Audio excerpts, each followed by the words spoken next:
Tune in to nostalgia. Tune in to now. Golden Radio Hour.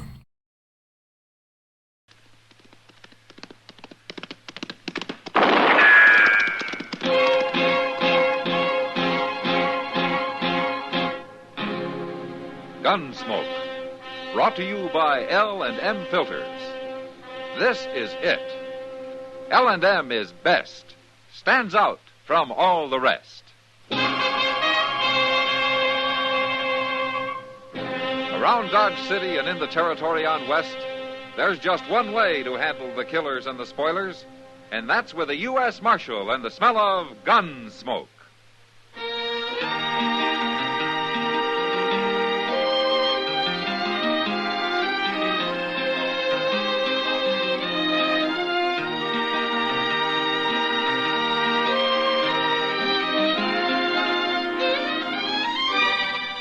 Gunsmoke, starring William Conrad, the transcribed story of the violence that moved west with young America, and the story of a man who moved with it.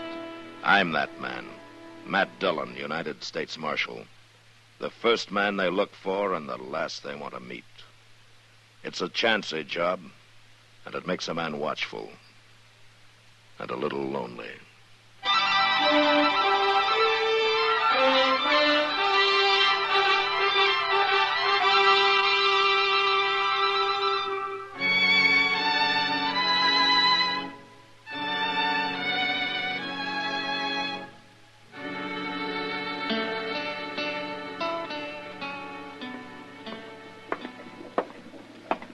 Miss Bell? Yes? I'm Jim Buck. I'm driving the stage from here on into Dodge. Oh. What happened to the other driver? I always spell him here. He told me to look out for you. Oh, that's kind of him. And kind of you, too. You're awful young to be traveling alone. I'm 17. Well, now, I take it back. Are we about ready to leave? As soon as I get the other passenger away from that bar over there. They told me I'd be alone on the rest of the trip. Well, miss, I don't know this fella. Says his name's Bassett. But if he's drunk, I promise you he ain't riding. How do you expect anybody to ride sober if you're driving, Jim? Marshal Dillon, what are you doing in Pawnee? Oh, I had some business up this way, but I'd sure like to get back to Dodge. You got any room? Sure have. Oh, this here's Marshal Dillon, Miss Bell. How do you do, Marshal? Miss Bell? It's Linda. All right, Linda. When are you leaving, Jim? Soon as I round up that Bassett fella. Well, get him, whoever he is. Huh? And drive easy, will you, Jim? I wore out a horse getting this far, and I sure need some sleep. I'm glad you're riding with us, Marshal. I don't like the looks of that fella Bassett. But you two climb in now. We'll pull out of here in 5 minutes.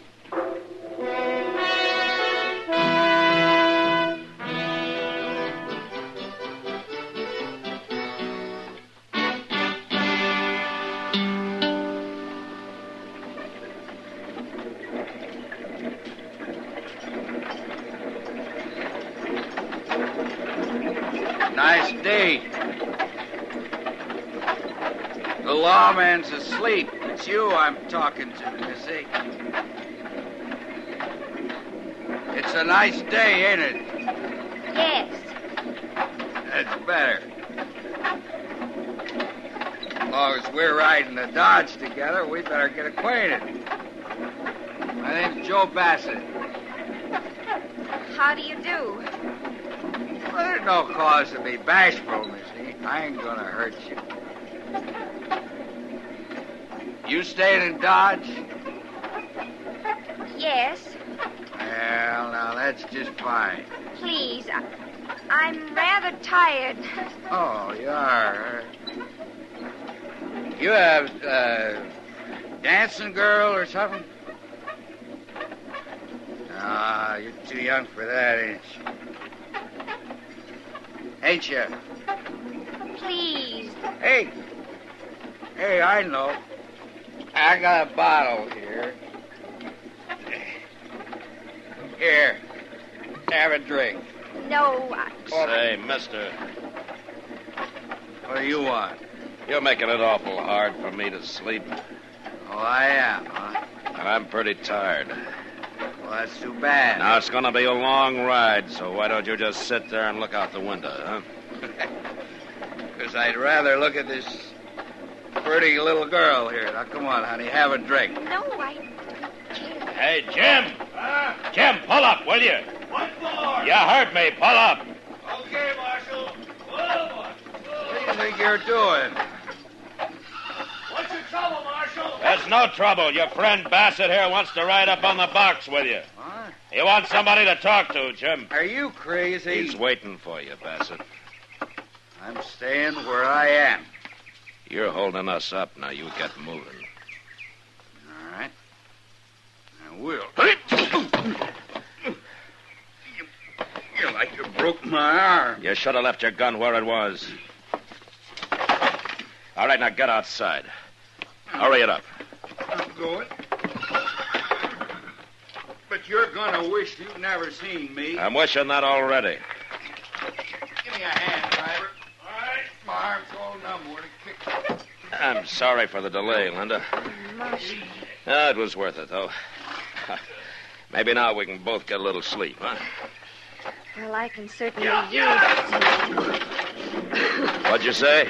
I said I can certainly use some. Oh, yeah. Yeah.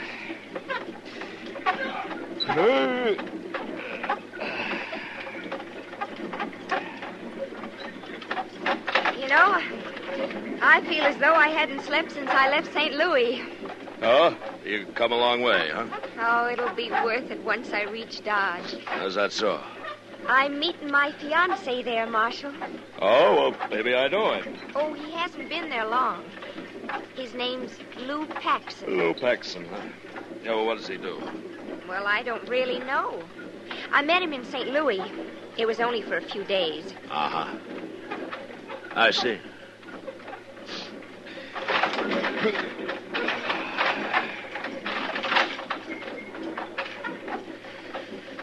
Marshal, What? if you promise to keep it a secret, I'll tell you something. Okay, I promise. I ran away from home. My parents think I'm too young to get married. Oh? Well, how old are you, Linda? 17. Do you think that's too young? Well, I don't know, Linda. I guess that depends on what you're like and what this fella Paxton's like. Oh, he's a wonderful man. He's so strong and so handsome. Uh-huh. You'll see when you meet him. Yeah, I'm sure it will.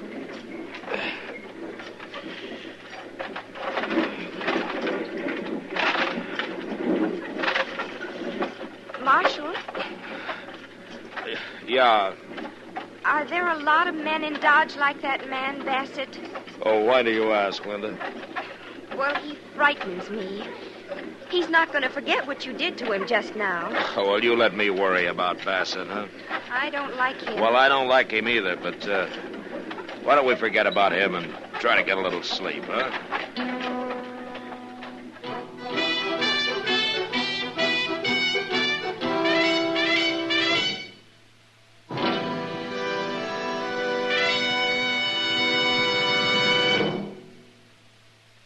This is it, L&M filters. It stands out from all the rest.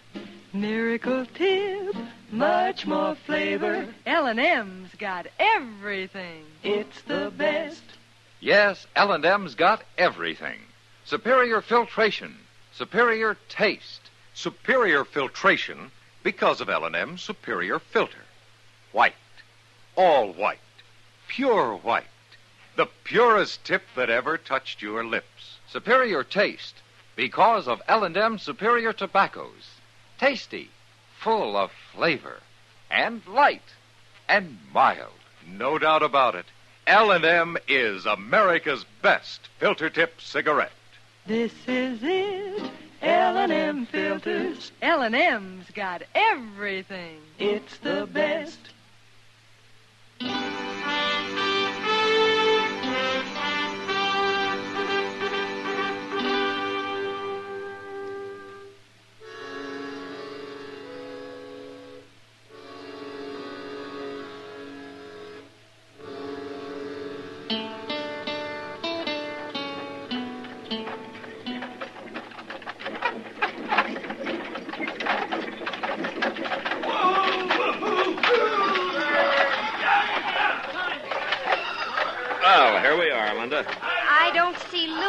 Yeah, we'll find him, all right.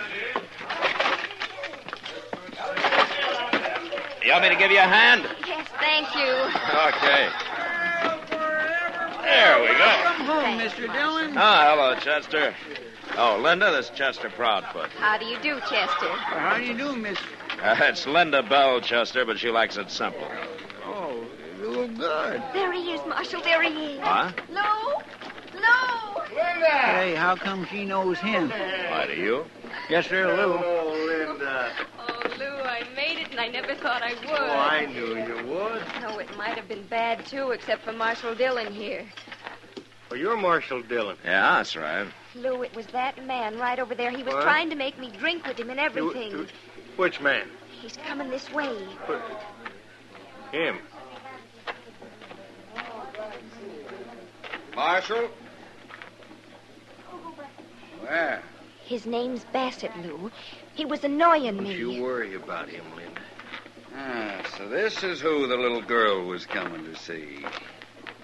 She's my fiancée. I'll be darned. I mean, she didn't say she was coming here to get married. Well, it's true. Sure. What do you want, Bassett? You got my gun in your belt. You aim to steal it? Hey, you aim to sell it? What do you mean by that? You look like a gunman to me. Where you from? Wichita. Now, what are you going to do about that? Here, catch it. You didn't have to throw it at me. And I wanted to see how you handled it. You move pretty fast when you're sober. What are you prodding me for, Marshal? You aim to stay here long? No. Not long. Good. And while you are here, I'm going to be watching you. That won't bother me.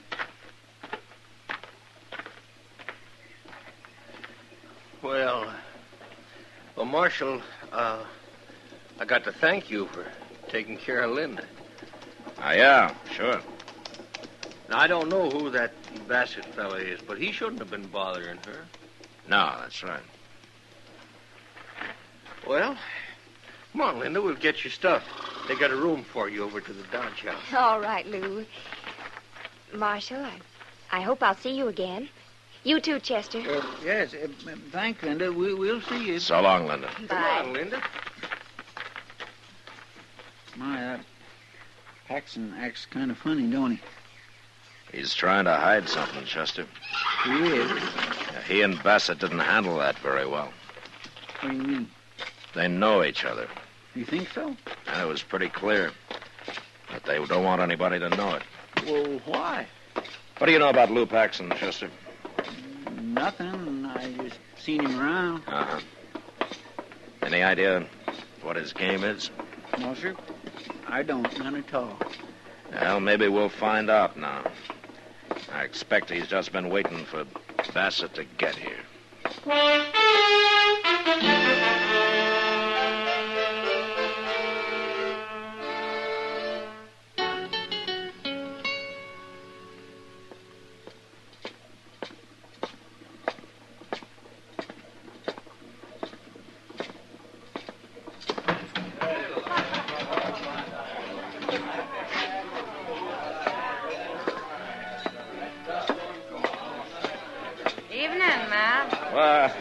Hello, Kitty. I heard you got back this morning. Yeah? Sit down. Oh, thank you. You know, you've been gone most 2 weeks. You know something? It seems a lot longer than that to me. I also heard what happened on the stage. Oh? You did? Yeah. Linda told me. Linda? Now, how come you know her? She's sitting right over there. What? Well, it kind of surprised me, too. But Paxton brought her in this afternoon and made Sam give her a job. Sam didn't like the idea much. She's only 17, Matt. Yeah, I know, Kitty. What's this Paxton up to, anyway? Well, I don't know, and I don't care. But you got to get that girl out of here. This is a terrible place for her. That's not my affair, Kitty.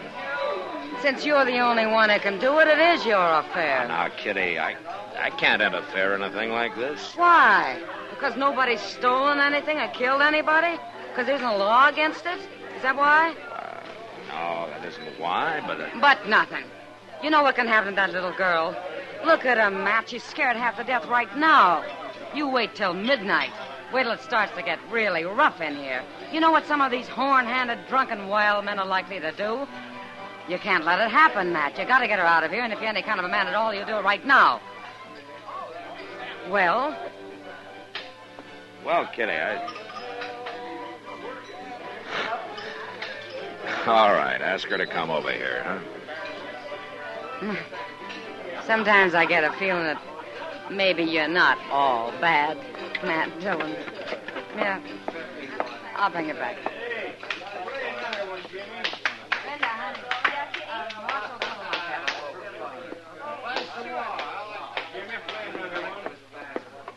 Here we are.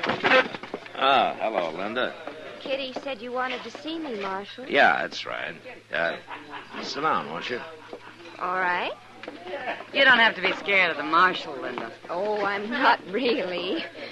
But, well, tonight I feel scared of everybody. Then why do you stay here, Linda? Lou says I've got to. Why? He says it's to keep me out of the way. Oh? Out of the way of what? I don't know. But if I'm here, he knows where I am, and he can always come to find me. But I don't like it here, Marshal. I'm not used to men like these. Linda, I want you to go back to your room, and I want you to stay there. Oh, I can't, Marshal. Lou'd get angry. You don't have to tell him about it. But he'll find out. He'll find out all right, Linda. As soon as I explain things to Sam here, he'll find out from me.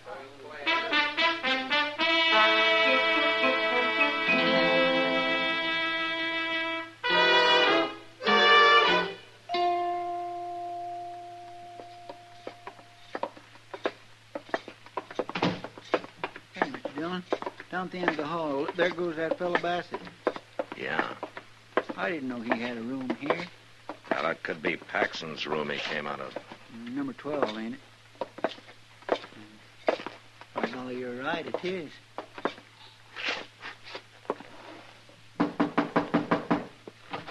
Now, listen here, Oh.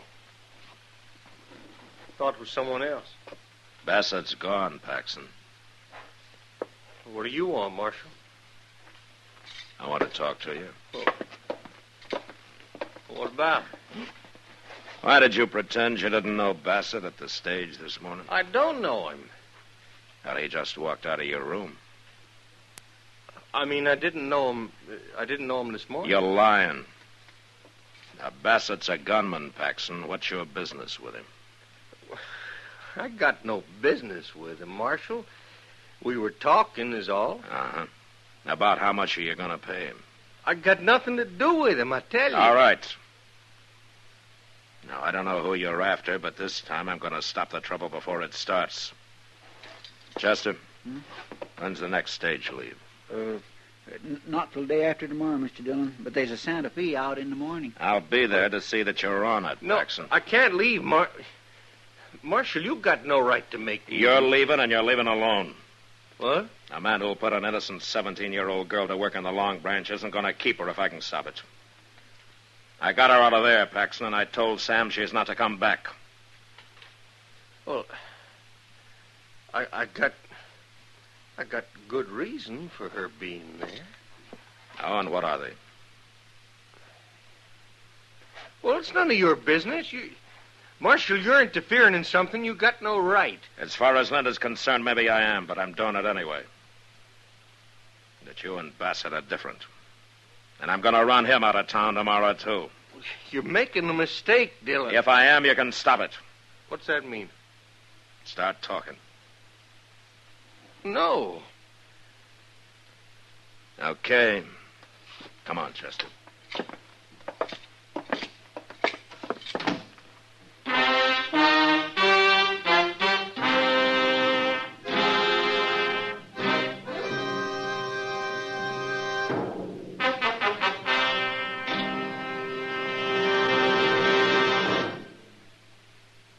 To you, to the thousands of smokers who are changing to L&M every day, to the millions who now smoke L&M, here is your assurance L&M gives superior filtration because of its superior filter. Superior taste because of L&M's superior tobaccos. Yes, L&M tobaccos are tasty, full of flavor, and light, and mild. And L&M's superior filter is the purest tip that ever touched your lips. It's white, all white. Truly the miracle tip, because when it's added to L&M's superior tobacco, it actually tones up the taste, actually improves your enjoyment of this great cigarette. Yes, L&M's got everything.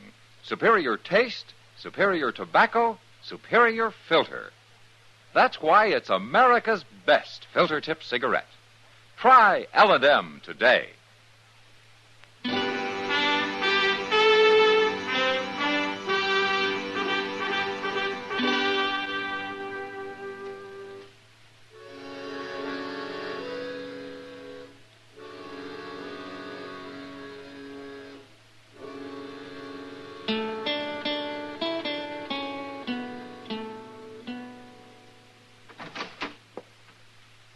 Still up, man? Ah, come in, Doc. Come on in.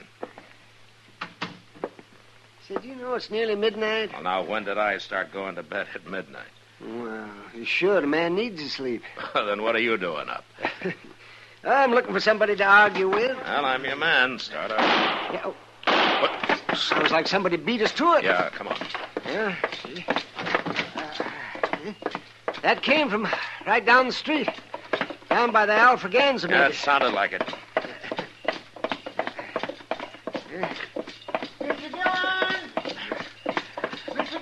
Over here, Chester. What happened, Chester? Lou Paxson. They shot him. He went into the back room at the Alfraganza wearing a mask and carrying a gun in his hand, but they shot him before he could run off with any money. He didn't even try to shoot back. Well, is he hurt bad, Chester? I don't know, Doc. I didn't wait to see. Well, I'll go see that he's taken up to my office. Give him a hand, Chester. Yes. I'll come up there in a few minutes. Well, where are you going? There's a man across the street I want to have a little talk with. Where? Oh, Bassett. Yeah, that's right.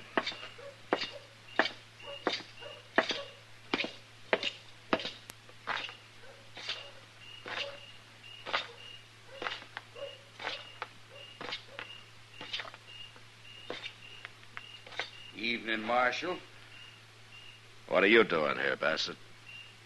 Watching. Watching for what? Not for anything. Just watching. You working with Lou Paxson? Why? He just got shot. Dead? Why don't you go find out? Ain't nothing to me, Marshal. You know, Bassett, I was going to run you out of town tomorrow, but now I think I'll keep you around till I find out what this is all about. I ain't done a thing. And you're not going to, because I'm going to lock you up right now. I never been in jail in my life, Marshal. A lot of men haven't, even men like you. But you're going now. No. No, I ain't. You leave your gun alone. Then get out of here and leave me alone. There's been one shooting already. That's enough. Now, I'll take your gun, Bassett. Not likely.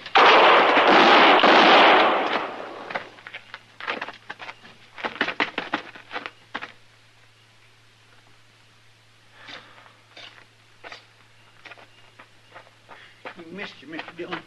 Thank goodness he missed you. He was in too much of a hurry, Chester. Is he dead? He died standing. I knew there'd be trouble. I just had to wait and see what happened. Go get Linda and bring her up to Doc's, will you? Yes, sir.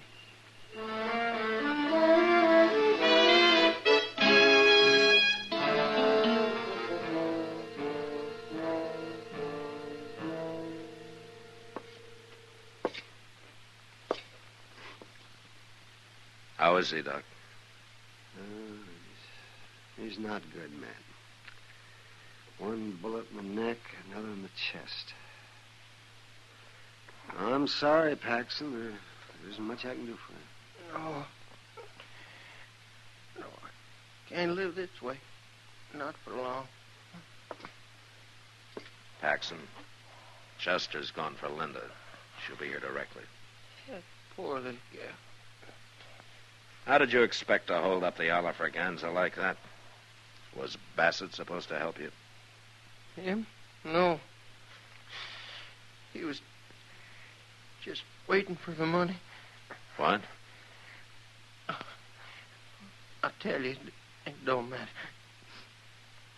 It's what he come here for. We robbed a stage up north. And I run off and I spent the money in St. Louis. And he followed me here. He found me. No wonder you didn't want to tell me what it was all about. He said he was going to hurt Linda if I didn't get the money, so I figured she was safer where there was a crowd around. Bassett's dead, Paxson. Is he? So am I. Just a minute.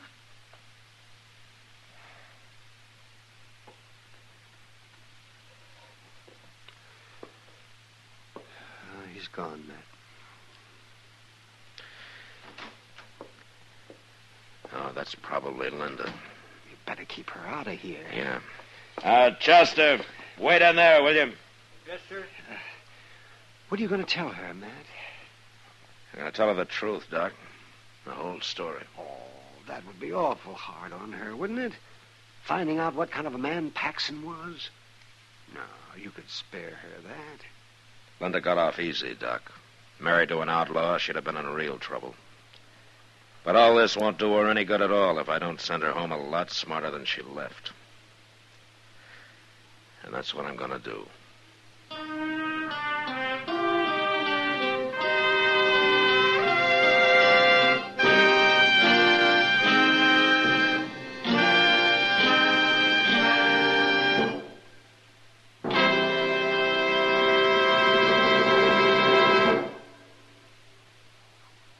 And now our star, William Conrad. Thank you, George. You know what I like about L&M's is they're mild and mighty easy on the draw.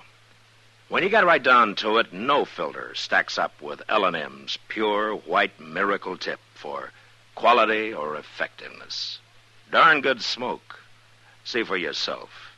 L&M stands out from all the rest.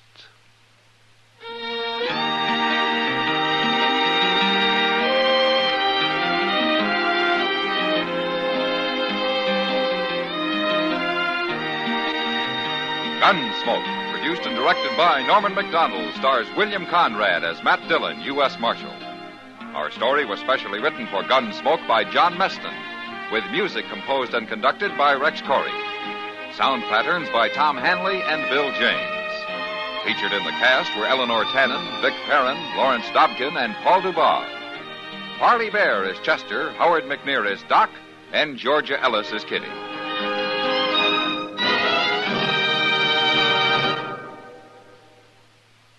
Put a smile in your smoking. Next time you buy cigarettes, stop. Remember, only Chesterfield is made the modern way with Accuray. This amazing quality detective electronically checks and controls the making of your Chesterfield, giving a uniformity and smoking quality never possible before. For the first time, you get a perfect smoke column from end to end. From the first puff to the last puff, Chesterfield smokes smoother. Chesterfield smokes cooler. Chesterfield is best for you.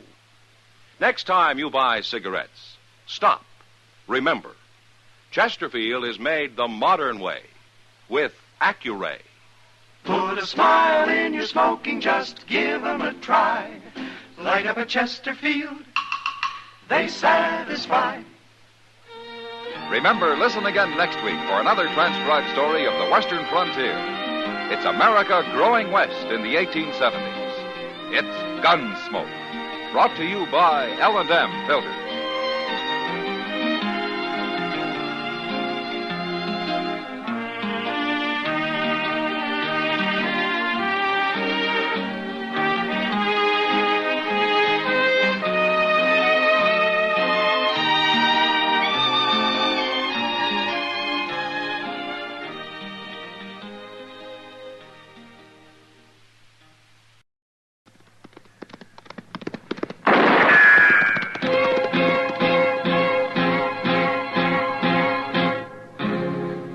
Gunsmoke, brought to you by L&M Filters. Make today your big red letter day.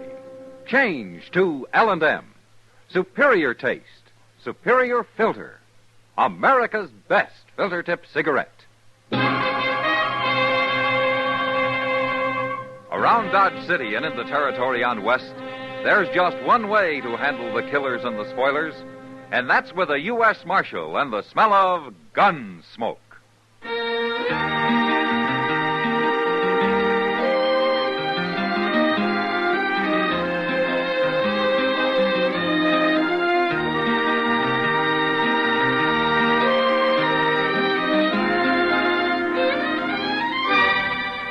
Gunsmoke, starring William Conrad. The transcribed story of the violence that moved west with young America. And the story of a man who moved with it. I'm that man, Matt Dillon, United States Marshal. The first man they look for and the last they want to meet. It's a chancy job, and it makes a man watchful and a little lonely.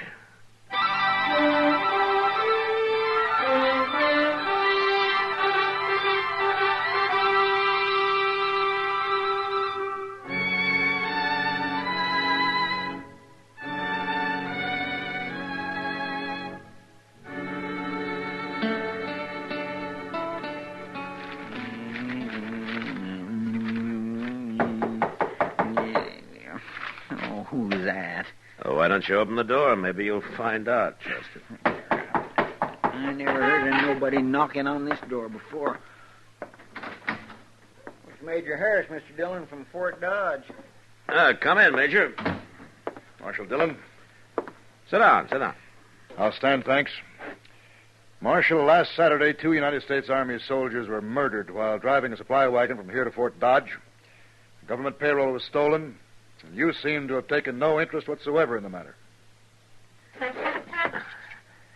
Well, now, Major, protecting the Army isn't exactly my job. The Army can protect itself, Marshal. Then how come there were only 2 soldiers carrying your payroll? Where was the rest of your Army? On maneuvers. On maneuvers? In my command, troops remain in garrison as little as possible. Then you were asking for trouble, Major, knowing there was a payroll coming in. Marshal, the arrival of the payroll was secret. Even the 2 men carrying it didn't know what it was. Somebody knew? Yes, they did. Marshal, I regard this crime as a demonstration of your inability to control these Dodge City ruffians. What? I mean it. And if no arrests are made in the matter, I'll give these bad men of yours a taste of martial law. We'll see how they like that. Now, wait a minute, This Major. town will be patrolled 24 hours a day. Look, Major, you don't know these men. You run the Army in here and they'll fight. There'll be trouble. Bad trouble. They brought it on themselves. No. You made a mistake and you got to find somebody to blame it on. I want whoever committed those murders. And I want that money, Marshal, within a week. And if any more crimes are committed against the Army meantime, we'll take this town over at once. Good day, gentlemen.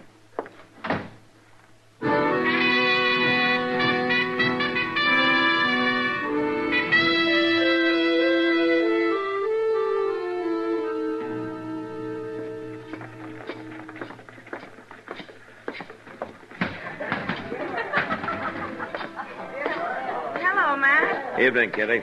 This is Marshal Dillon, Jenny. Matt, this is Jenny Lane. How do you do, Johnny? Pleased to meet you, Marshal. Sit down, Matt. You're new in Dodge, aren't you, Johnny? Oh, I've been here most a month now. Oh, she's only been working at the Long Branch about a week, Matt. How do you like it? Fine, but I'm kind of worried now. Oh? It's this Army business everybody's talking about. Will it be bad, Marshal? Yeah, it could be. You think it'll happen? Might. Especially if there's any more trouble. Say, Jenny, has your corporal been in? He was earlier. Well, how do the soldiers feel about all this? Well, he says they sure aren't anxious to mix it with all these gunmen and buffalo hunters and the like. But he's not my corporal, Kitty. He's just a lonely kid. He's not so lonely. He spends more time here than he does at the fort. How does he manage it, anyway? Well, they made him a clerk, a sort of a bookkeeper. His time's pretty much his own. Well, he's lucky. Good, safe job, too. Yeah, I suppose it is. Well, I better get busy. I'm glad to have met you, Marshal. Glad to have met you, Jenny. I'll see you again. Sure. Nice girl. Mm-hmm. Where's she from, Kitty? Hayes City, last. What's the name of this corporal who's been sniffing around? Stark. Corporal Stark's all I ever heard. Now, what else do you know about Jenny, huh? She doesn't talk much about herself, Matt. Well, maybe you can get her to, huh? All right. I'll try. Meantime, I'm going to wire the sheriff in Hayes City. He might know something. You must have some reason for all this interest, Matt. No, I haven't, Kitty. But I might find a reason before I'm through.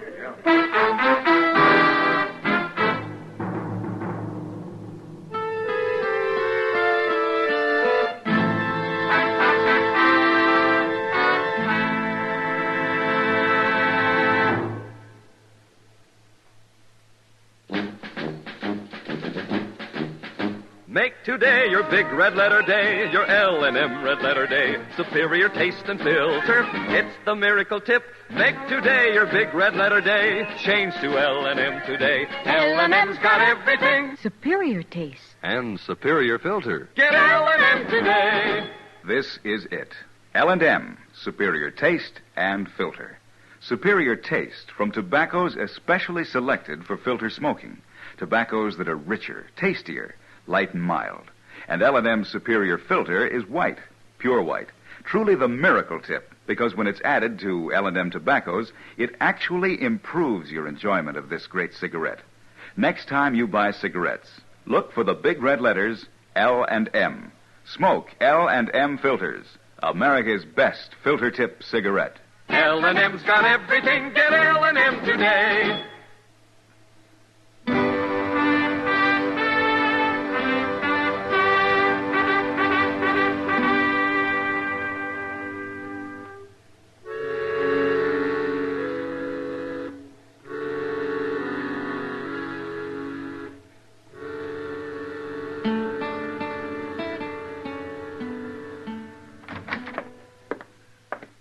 I got it, Mr. Dillon. Just come in. Oh, what? The answer to that telegraph you sent to Hayes City last night. Oh? Here. Oh, thanks. I don't know what it says or anything. Jenny Lane left Hayes about a month ago with a stranger called Nate Brand. Nothing against girl, but believe Brand a wild one. Regards, Clint Adams. Never heard of no Nate Brand. No, neither have I. What's she doing, hiding him somewhere? Matt. Yeah, what is it, Doc? Trouble. Oh, what kind of trouble? A shooting. Out behind the Texas Trail. What? It's bad, man. It's real bad. Well, the shooting's always bad, Doc. Yes, but this one's going to lead to a lot more shooting. Somebody just killed a soldier.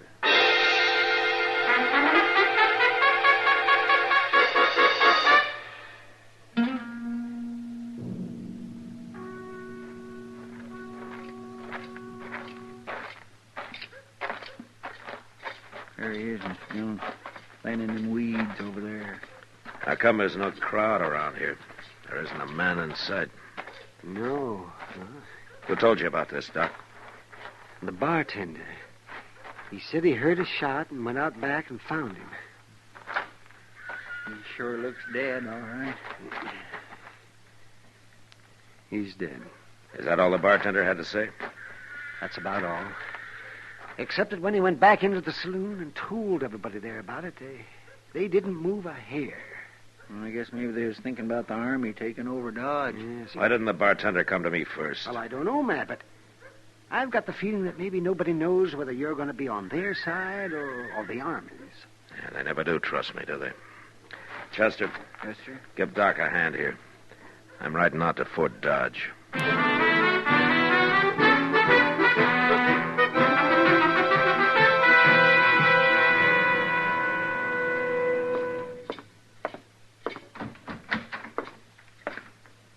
Marshal Dillon.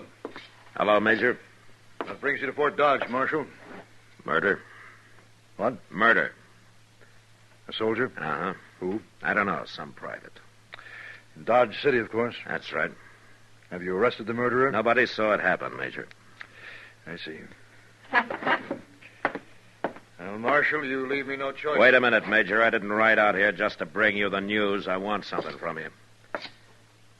From Me? I want you to keep all the soldiers out of Dodge for the next 48 hours. Put it off limits. That's not exactly what I had in mind. Listen, Major, Dodge City's an armed camp. It's full of men who fought Indians, who fought the war between the states, who fought each other ever since they could spit. They'll fight you next. They'll make you hate it. They can't fight the Army. They can and they will. And a lot of men will die on both sides. But I'll make you a deal, Major. A deal? You give me 48 hours and I'll find your killers. You better take it. Because it'll get you out of a lot of trouble. All right. But I want the criminals delivered here. To me. Sure. But I might have to kill them to get them here.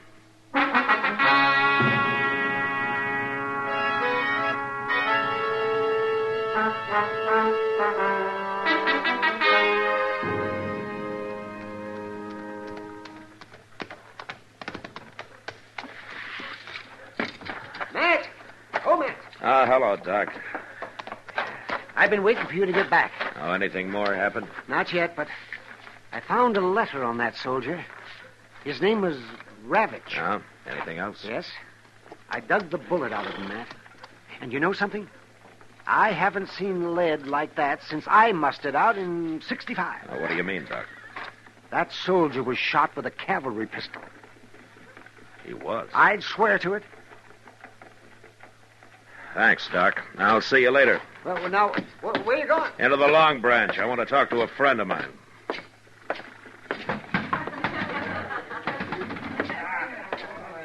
I've been expecting you, Matt. Oh, have you, Kitty? Chester was in a while ago. He told me about that telegram from Hayes City. Look, Kitty, I gotta work fast. There's gonna be a war around here soon. I found out a couple of interesting things, Matt. One is Jenny's been seen riding horseback at night towards the Arkansas down by Brandy Bend. Oh? It might have something to do with that man she left Hayes City with, Nate Brand. Yeah. I think he's hiding out down near Brandy Bend. Any idea why? Corporal Stark and Jenny went for a ride one night. When was that? The night before that Army payroll was robbed. Uh-huh. Where's Jenny now, Kitty? Over at Delmonico's having supper. Kitty, What? I'm the only one who can ever thank you for it, but I think you just saved an awful lot of lives.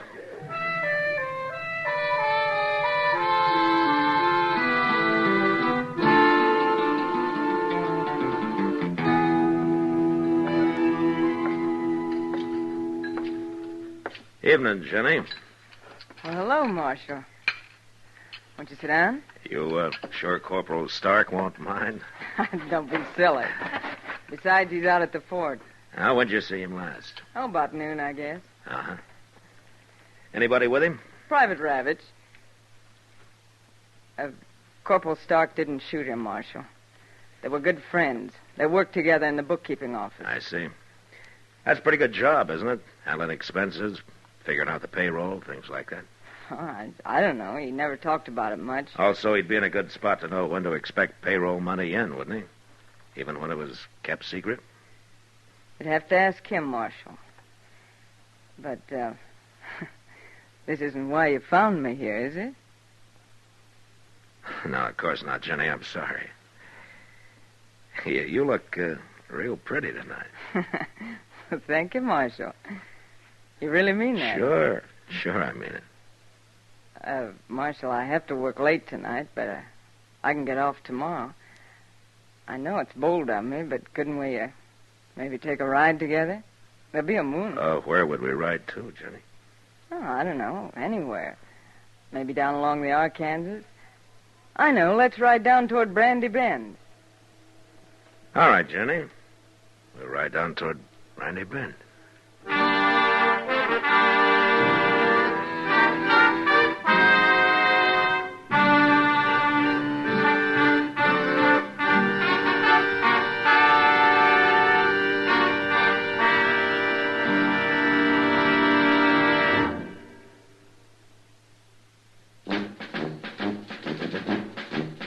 Make today your big red letter day, your L&M red letter day. Superior taste and filter, it's the miracle tip. Make today your big red letter day. Change to L&M today. L&M's got everything. Superior taste. And superior filter. Get L&M today.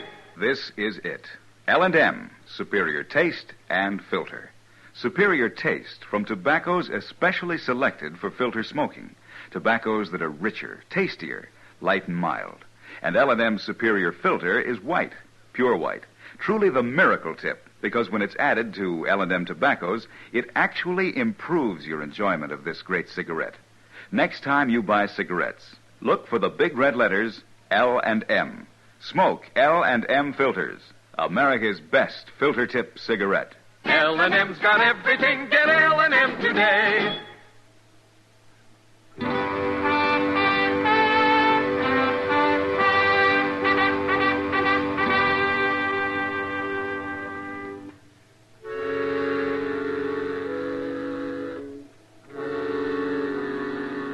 The idea of a moonlight ride by the river with as pretty a girl as Jenny Lane was fine, except that it was going to end with a man dead. Either me or her friend, Nate Brand. She was obviously leading me into an ambush, and there wasn't a thing I could do but go cheerfully along. I met her the next night. We started out. But a mile or so before we got to Brandy Bend, I pulled up and suggested we dismount and let the horses blow a little. They won't run away, will they? The horses? No. Now, don't worry. Here's a good place to sit.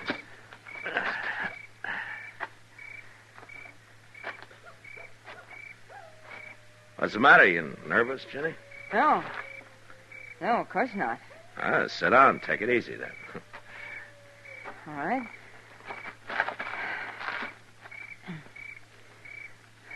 This better? Sure. Yeah, it's a nice night, isn't it? Yeah. That's beautiful. You're not even looking at it. Something on your mind, Jenny? No. Why should there be? Why, you tell me. That's nothing, Marshal. Really. Let me ask you something, Jenny. Did you ever see a man killed? What? Why'd you say that? What, did you? Yeah, once in a saloon. Tell me, did he have a fair chance? Of course, he even drew first. Then you never saw a man shot in the back or ambushed, huh? What are you driving at, Marshal? Oh, I'm just thinking about people, Jenny. Like, sometimes a person isn't really bad. He just falls into bad company. What's that got to do with me? And I think it sort of goes against your grain, the idea of a man being killed without a fair chance. Why'd you come with me, Marshal? Somebody had to. I suppose you know about everything. I think Private Ravitch got killed by Corporal Stark because he found out about the payroll deal between you and Stark and Nate Brand. Sure. Well, what are you going to do now? Gonna ride to Brandy Bend with you. But why?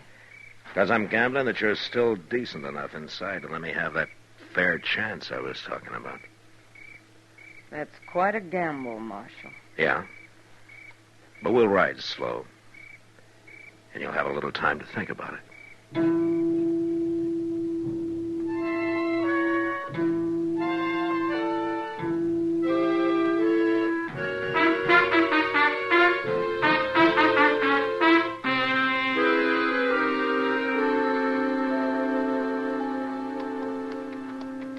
Yeah, I'd make a nice camp down here. Plenty of wood, get your water right out of the river there. It's real nice, don't you think, Jenny? Man could hide out real easy down here. Marshal. I could be safe here even while the Army was trying to move into Dodge, and a lot of men were being killed over it. Yeah, it's real peaceful down here. Marshal, I can't do it. All right, tell me, Jenny. That big cottonwood up ahead. On the left. Okay. Now keep moving. When we get close, I'm going to ride ahead fast. You stay back out of gunfire. All right. Yeah, it sure is pretty down here, Jenny. Maybe someday we can come down and go fishing, huh? This river's full of catfish. You ever eat a real catfish dinner? They can be mighty good if they're small enough. All right, stay back, Jenny.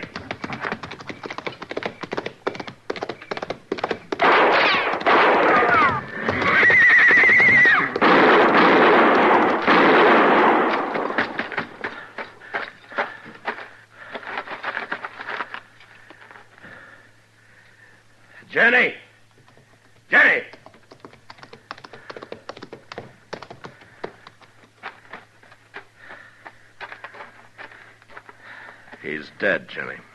Oh, God, no. I had to do it. I know. I'll be all right, Marshal. Sure. He killed your horse. I'll show you where he hid his. And the payroll money. Okay, Jenny. Then you can take me back. To jail. Yeah. But there's one thing, Jenny. What you did tonight's going to get you out of jail real soon. Because I'm going to see you get your chance, too.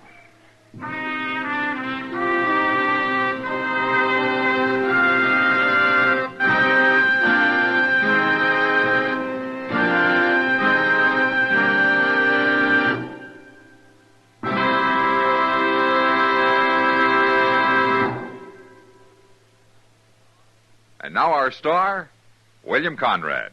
I'm telling you, the day you change to L&M, well, that's the day. Your big red letter day.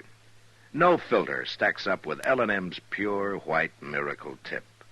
And I know you'll go for L&M's taste, superior taste you get from L&M's superior tobaccos, richer, tastier tobaccos. Next time, look for those big red letters on the L&M pack.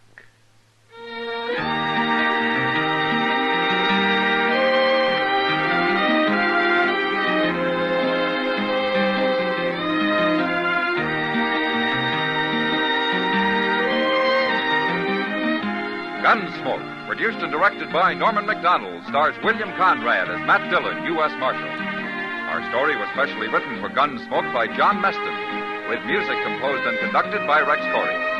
Sound patterns by Tom Hanley and Ray Kemper. Featured in the cast were Virginia Christine and John Daner.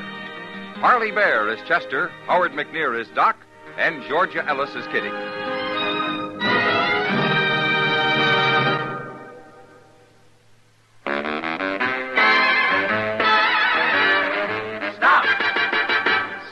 Smoking with a smile, with Chesterfield. Smoother, cooler, milder, Chesterfield. Put a smile in your smoking, just give 'em a try. Chesterfield's best for you. They satisfy. If you want tomorrow's better cigarette today, next time you buy cigarettes, stop. Remember, only Chesterfield is made the modern way with Accuray. You'll notice how fresh and good Chesterfield's made with Accuray taste, how smooth they are, and how they satisfy. So buy Chesterfield today. Smoother, cooler, best for you. Recently, many of your cards and letters have requested an evening time for Gunsmoke Radio. In response to these requests, the makers of Chesterfield and L&M filters will now also bring you Gunsmoke every Sunday evening at 6:30 p.m. Eastern Time. So now you can take your choice and hear Gunsmoke transcribed at the time that is most convenient, either on Sunday evenings or Saturday at this time. And remember, the makers of Chesterfield and L&M filters also present Gunsmoke for your enjoyment on television. Tonight, watch an entirely different Gunsmoke show on the CBS television network. Check your local TV listings for time and channel.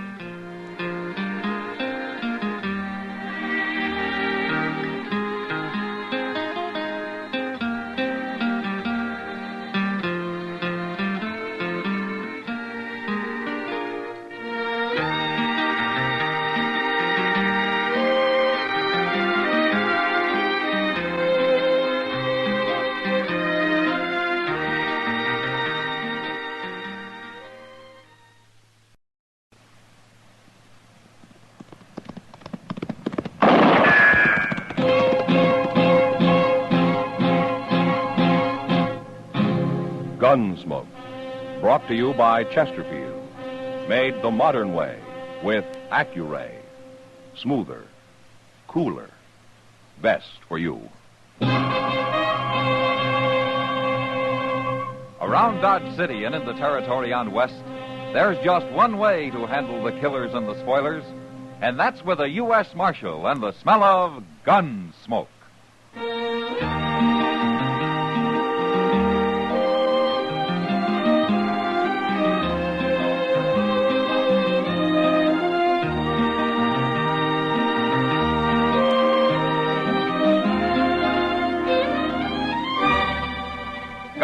Gunsmoke, starring William Conrad. The transcribed story of the violence that moved west with young America. And the story of a man who moved with it. I'm that man, Matt Dillon, United States Marshal. The first man they look for and the last they want to meet. It's a chancy job, and it makes a man watchful and a little lonely.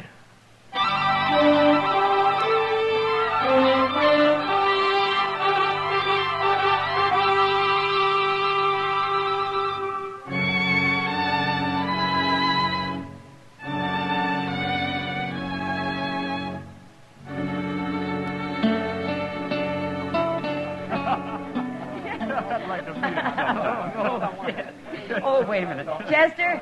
Chester! Evening, Miss Kitty. Well, you were going straight to the bar without even saying hello. Well, I figured you was kindly busy. I'm busy telling Andy here about Dodge.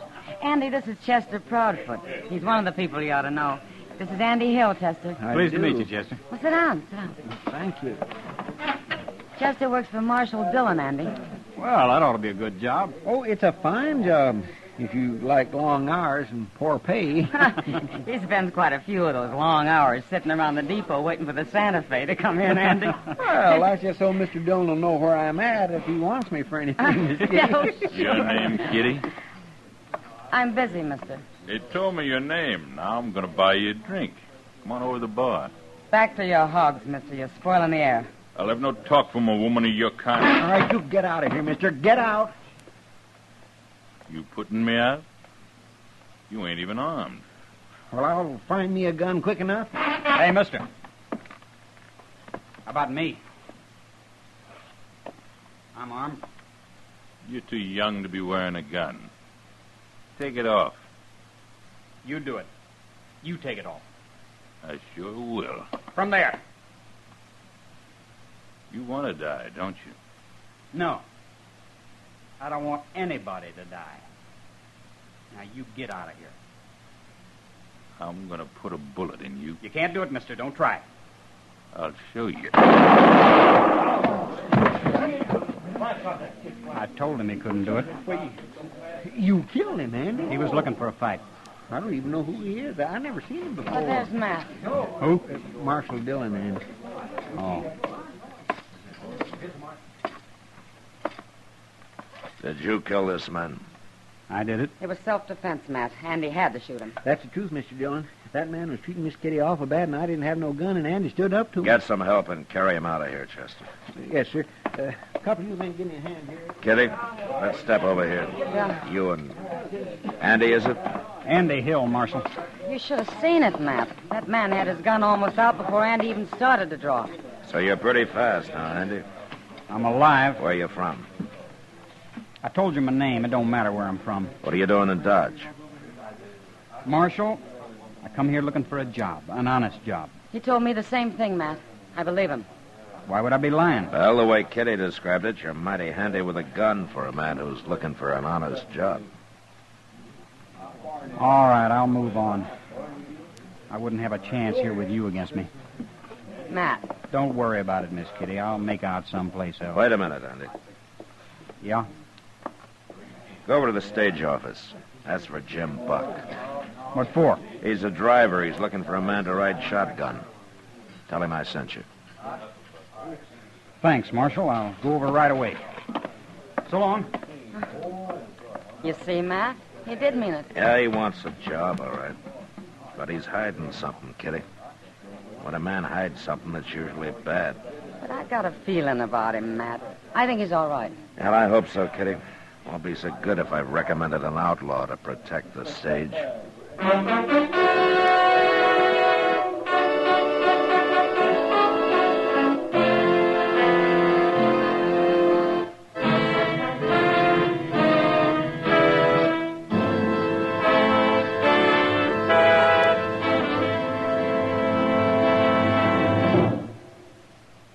Put a smile in your smoking. It's as easy as ABC. Because Chesterfields made with Accuray are A. Always milder. B. Better tasting. C. Cooler smoking. Yes, a Chesterfield is always milder. That's because Accuray controls your Chesterfield in the making.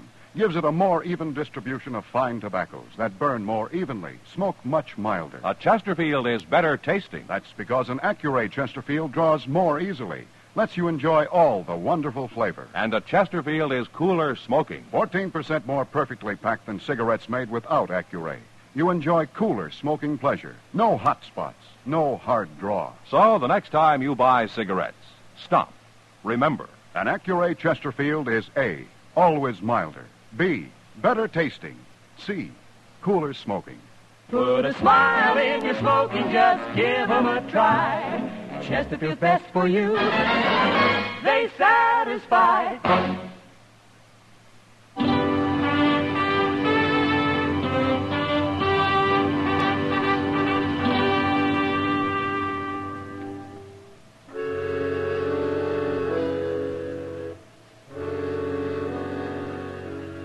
I didn't see Andy again that night, but I ran into Jim Buck, and he told me that he'd hired him and that they were leaving for Hayes City the next morning.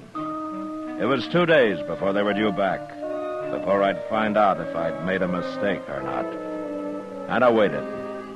In the evening they were due, I was over at the stage office.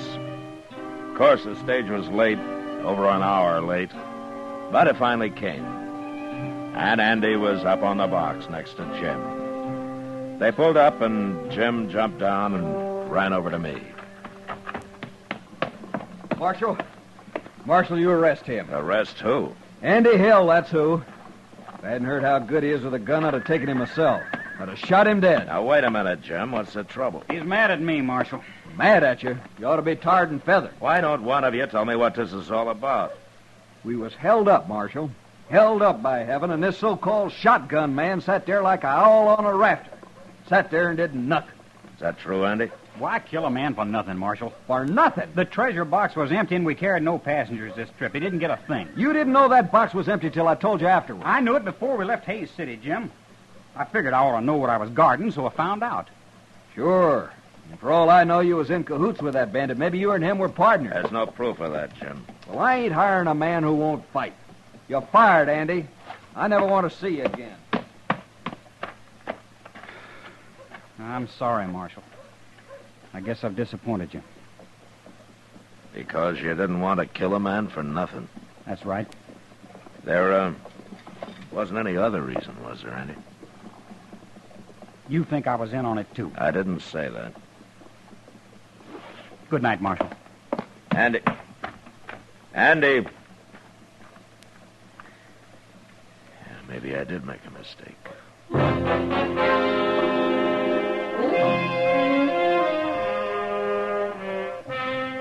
I wasn't sure about Andy that night, but the next few days changed my mind again. He went all over town looking for a job. He tried everybody and everything, but nothing came of it. And finally, I heard that he got discouraged and quit trying.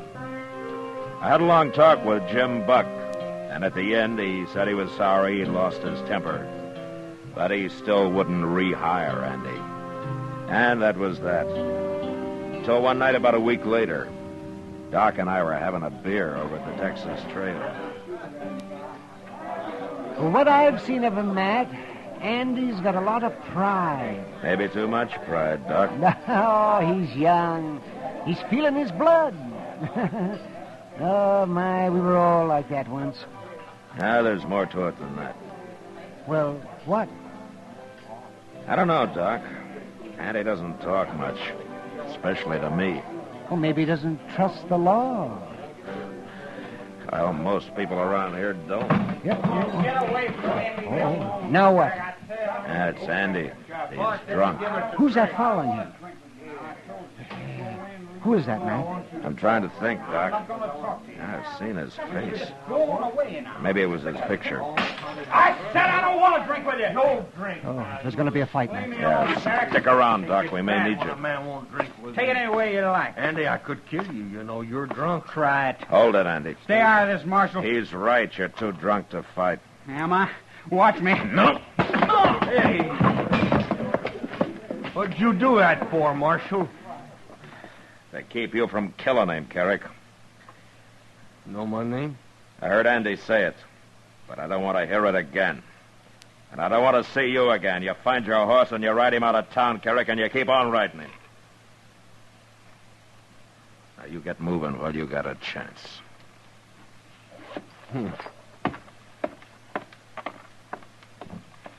Now, Chester. You should have arrested him, Mr. Dillon. He started the whole trouble. Yeah, maybe. But right now, get Andy's gun and take him to jail. He can sleep it off there. Yes, sir, I will.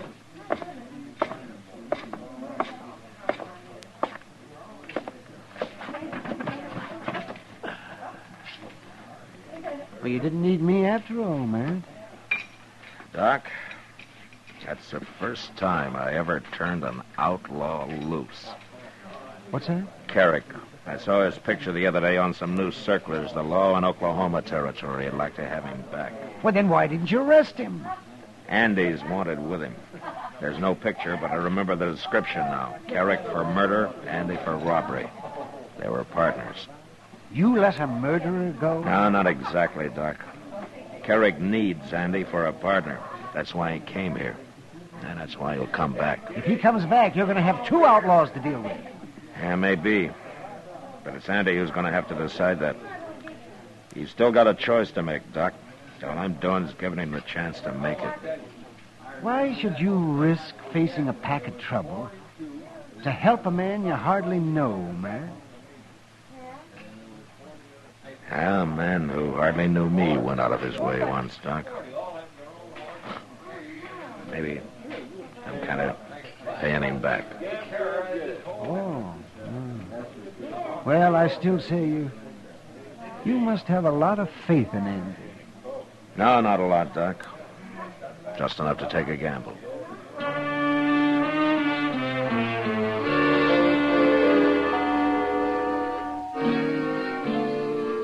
The next morning, it looked like a bad gamble.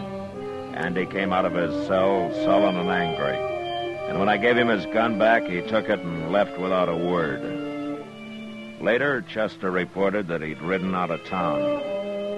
And it was several days before I heard of him again. Mr. Dillon? Yeah, what is it, Chester? Andy Hill's back in town. Oh? Jim Buck told me. Well, how does Jim Buck know? He's standing out there on the boardwalk talking to him. I went up and said hello to him, and you know what Jim told me? He's gone and hired Andy to ride shotgun for him again. He has? Yes, he has. He was kind of laughing about it. He said Andy spent most of the morning arguing him into it. Said anybody who could talk that good and that long deserved a job. I guess he ain't mad at Andy no more, huh? Chester, Jim's bringing a shipment of gold back from Hays City next trip. Oh. You're thinking maybe Andy knows about it. Him and Carrick both. Yeah, maybe. What's that? It's a circular from Oklahoma with Carrick's picture on it and Andy's description. Oh, what are you going to do with it? I'll be back directly.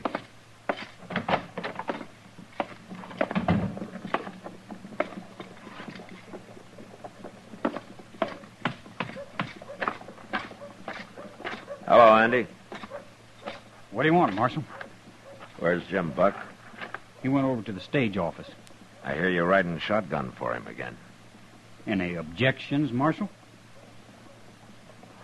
Andy, if I had everything on my mind the way you have, I don't think I'd be friendly with the law either. What do you mean by that? Here, take a look at this.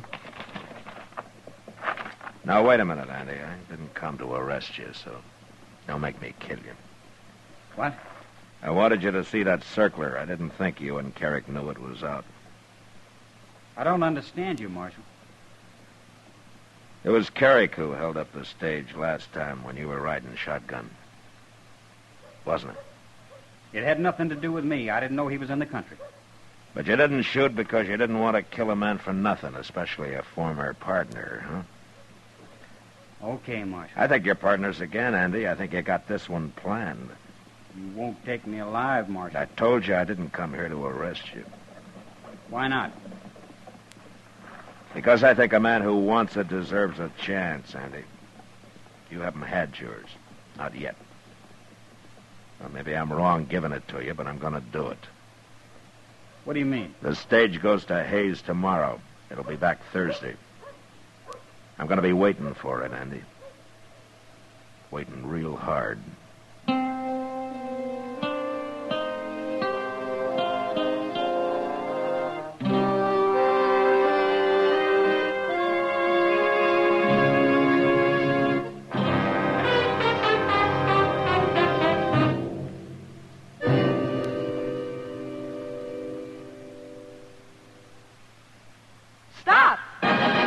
Start smoking with a smile with Chesterfield. Smoother, cooler, milder Chesterfield. Put a smile in your smoking, just give 'em a try.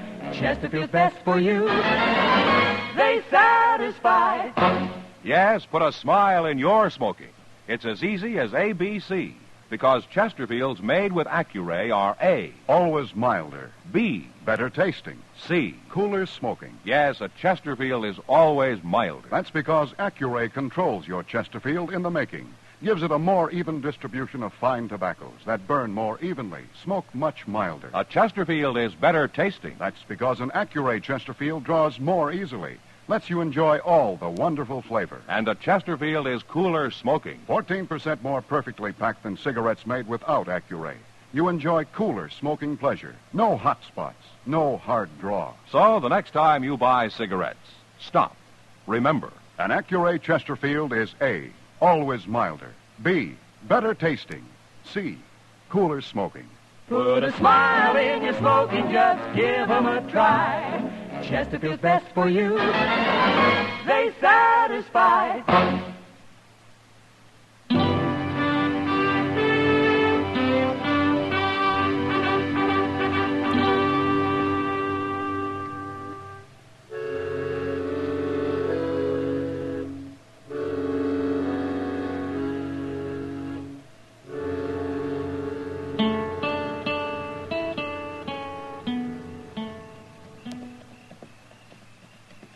Stage should have been here an hour ago, Mr. Dillon. It's already dark. That's often late, Chester. Why did it have to be late this time? Are you worried? Yes, sir. And so are you. Well, it's like putting your whole stake on one turn of the card. Yes, sir. Mr. Dillon? Yeah. It made it. The stage made it. Yeah, the stage did, Chester. But there's no shotgun messenger. Oh, by golly, you're right. Where's Andy?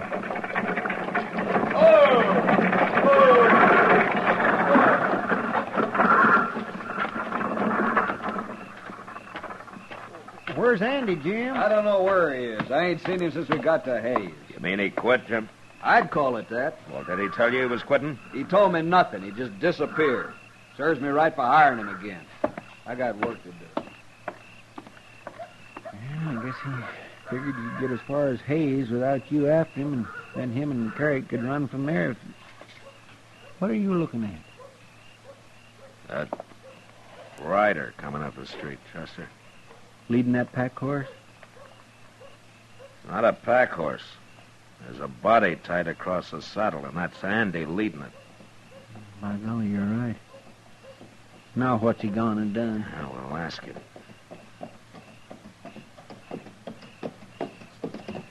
Hello, Marshal. Hello, Andy.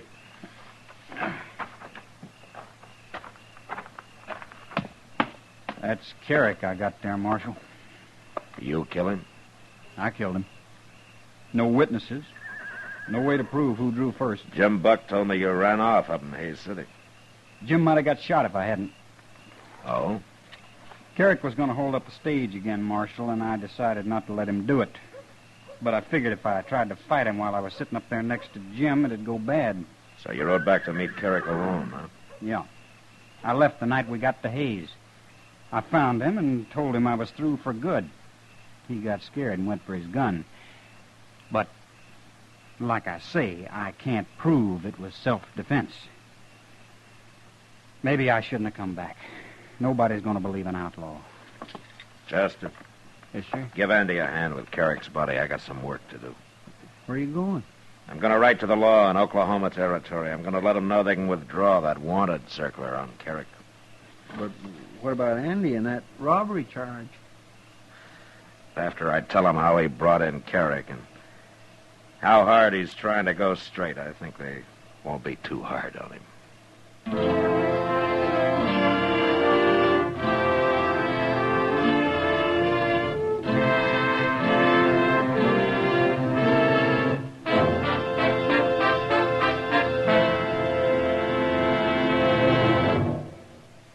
In a moment, our star, William Conrad.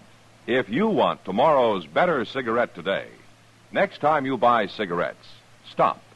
Remember, only Chesterfield is made the modern way with Accuray. You'll notice how fresh and good Chesterfield's made with Accuray taste, how smooth they are, and how they satisfy. So buy Chesterfield today. Smoother, cooler, best for you. You know, on the frontier, there were all kinds. Buffalo hunters, trail drivers, spoilers, saddle bums. And there were lawmen, good and bad.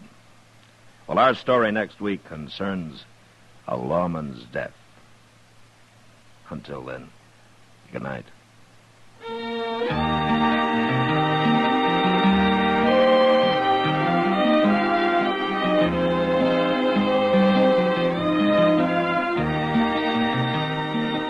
Gunsmoke, produced and directed by Norman McDonald, stars William Conrad as Matt Dillon, U.S. Marshal. Our story was specially written for Gunsmoke by John Meston, with music composed and conducted by Rex Corey. Sound patterns by Tom Hanley and Bill James. Featured in the cast were Sam Edwards, Harry Bartell, Barney Phillips, and Lawrence Dobkin. Harley Bear is Chester, Howard McNear is Doc, and Georgia Ellis is Kitty.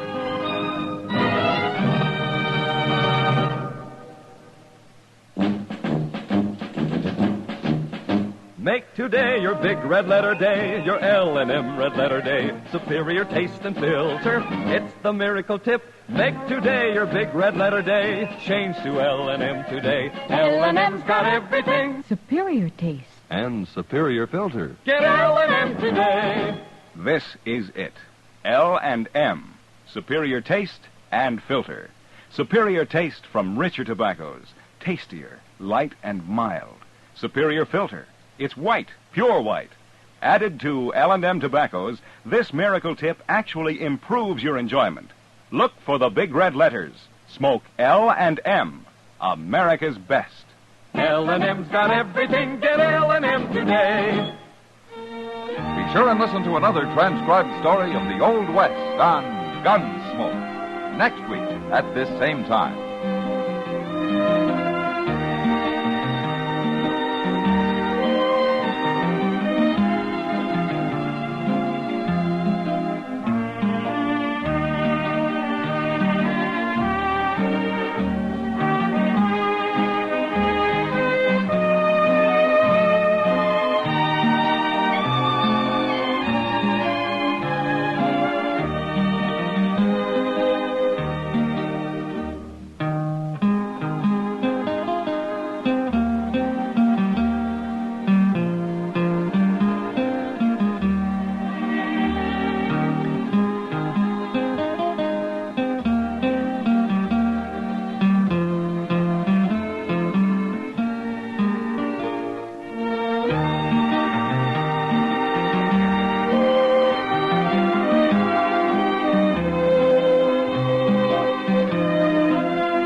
Gunsmoke, brought to you by Chesterfield. To put a smile in your smoking, always buy Chesterfield. Made the modern way with Accuray. Around Dodge City and in the territory on West, there's just one way to handle the killers and the spoilers, and that's with a U.S. Marshal and the smell of Gunsmoke.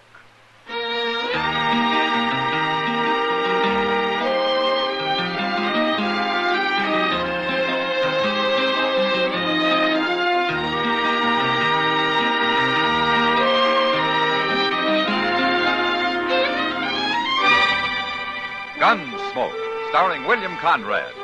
The transcribed story of the violence that moved west with young America. And the story of a man who moved with it. I'm that man, Matt Dillon, United States Marshal. The first man they look for and the last they want to meet. It's a chancy job, and it makes a man watchful and a little lonely.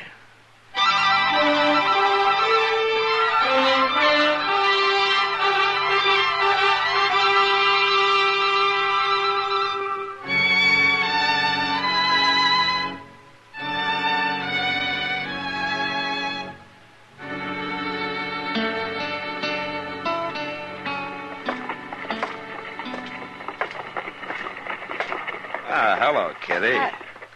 Matt, you scared me. You were concentrating mighty hard on something in that window. Mr. Jonas has some new ladies' shoes on display. You see them? Oh, yeah. Those narrow, square-toed ones, Matt. Which pair do you like best, the lace or the button? Well, tell me. Well, I don't know, Kitty. They're both fine. Well, you got to decide one or the other. Oh, Matt. no, I don't have to decide either. I'm not in the market for ladies' shoes. Well, neither am I. What? Look at those prices.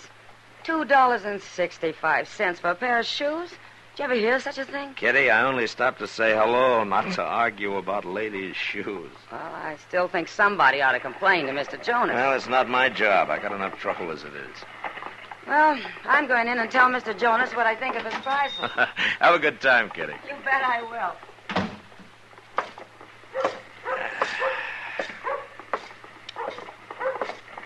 Mr. Dillon? Mr. Dillon? Ah, hello, Chester. Mr. Dillon, this here is Mr. Trumbull. Uh-huh. He come over to the office looking for you. How do you do? Marshal Dillon. You're a stranger here, Mr. Trumbull? First time in Dodge, Marshal. First time. Oh, well, what do you want to see me about? I want a badge, Marshal. I want you to make me a deputy. A deputy? Now, you look here, Mr. Never mind, Chester. Good. What do you want to be a deputy for, Mr. Trumbull? Well, I'm leading a party of immigrants up onto the South Fork of the Pawnee. Oh? I thought you were new to this part of the country. Well, I've got maps, Marshal. Good maps. Furnished me by the Santa Fe Railroad. You work for the railroad? No, sir. I work for these immigrants. It's like this, Marshal. I got some 10 families together, and I arranged to buy 5 sections of railroad land for them, about 30 miles northeast of here. I made all the legal arrangements, and I'm guiding them in. I see. What's that got to do with your wanting to be deputized, though? Well, I thought it might be a good idea, just in case there's any squabbling when we get there. You know, over who gets which land, that sort of thing. Uh-huh.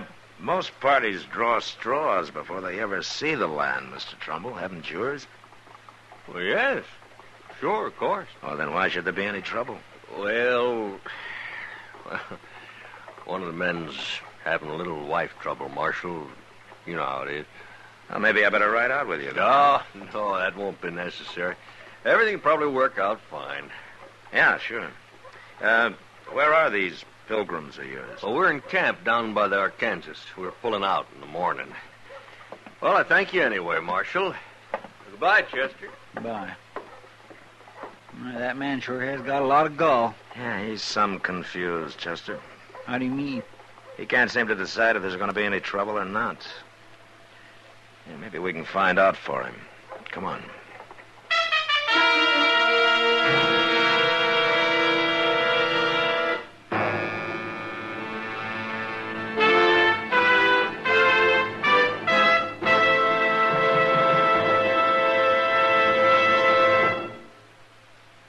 Stop, shop, for all your friends this year, this easy way. Give Chesterfields this year so bright and gay. Wrapped and ready, they're the best to buy. Cartons of Chesterfields, they satisfy. This Christmas, give everyone Chesterfields. Chesterfields are easy to give because they come ready to give in a bright red special holiday carton that's wrapped in its own colorful Christmas ribbon. Everyone enjoys Chesterfield's smoother, cooler smoking pleasure. So, to all your friends this year, say, Merry Christmas with cartons of Chesterfields. No wrapping, no tying. They're easy to give because they come ready to give. Chesterfields in the bright red special holiday carton. Wrapped and ready, they're the best to buy. Cartons of Chesterfields, they satisfy.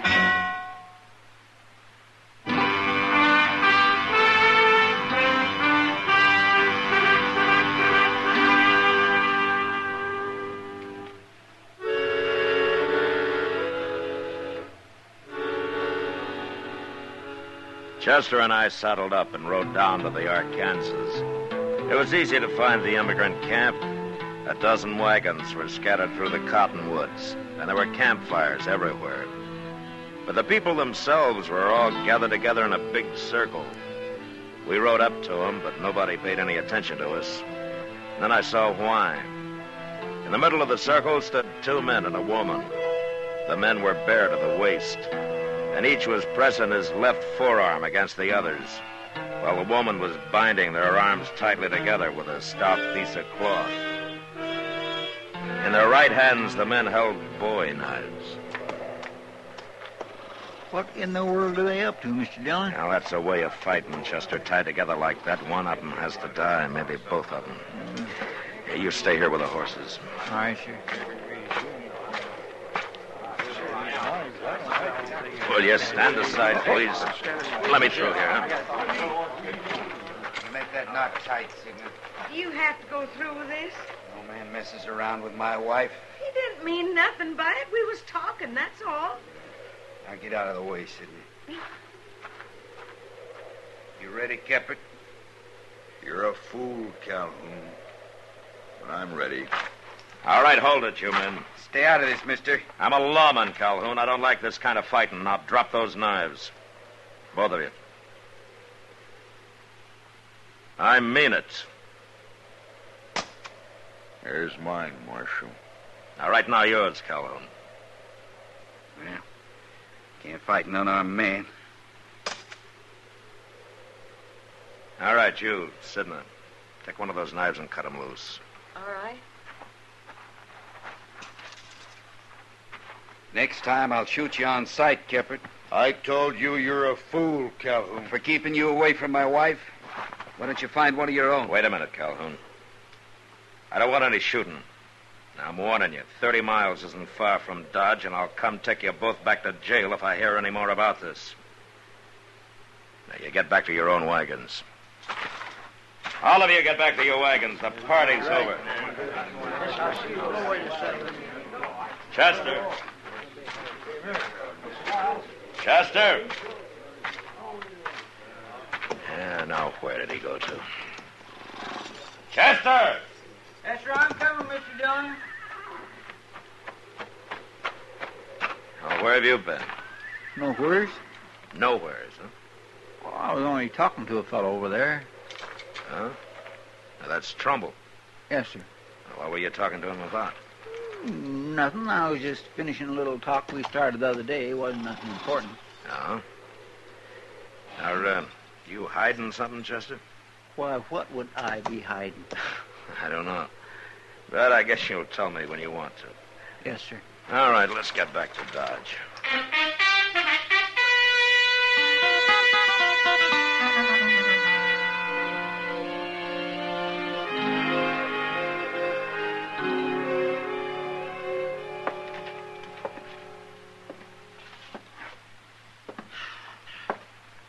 Chester. Yes, sir. If you have to pace the room like that, will you take your boots off? I'll sit down. You know, 2 days of this is about all I can stand. Yes, sir. Oh, hello, Matt. Chester. Hello, Doc. Doc, I think I got a patient for you. Oh, well, now, you don't look sick to me. No, but I'm going to be if you don't find some way to calm Chester down. He hasn't been able to sit still for 2 days. He hasn't? Well, now, what's the trouble, Chester? Nothing, Doc. I feel fine. Well, then why can't you sit still? It's sick people who have to sit still, not well ones. Hey, well, that depends on what you're sick with. I ain't sick with nothing, I tell you. You know, Doc, I think he's got a wormy brain. Forevermore. All right. I'm trying to settle my mind up about something. Now, are you satisfied? Are you? No. I ain't got the money. And I don't know where to get it. Well, money for what? For to pay Trumbull with. Do you owe Trumbull money, Chester? No, sir. Not yet. Not yet. Oh, All right, I'll tell you, but you both got to promise not to tell nobody else about it. Trumbull says if anybody heard, I'd probably get beat out. But you'd get beat out of what, Chester? Land. Free If land. it's free, what do you need money for? For Trumbull, to fix it up for me. Look, if I give him $50 for his trouble, he's got a way to arrange for the railroad to give me a half section of land. He showed it to me on his map the other day. I showed what to you? Where my half section would be. Gracious. I'll show you the picture. Yeah, that's good. Now, the South Fork of the Pawnee runs like this on here. That's right, yes, it is. And these immigrants is about 5 sections laying right next to each other. Right about Wait a here. minute, Chester. Did you say right next to each other? Yes, sir, that's what Trumbull said. Now, my half section lays on the end here. Chester, And- come on. Come on. Ain't you interested in this? Yeah, interested enough to ride out there. And don't worry about your $50. You're not going to need it.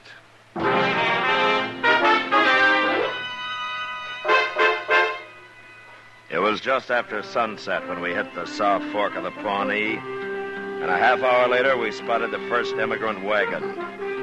A man was working nearby trying to shape the foundation for a cabin from some red cedar he'd snaked up from the river. We got down and walked over to him. It was Keppert. The man Calhoun was about to fight for chasing his wife. Hello, Marshal. Hello, Keppert. This is Chester Proudfoot. Glad to know you. Well, what are you doing out here, Marshal? There ain't been no trouble. Yeah, Keppert, I'm afraid there has been. What do you mean? Hey, look yonder. That fella coming sure is in a hurry, ain't he? It's Calhoun. He's got a rifle. I better get mine. No, you stand where you are, Keppert. But he might shoot me. You saw what he was like? You'll have to shoot me first. Keppert! Oh, now what's the trouble, Calhoun? I'm looking for my wife, Sidney. If she was here, you'd see her, wouldn't you? Maybe she's down by the river. You can look there, too, if you want. What's the marshal doing here? He was about to tell me. And then he can tell me, too. I came here to tell all of you, but I want to ask you something first. What? Do any of you have bills of sale from the railroad for this land you're on? No. No, not yet, Marshal. Trumbull just gave us a receipt and said the railroad would send us a bill of sale. Uh-huh. But you've already paid. Sure. Each man gave Trumbull $400 for a half section. And $25 on top of that for his services. That's right. What are you asking for, Marshal? I understand these sections lie right next to each other, huh? They do for a fact. What's wrong with that? Well, I guess you don't know it, but when the government granted land to the railroad, it only granted alternate sections. Every other one.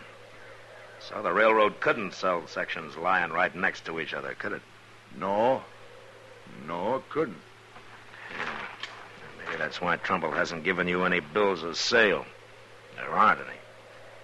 Why, he robbed us. Where is he now? I don't know. I ain't seen him since last night. Well, then I think we better start looking for him. Wait a minute.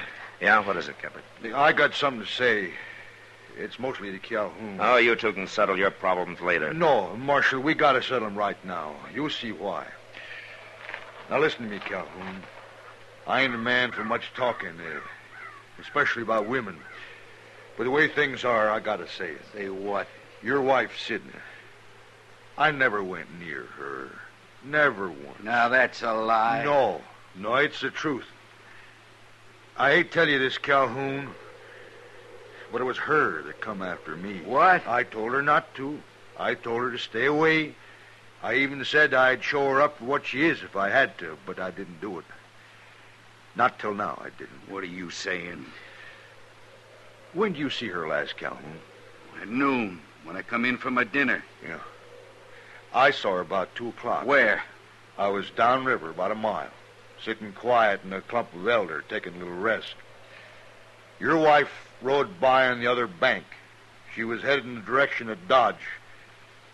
She was with a man. With a man? What man? Trumbull.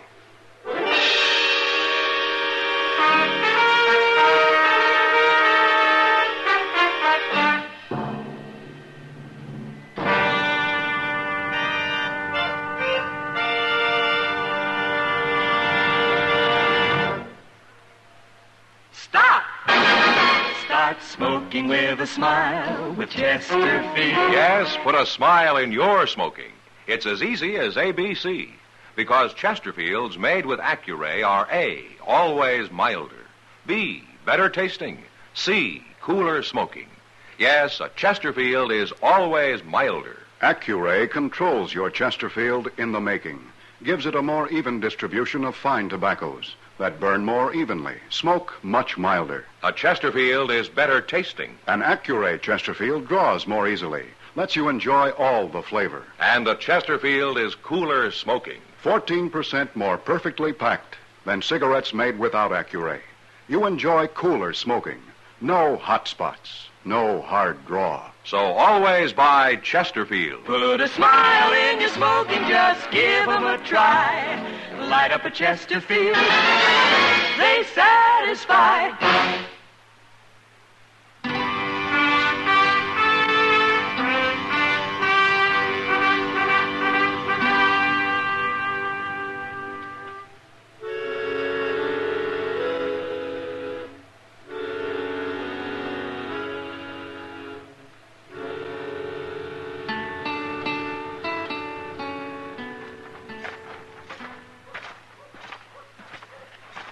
Train's still there, Mr. Dillon. Way past midnight. It ought to be leaving any minute. Now run up and tell the engineer to hold it, will you, Chester? All right. Marshal. Yeah? Look, coming out of the depot. It's Trumbull and my wife. Yeah.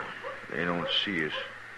They ain't even looking this way. You let me take him, Marshal. No. He's rightfully No, mine. Calhoun. You might get excited and shoot him before he draws. I'll handle this.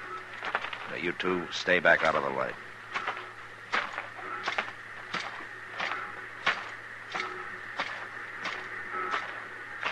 Hey, Trumbull. Marshal. Evening, ma'am. What do you want, Marshal? I want to talk to you. Don't have time. That train's about to leave. It's not going to leave. Anyway, you're not taking it. Oh. You're interfering because of Sidney here. Well, she's going with me, Marshal, and that's no business of yours. I'm arresting you for robbery, Trumbull. What? Give me your gun. No. I said give it to me. Get out of the way, Sidney.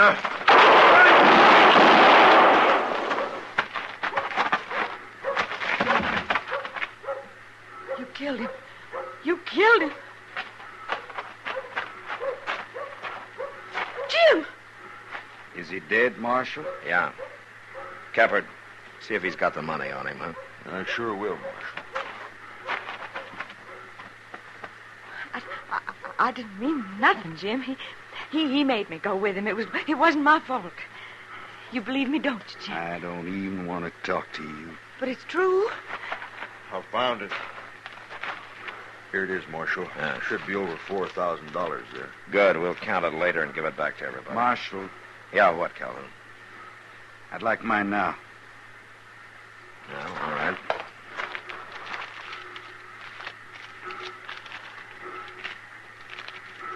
Here. $425. Thanks. Sidney, take this money. What for? Take it. But why? That's all the money I got in the world. I don't figure I owe you nothing now. What are you saying, Jim? You know what I'm saying. Yeah, sure. I know. So long, Jim. Goodbye. Calhoun, What, Kevin? I got some money coming back. I'll lend you half of it. After all I done to you? Can't blame me much for that. I've been a fool, Caput. You was right. No, that's over and done. But I can't take your money. That wouldn't be right, now would it, Marshal? Ah, you can decide about that tomorrow, Calhoun. We'll ride out and bring those other people back into Dodge. What for? So they can file for government land at the land office here. Free land. Should have done that in the first place. You know, I know of a fine section north of here that I'd kind of like to file on myself. Why don't you? Well, one man couldn't handle it. It'd take two men to prove it up, you know. Two good men. I might show it to you sometime if you're interested.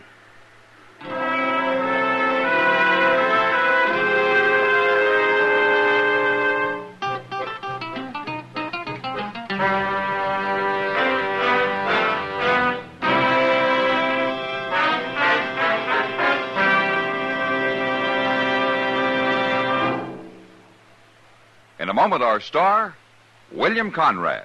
Remember, friends, this Christmas, give everyone Chesterfields.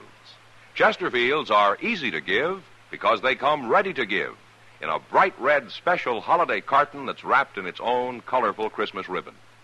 Everyone enjoys Chesterfield's smoother, cooler smoking pleasure. So, to all your friends, this year say Merry Christmas with cartons of Chesterfields. No wrapping, no tying. They're easy to give because they come ready to give. Chesterfields in the bright red special holiday carton. You know, there were a lot of ways for a man to die on the frontier. But on our next Gunsmoke, a man dies the worst way of all, needlessly. But that was the West. Good night.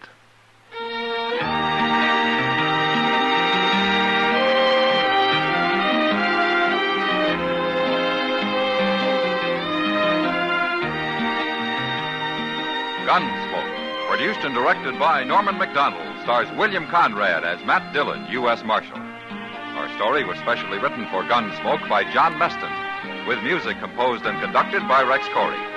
Sound patterns by Tom Hanley and Bill James.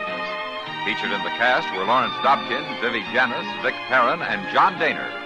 Harley Bear is Chester, Howard McNear is Doc, and Georgia Ellis is Kitty.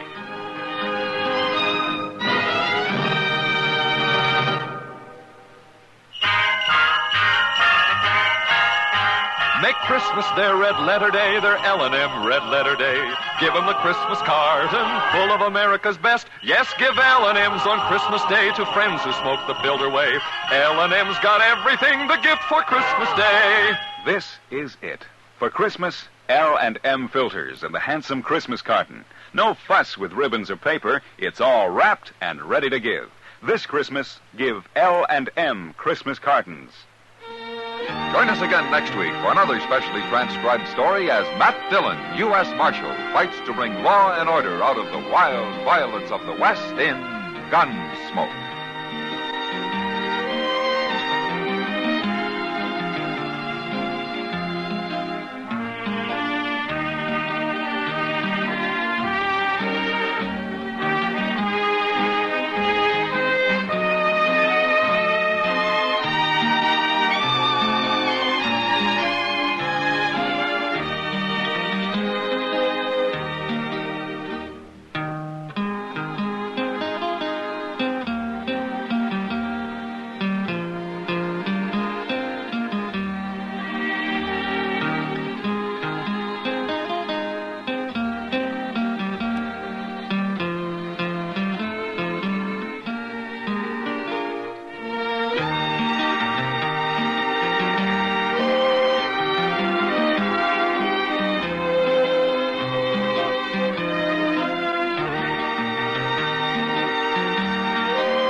Gunsmoke, brought to you by Chesterfield.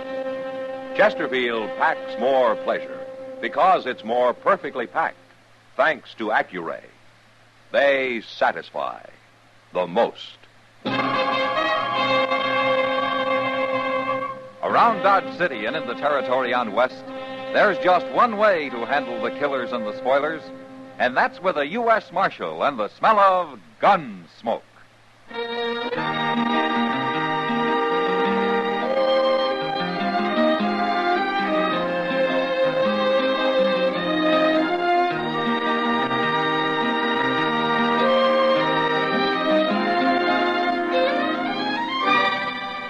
Gunsmoke, starring William Conrad. The transcribed story of the violence that moved west with young America, and the story of a man who moved with it. I'm that man, Matt Dillon, United States Marshal. The first man they look for and the last they want to meet. It's a chancy job, and it makes a man watchful and a little lonely.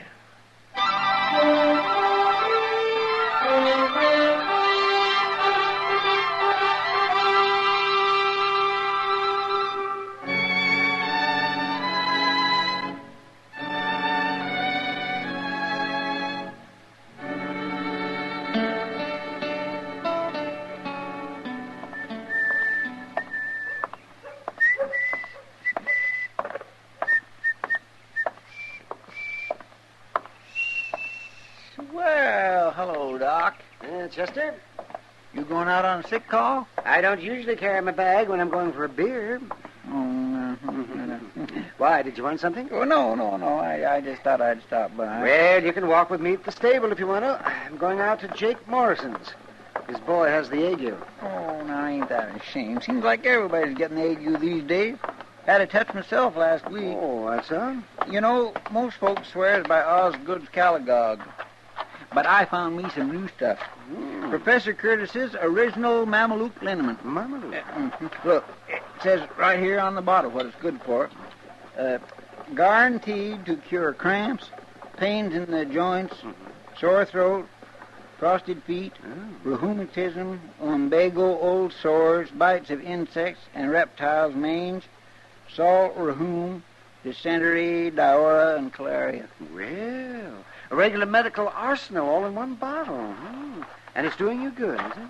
Well, of course, Doc. Well, then how come you're still walking around like a buffalo with ring bone? Well, maybe I still got just so you come to me for some free advice now, didn't you? Well, I'll just give you some free advice. Chester, stop eating all that salt pork and dried beans. What? And put some fresh greens in your stomach. Why? And stay away from the saloons for a few days. Oh, now, Doc. A little whiskey and sugar never hurt a nobody. little whiskey. Oh, and most important, take all those patent medicines you got and use them for cleaning your boots. They're just the thing to kind of toughen up the leather. And as far as I'm concerned now, Chester, you can... What's the matter, Doc? Doc, what is it? Something about that fellow that just rode by? Yes, Chester. Why, you was staring like you seen a ghost. You go ahead, Chester. I'm going back to the office. The office? What for? To get my gun. Your gun? Why? I'm going to kill that man.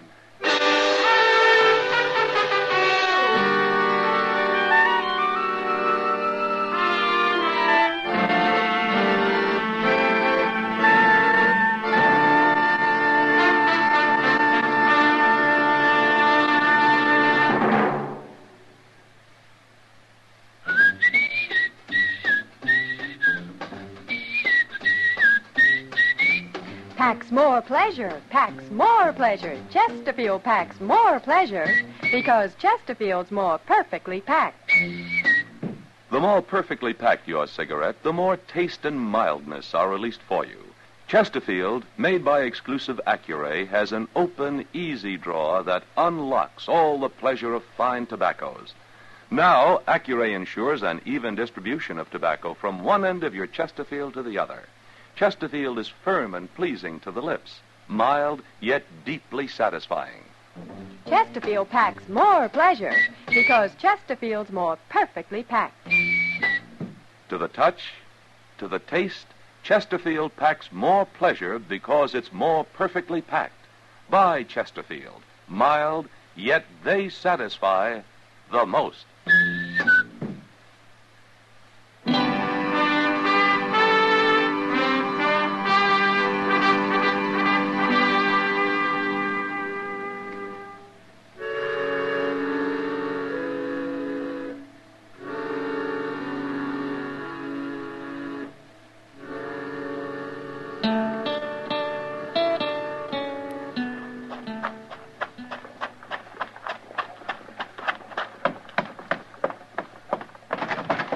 Mr. Dillon?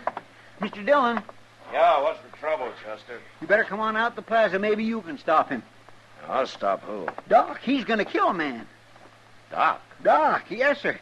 He's gone and got his old army walker and strapped it to his belt, and he's marching up Front Street looking for the fellow, whoever he is. All right, let's go. I tried my best to stop him, but he wouldn't listen. Oh, you should have saw his face, Mr. Dillon. He means business. I never seen Doc like this. Who was the fellow, Chester? I never seen him before. Well, you know what it's all about? No, sir, but I do know one thing. I'd hate to have to face that old Walker pistol, even if 'tis an old cap and ball. Why, it'd blow a hole clean through a buffalo. Matt! Oh, wait a minute. It's Kitty at the door of the Long Branch. She's waving. He must be down there. Yeah, come on. Matt, it's Doc. Is he in there, Kitty? Yeah, and he's got a gun. He's threatening some man. All right, thanks, Kitty. And if you won't come outside, I'll kill you where you stand. I told you I'm not going to fight you. That's up to you. But I'm going to kill you whether you defend yourself or not. Doc. That's enough. Matt, you stay out of this. Happens to be my business, Doc, when a man threatens another man in this town. When the other man doesn't want to fight, won't defend himself, it could turn out to be murder. You think I don't know that? You must want to kill him pretty bad. I've wanted to for a lot of years. Why? I've got good reasons, Matt. But you won't tell me, huh? No. All right, what about you? I could say I don't know, that I'm just a stranger passing through town. But I know. There's no good reason for murder. I guess he thinks there is. Do you? Not many men would say yes to that, now would they, Marshal? But you won't defend yourself, huh? I won't draw with him, no. If he's going to shoot me, he'll have to take the consequences. I'm not a fighting man, Marshal. I'm a miner. Me and my partner here, we're just traveling through Dodge. We don't want any trouble. That's right, Marshal. We made our strike out in Arizona Territory, and we're headed back for St. Louis. Oh, we was just minding our own business, having a quiet drink when this fella comes along. What's your name? Clem Maddow.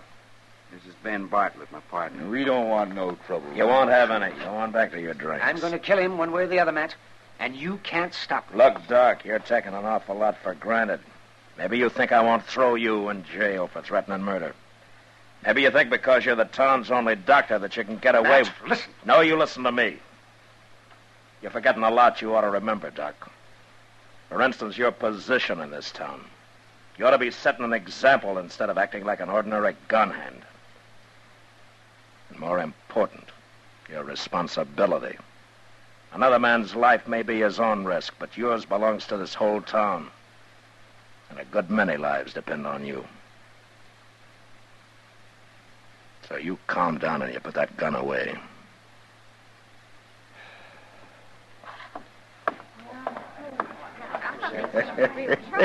Hey, you sure told the old fool off. You shut up!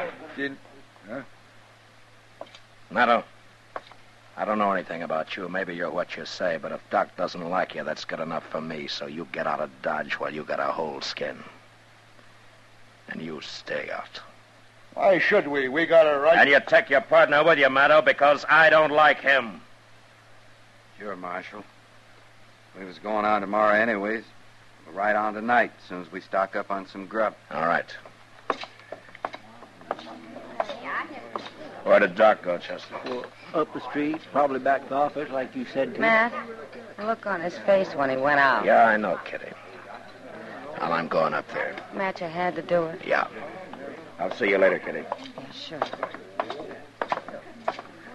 Mr. Dillon, that Maddow, he didn't seem like such a bad fellow. No, he didn't, Chester. I'd sooner believe bad of that partner of his, that Bartlett. That one seemed like he could be a hard case all right without half trying. But Maddow wouldn't even defend himself. No. But I don't think that was because he was afraid to. No, that's true. Seemed more like he just didn't want to fight Doc. Didn't seem mad at all like Doc. More like he was sad. Maybe a man with a guilty conscience, Chester. Yeah, I guess so, Mr. Dillon. You better go on over to the office, Chester, huh? I want to go up alone. Yes, sure.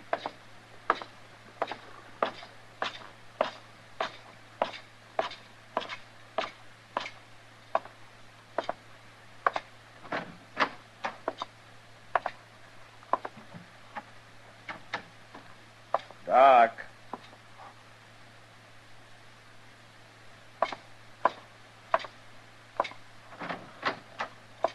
Oh, Doc. Huh. Now, I wonder where he could have gone.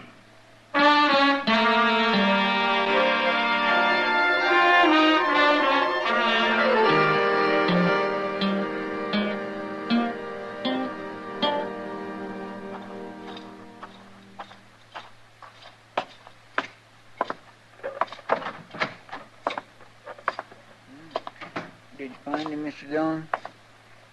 No, Chester. Well, he didn't show up at Delmonico's for his supper, and it's way past his usual time. I've been watching the office, and his light ain't come on. Of course, he could be sitting up there in the dark. I just tried again. He's not there. Mr. Dillon, you don't reckon he might have just left town? Run away? Because of what I said? Not Doc. He's too bullheaded for that. Most likely he's out there somewhere with that old pistol of his looking for Maddo. Yeah, I'm afraid you're right. Doggone it, I don't know what this town would do without Doc. He can be awful irritating at times and all, but... Hey, that was a shot. Yeah, come on.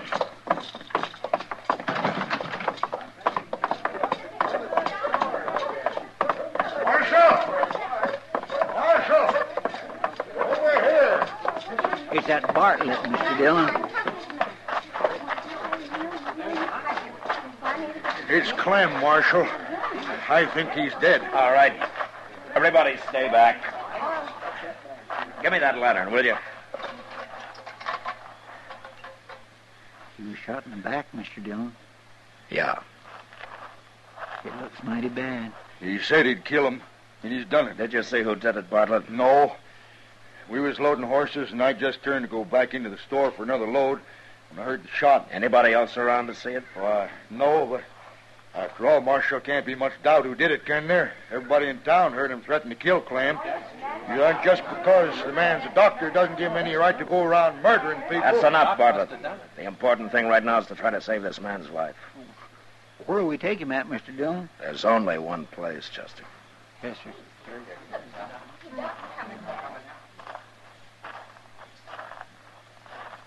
Now, where have you been, Doc? I was down by the stable, and I heard a shot. It's Maddo. He's still alive, but he was shot in the back. Oh, I see. As if you didn't know. Doc, I could understand you getting into a fair fight, but not shooting a man in the back.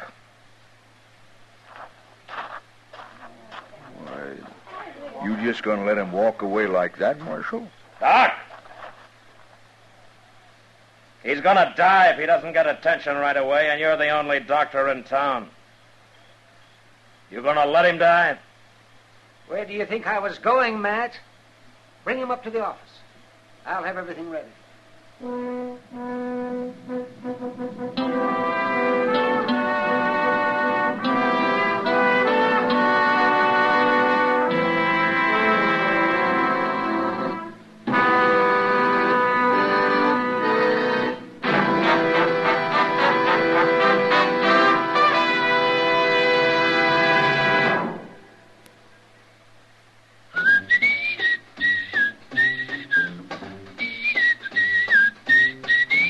Packs more pleasure, packs more pleasure. Chesterfield packs more pleasure because Chesterfield's more perfectly packed.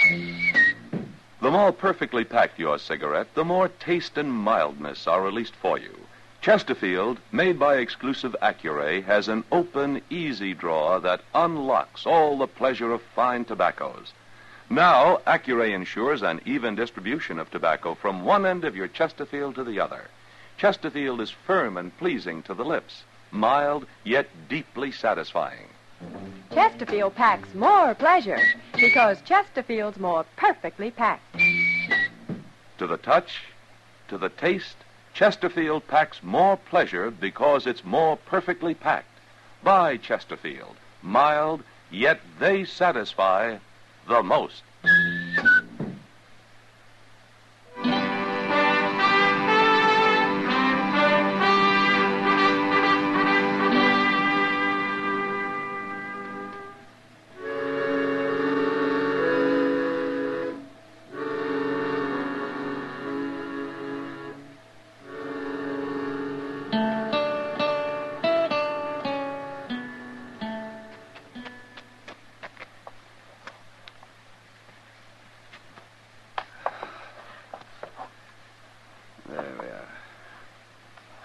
he going to pull through, Doc?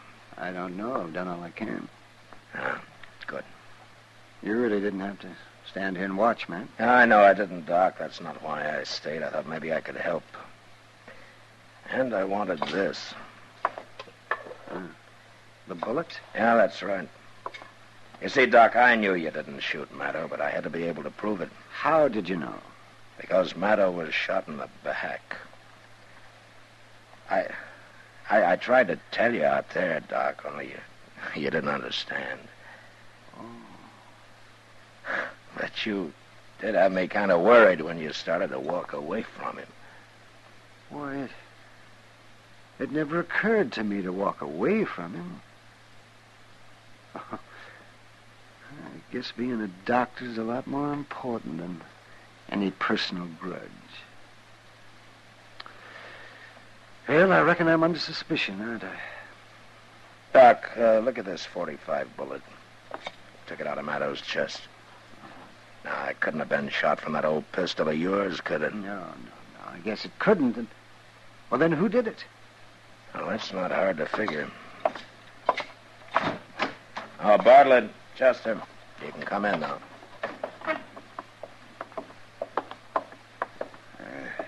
How is he, Marshal? I think he's going to be all right. He ain't going to die?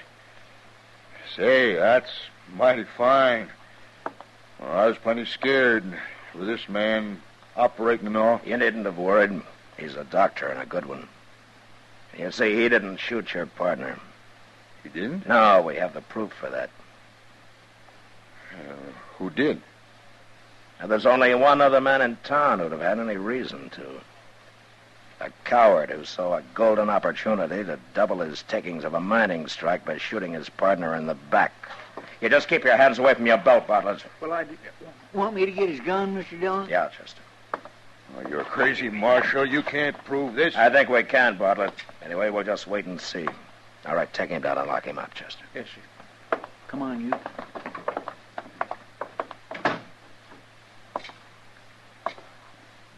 Doc, looks like Maddo's gonna come too. Yes, maybe. His color's better. You know, it's funny. I don't hate him anymore. You mind telling me why you ever did? It happened a long time ago. It had to do with a girl we were both pretty fond of. She chose Maddo, but he jilted her. She drowned herself. I swore I'd kill him. And I carried that hate in my heart all these years. That's not good for a man. No, it's not, Doc. Well, you brought me to my senses, Matt, in that saloon. Thank you. Well, I looked all over for you afterwards. Well, guess I was out of Jake Morrison's. I remembered I had to treat his boy for the ague, so I did. Doc. Oh, yes, Clem. Now you just take it easy. That's right. You lie still. You're going to be all right. Doc, I wanted to tell you I'm awful sorry for what happened. Maybe sorrier than you. I loved her. I would have come back if I could have. Well, I guess I never even thought of that. Well, we've both been sorry too long. It's all over now. Thanks. Now you just go on to sleep. You get your rest there now. And the world will look a lot better to you tomorrow. That's it. That's it. Well, good night, Doctor. Good night, man.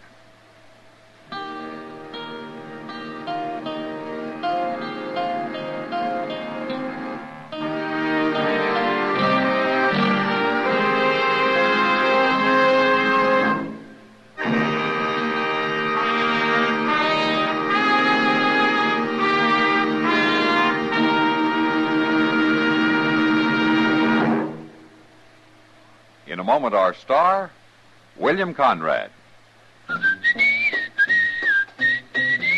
Chesterfield packs more pleasure because Chesterfield's more perfectly packed. Chesterfield, made by exclusive Accurate, packs more pleasure because it's more perfectly packed. Unlocks all the pleasure of fine tobaccos. Chesterfield packs more pleasure because Chesterfield's more perfectly packed. Firm and pleasing to the lips. Chesterfield, mild, yet they satisfy the most.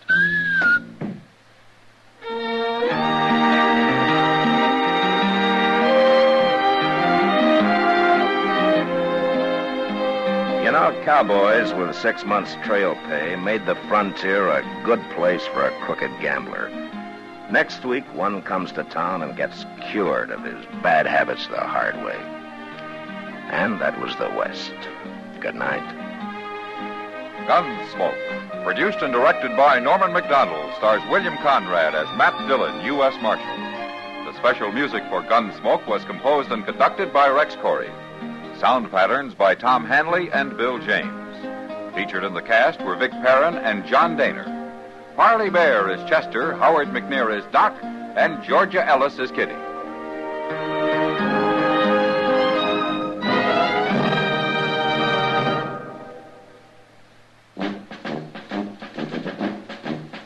Make today your big red letter day, your L&M red letter day. Superior taste and filter, it's the miracle tip. Make today your big red letter day. Change to L&M today. L&M's got everything. Superior taste. And superior filter. Get L&M today. This is it. L&M, superior taste and filter. L&M, America's best filter tip cigarette.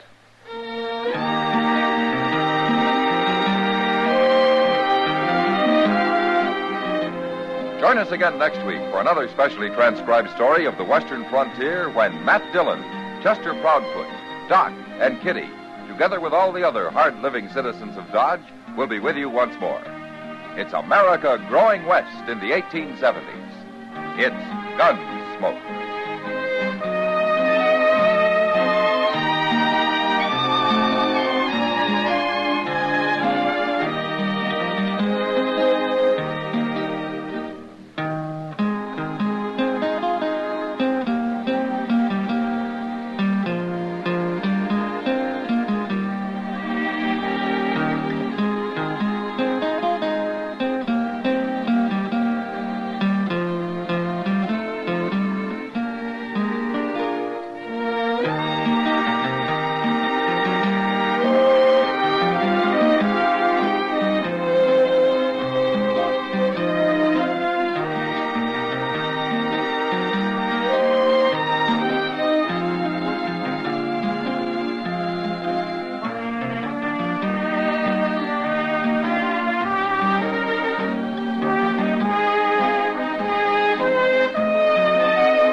Gunsmoke, brought to you by Chesterfield.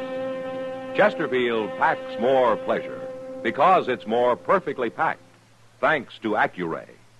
They satisfy the most. Around Dodge City and in the territory on West, there's just one way to handle the killers and the spoilers, and that's with a U.S. Marshal and the smell of gun smoke.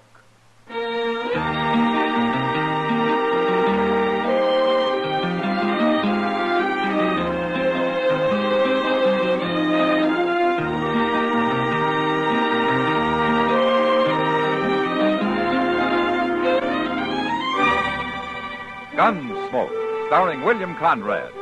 The transcribed story of the violence that moved west with young America. And the story of a man who moved with it. I'm that man, Matt Dillon, United States Marshal. The first man they look for and the last they want to meet. It's a chancy job, and it makes a man watchful and a little lonely.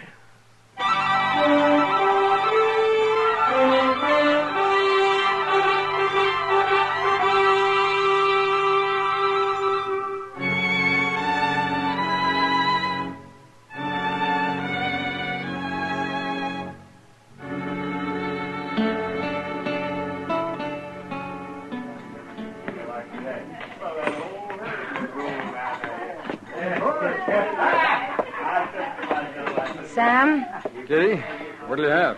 I'm going out to Delmonico's for something to eat.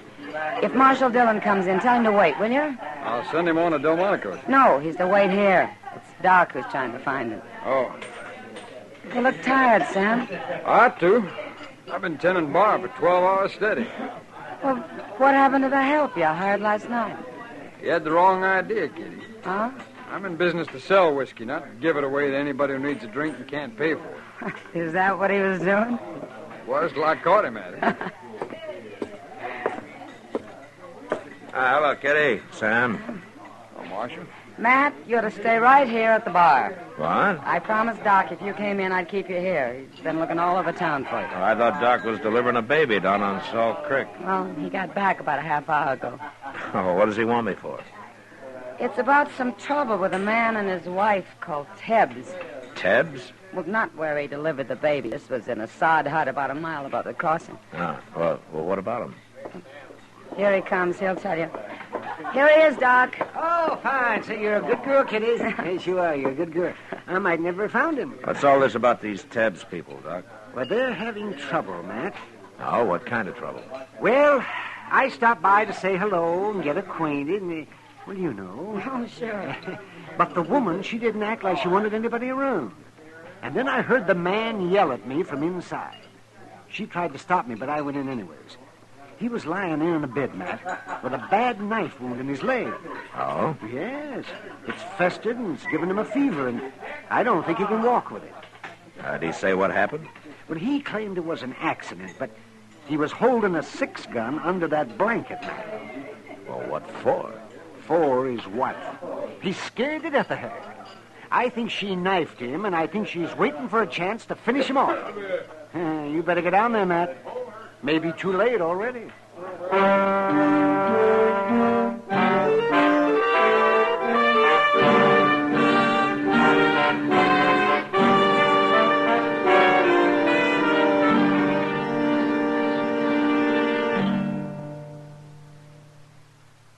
Introducing one of the country's best-known jazz musicians and arrangers, Mr. Bobby Haggart.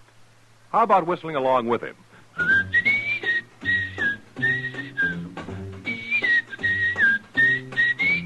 Packs more pleasure, packs more pleasure. Chesterfield packs more pleasure because Chesterfield's more perfectly packed. The more perfectly packed your cigarette, the more taste and mildness are released for you. Chesterfield, made by exclusive Accuray, has an open, easy draw that unlocks all the pleasure of fine tobaccos. Now, Accuray ensures an even distribution of tobacco from one end of your Chesterfield to the other. Chesterfield is firm and pleasing to the lips, mild, yet deeply satisfying. Chesterfield packs more pleasure because Chesterfield's more perfectly packed. To the touch, to the taste, Chesterfield packs more pleasure because it's more perfectly packed. By Chesterfield, mild, yet they satisfy the most.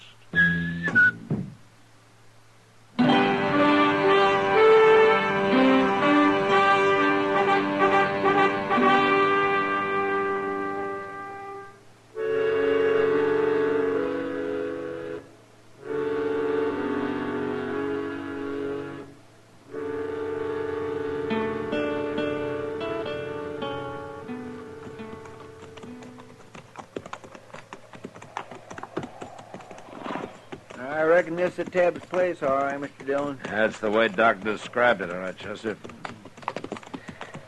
Including the wife out there hoeing in the dirt. She's letting on she don't see us. Yeah. I didn't expect we'd be very welcome here. Just wait till she finds out you're a marshal. And I'm not going to tell her, Chester. Not right off, anyway. Hello, ma'am. Hello. We were looking for a drink of water. Crick's over yonder. Yeah, but you got a well here. Water's no better than the crick. Okay, we'll use the creek. But, first I'd like to talk to your husband. My husband? What about? Oh, just wanted to get acquainted. He ain't here. Oh. Well, we go get a drink, then we'll come back and wait for it. No. Who are you talking to, Florrie? Who's out there? Nobody. Now you stay quiet. He's feeling poorly, mister. I don't want nobody bothering him. Well, we won't bother him. You stay out of there. Well, then I'm coming too. You better wait outside, Chester. Yes, sir. That hut can't hold more than 3 people anyway. Hello. Oh, I knew I heard somebody. Your wife says that you're sick, Ted. I told you to leave him alone. I told you not to be troubling him. Well, I'm only being neighborly, ma'am. If he's sick, maybe I can help. So you're a neighbor, mister? Well, my partner and I are planning a homestead nearby. As soon as we can decide on a good piece of land. Now, you get it staked out, then you come see us, mister. Everything will be fine then. Now, Florrie, don't be that way.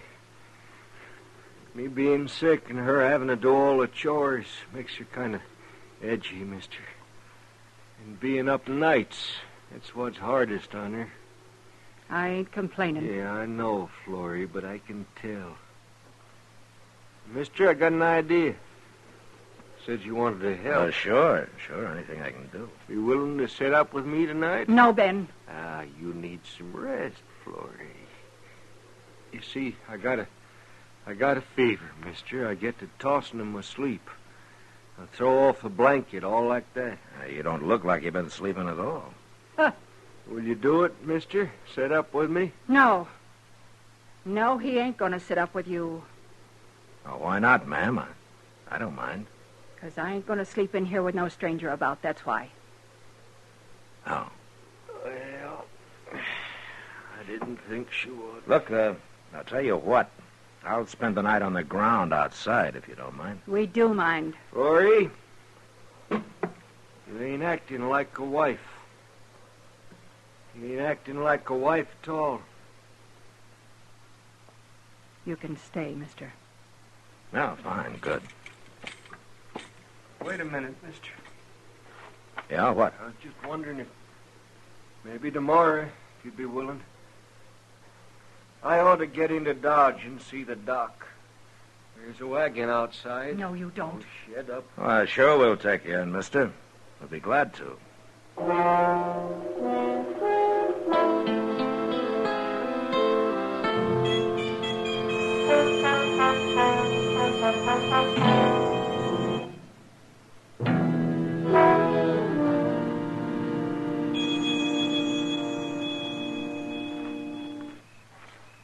We really going to drive him into Dodge tomorrow, Mr. Dillon? Yeah, we better. But why don't she want him to go? Well, I guess Doc was right, Chester. She put a knife in him, and now she's trying to finish him off. Well, if he's got a 6-gun under his blanket, why don't he just shoot her? And who'd take care of him, feed him? He's getting more fever every day, and he can hardly walk anyway. Well, he sure can't last much longer, with him staying awake, trying to keep an eye on her all the time. Yeah. Chester, I think I'm going to go in there and tell him who I am and load him into a wagon tonight. This has gone on long enough. I reckon you better, Mr. Dillon. Yeah.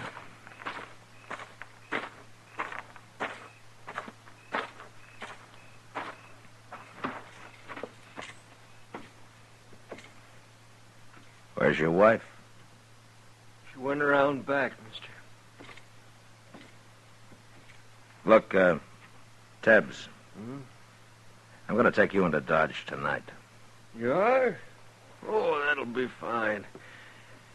Oh, except for Florrie. You want to tell me what's going on here? What do you mean? I'm not a homesteader, Tebbs. I'm a U.S. Marshal. Huh? That's right. And I'm going to take you into Dodge, Florrie or no Florrie. You need sleep and you need care. Oh, well... Now, you can tell me your story when you want to. No. There's no story. I just got hurt a little, is all. Here, look here, Marshal. You got to understand, Florrie. She don't mean what she says. She gets all riled up over nothing.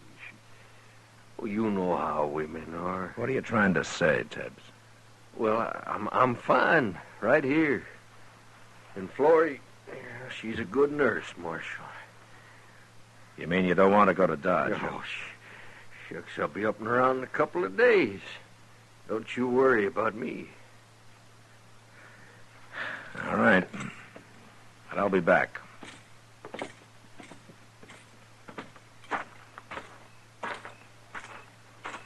Chester. Chester.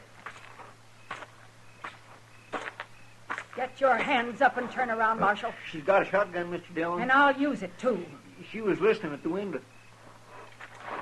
Now my hands are up, Florrie. I'm taking your gun. She got my gun, too, Mr. Dillon. You're making a bad mistake, Florrie. I won't have you nor nobody else meddling where you don't belong. Now get your horses and ride out of here.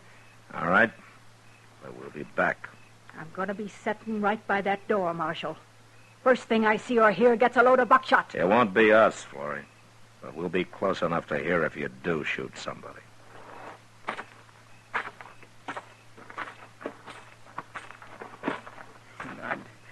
I couldn't help it, Mr. Dillon. She come ooching around the side of the hut, and I didn't even see that cussed shotgun until it was too late. Yeah, neither did I. What we gonna do? There's nothing we can do tonight. But tomorrow in the daylight, we got our rifles. We'll think up some tricks for her.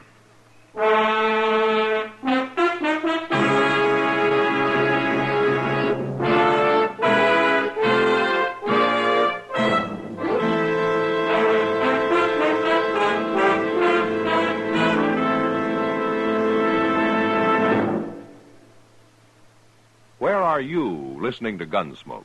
In your favorite easy chair? Or out driving? Oh, there you are.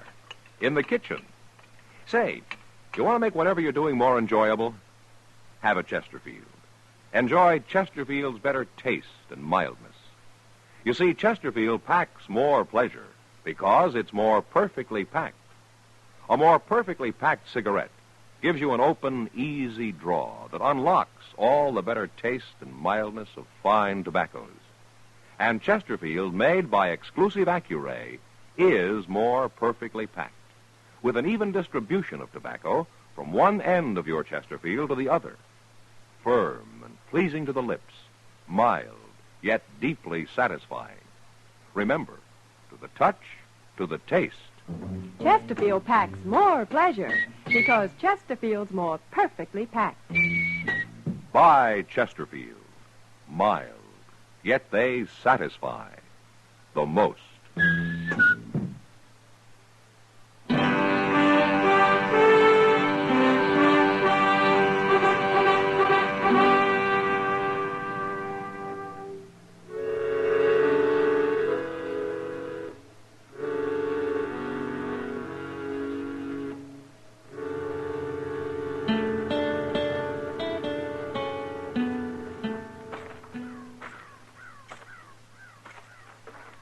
I don't see her around nowhere, Mr. Dillon. She must be inside the hut, Chester. Well, I hope she don't come charging out of there with that shotgun blazing. It would be a bad way to start the day, wouldn't it? I can't think of none worse, especially on an empty stomach. Yeah. Oh, there she is. Hmm? Now, wait a minute. It's all right. She isn't armed. Come on over here, Marshal. Now, what's she up to? Yeah, it's hard to say with a woman like that. I thought you'd be back this morning. Yes, I told you we would. We're going to take your husband into Dodge, ma'am. You're too late, Marshal. Too late. He died during the night. What? It was too much for his heart. He always did have a weak heart. Where is he, Florrie? Lying there inside, Marshal. Why? Don't you believe me? I believe you, but I want to have a look at him. What for? I got him all wrapped up in his blanket, ready for burying. I'll go dig a grave for him if you want to help so much. All right, we'll dig a grave after I've seen him. You got no respect for the dead, Marshal? It's the living that bothers me right now, Florrie.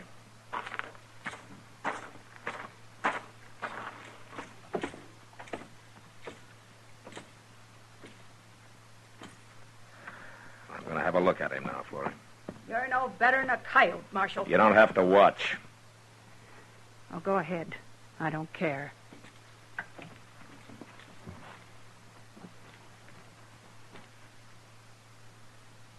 unbutton his shirt here.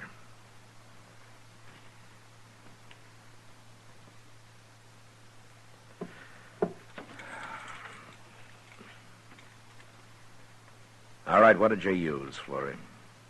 Use? For what? I might have known he couldn't stay awake forever. He fell asleep and you stabbed him in the heart with a needle or something. That doesn't show much, does it?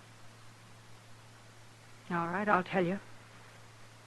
Don't matter none anyway. I killed him. Why would you want to kill your husband, Florrie? My husband? He wasn't my husband. He killed my husband, Marshal. We never seen him before. He rode by here and started trouble. Over me it was. My husband pulled a knife, but he shot him. And I swore I'd kill him for it, and I did. Why didn't you explain all this to Doc Adams when he was out here? Or to me last night? And let you take him and hang him? I had to kill him myself, Marshal. It's a promise I made my husband while he was dying. And I'm going to have to arrest you. You can't do nothing to me for this. You murdered a man, Florrie. You're wrong, Marshal. You just admitted it. Well, I ain't doing no more talking. You take care of him, and we'll go into Dodge. But I won't be in jail long, you'll see.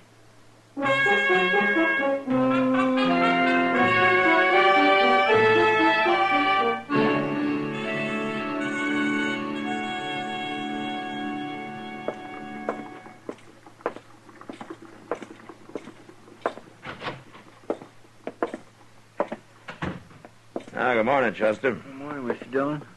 What you got there? That's a mail. Oh, did you pick it up? Yeah, I picked it up. I was down there anyway. How's Florrie? She ain't said a word.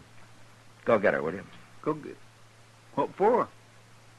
She was right, Chester. I can't keep her in jail. But, Mr. Dillon, we just Go can't get haul her, off. will you? Yes, sir.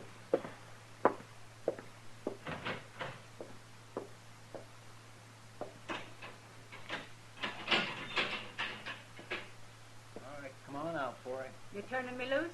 Not me. Mr. Dillon is. About time. Morning, Florrie.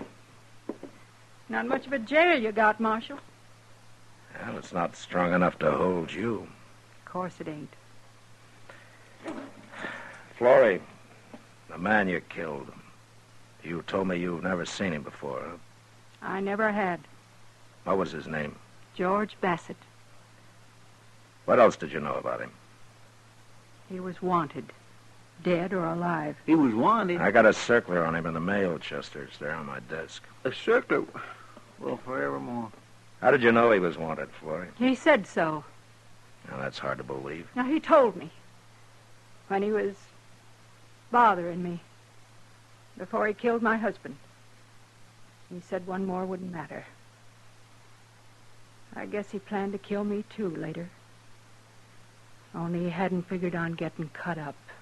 And he needed me after that. Yeah. Now, why didn't you tell me this out there, Florrie? I didn't think you'd believe me, Marshal. Well, maybe you were right. I never heard of George Bassett before. You heard of him now? Yeah. There's going to be some reward money coming, Florrie. Marshal? Yeah, what? You say it. Say what, Florrie? Please. Now. That you don't want the money? That you wouldn't take it? Thank you, Marshal. Thank you for saying it right. I feel some cleaner for that. Goodbye. Goodbye, Florrie.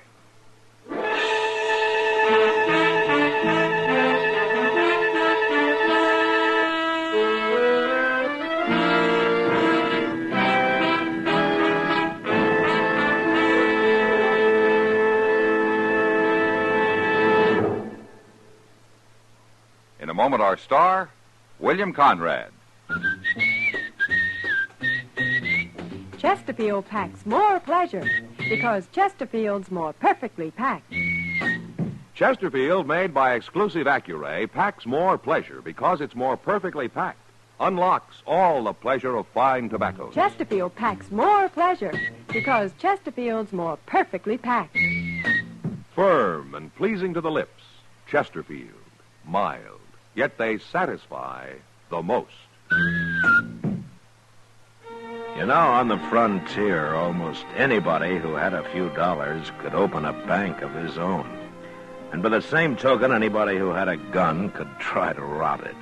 And next week, a man does. And that was the West. Good night.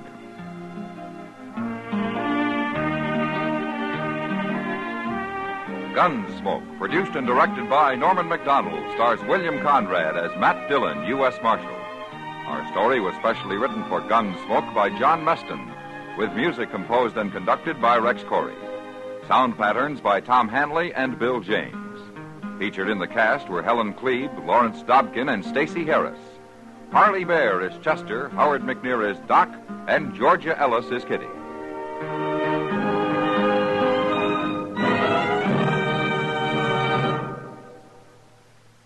Smokers, this is it. L&M filters.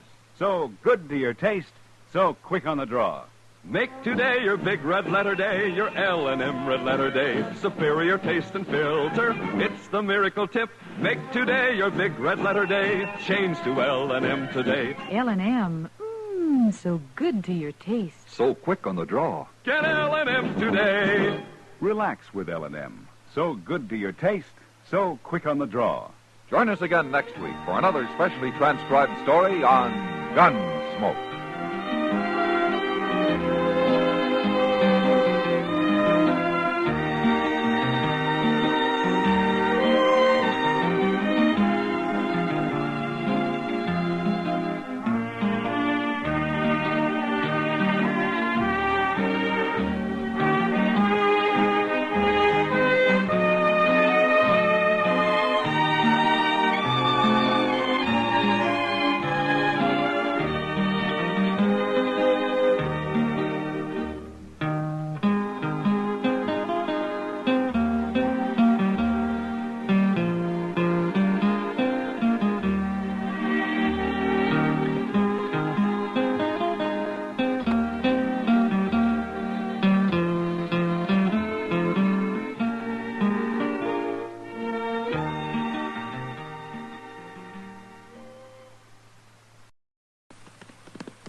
Gunsmoke, brought to you by Chesterfield. Chesterfield packs more pleasure because it's more perfectly packed, thanks to Accuray. They satisfy the most. Around Dodge City and in the territory on West, there's just one way to handle the killers and the spoilers, and that's with a U.S. Marshal and the smell of Gunsmoke.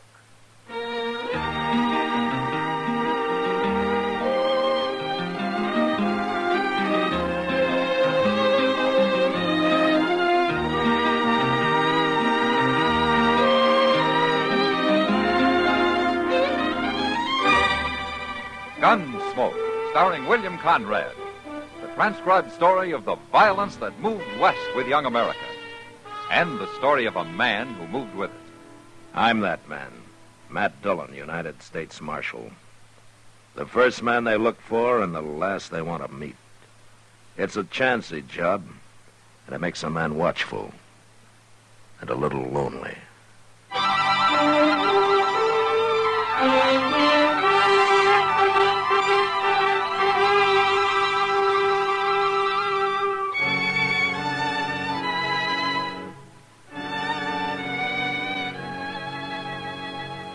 Every man who comes to Dodge doesn't spell trouble, but sometimes a stranger rides in who, to my eye, has it written all over him.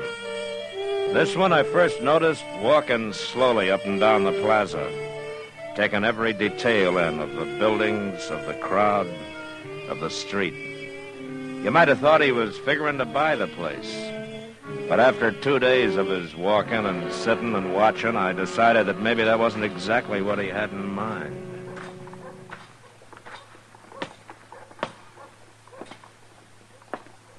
You looking for somebody, mister? You've been in Dodge long enough, stranger. You know who I am. Marshal Dillon. If there's anything about this town you haven't found out, maybe I can help you. This is the first civilization I've seen in months, Marshal. Just trying to get used to it again. By the way, my name is Cole Yankton. Well, it ain't no summer name, Marshal, if that's what you're thinking. What do you do that keeps you away from civilization, Yankton? Oh, I've been horse trading, around among the settlers, a few peaceful Indians. Uh-huh. But you're done with that now, huh? I sold what I had. Come out pretty good, too. You know, most men who come here with a stake spend it gambling. I haven't seen you near a saloon yet. I'll look them over later. You aiming to stay here long? I come here to take the Santa Fe to Wichita, Marshal. Well, it goes every day. You got something against me? No, not yet. I guess being a lawman, you gotta be suspicious of everybody, don't you? Not everybody. There's nothing wrong with me, Marshal. Now, don't you worry about a thing. I won't, Yankton. Good. I'm gonna let you do the worrying.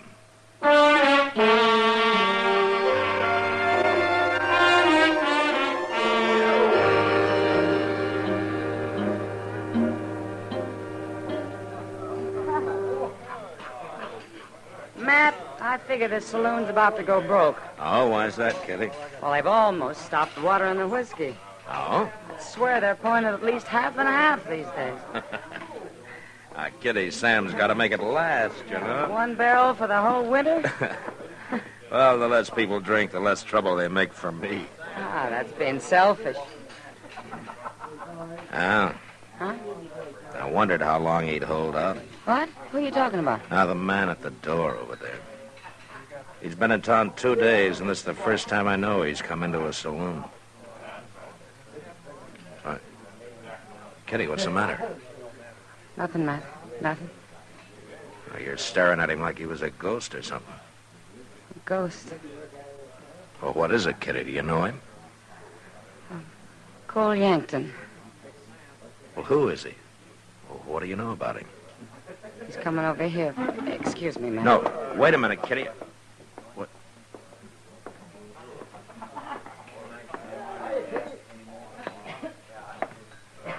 Evening, Marshal. Hello, Yankton. Your girl took off. Uh-huh. She's going out the back door. She's really leaving. Yeah, it looks that way. Now, why'd she do that, Marshal? I wouldn't know, Yankton. You ain't even curious? I don't figure it's any of my business. Maybe you're right, Marshal. Maybe it ain't.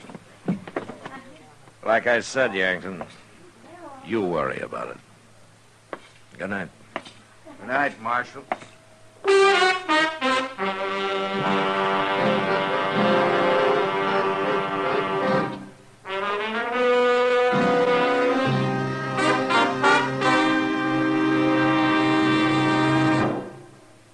Introducing one of the country's best-known jazz musicians and arrangers, Mr. Bobby Haggart. How about whistling along with him?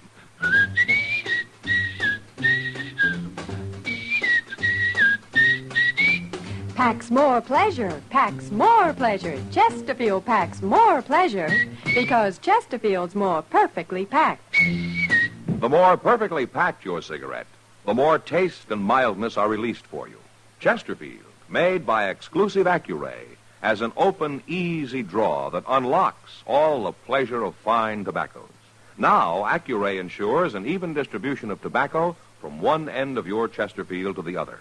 Chesterfield is firm and pleasing to the lips, mild, yet deeply satisfying. Chesterfield packs more pleasure because Chesterfield's more perfectly packed. To the touch, to the taste, Chesterfield packs more pleasure because it's more perfectly packed. By Chesterfield, mild, yet they satisfy the most.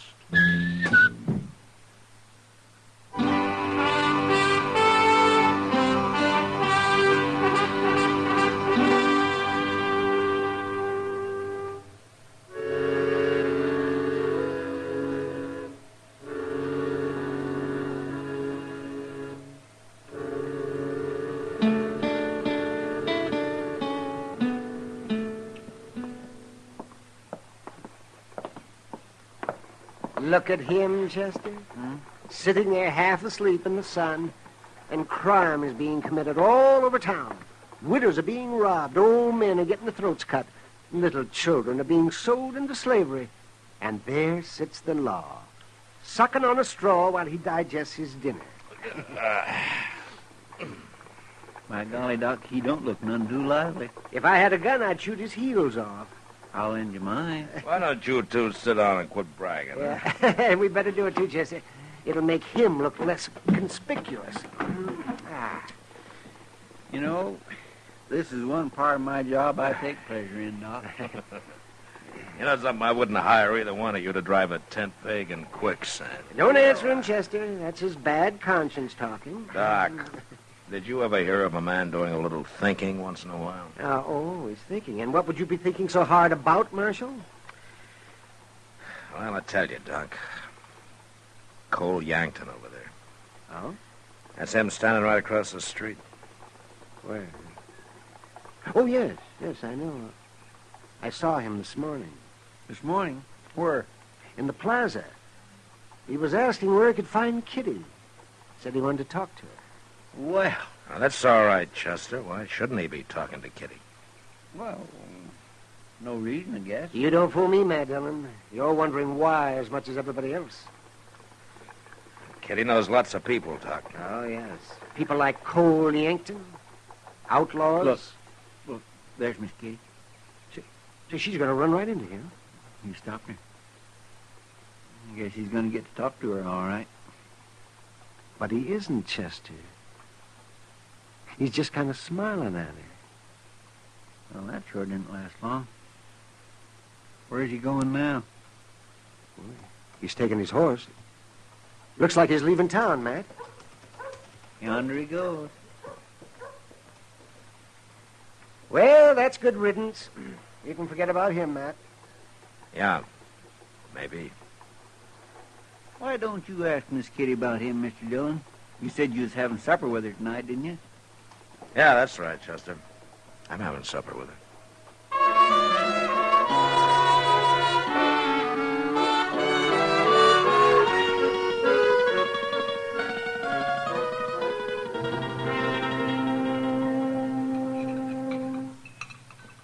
You like the enchiladas, Matt? Well, I'd like 'em better if I knew what they were using for meat, Kitty. Haven't you ever been here before? No, not often. Yeah, for one thing, it's too long a walk. This place is hardly part of Dodge. Now, just 'cause it's at the edge of town. I don't think you like Mexican food, Matt. I grew up on it, Kitty. Well, the walk's good for you. Gives you an appetite. Huh? Mm-hmm. Is that why you brought me clear out here? I get tired of eating at Delmonico's and those places. Change is good for you once in a while. Yeah, sure, it's good for you. As long as it's for the better. There's nothing wrong with this food. I think it's delicious. Uh-huh. Have you tried this coffee? I wasn't talking about the coffee. Well, you take cornmeal and molasses and you fry it together till it turns to powder. Then you boil that with water and you got coffee. Is that how they make it? Well, that's how they make it here. Well, I like it. Well, you don't have to, you know. It's not going to cost me much. Then you ought to be grateful I made us come here. Oh, I am, Kitty. I sure am. Matt. Yeah. You haven't asked me about Cole Yankton. No, I haven't, Kitty.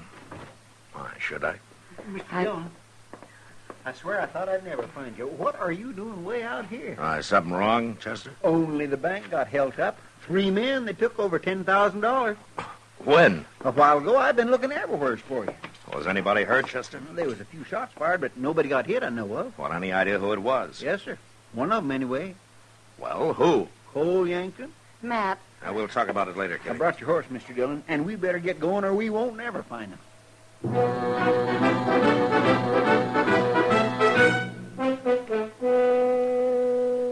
All Chester knew was that Cole Yankton and his partners had headed south out of Dodge. So we started after him. We rode blind for a few hours. I was about to give it up and wait for daylight when we ran into a cowboy who'd heard him ride past him in the dark. When I told him who I was, he told me the only place in the whole country where they might be hiding. And an hour later, Chester and I were crawling on our bellies up to a half-fallen shack that lay under a small bluff. They ain't even hiding in the shack. They got a fire going outside. They'd have been safe enough if it hadn't been for that cowpuncher, Chester.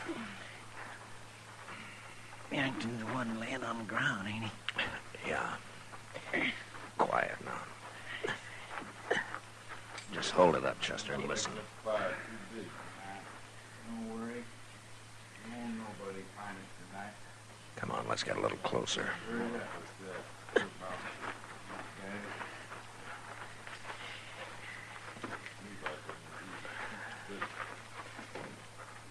There's only two of them, Mr. Dillon. Yeah. The other one's probably in the shack. Listen. How are they gonna find it? Ain't bloodhound. Well, they don't like it, I tell you. Another thing, Yankton. What were them men doing in the bank? It was always empty at that hour. Can't find out everything in 2 days, can I? No, I guess not. I still give you credit for one thing, Yankton. At least that tin-horn marshal never showed up. Don't give me credit for Why, he means So kid, hard Mr. to know Dillon. it's about. He means she was in on it. That gal help you out? What's her name? it. Name's Kitty, and I don't want to talk about it. Yeah, you talked about enough what we got to dodge. Look, the marshal was out of the way, wasn't he? That's what I said. And that's all you need to know. Now leave Kitty out of this. You're awful touchy about it, ain't you, Yankton? You shut up, or I'll put a Chester. bullet in you. Yes, sir. There You now, watch for the Brown. man in the shack. I'm going to move in on these two. Are you ready? I'm ready. I will. All right, you men are covered. Get your hands up. Shoot him.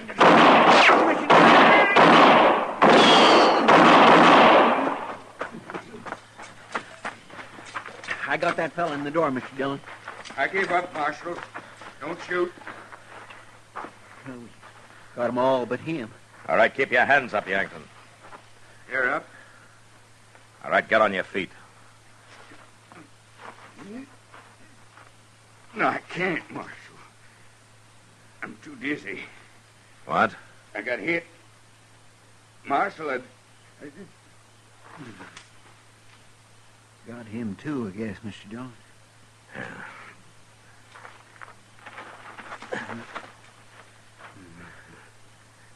Yankton? He's bleeding all right, Chester, but he's not dead. Say, looks like an old cart of some kind over there, Mr. Dillon. If 'tain't busted, maybe we can hitch it up and carry him back to Dodge. Yeah.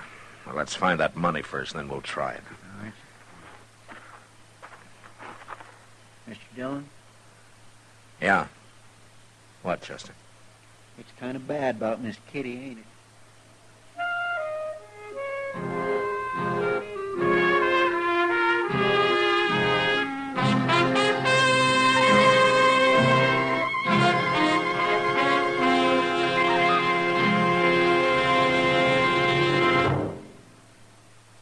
Say, where are you listening to Gunsmoke?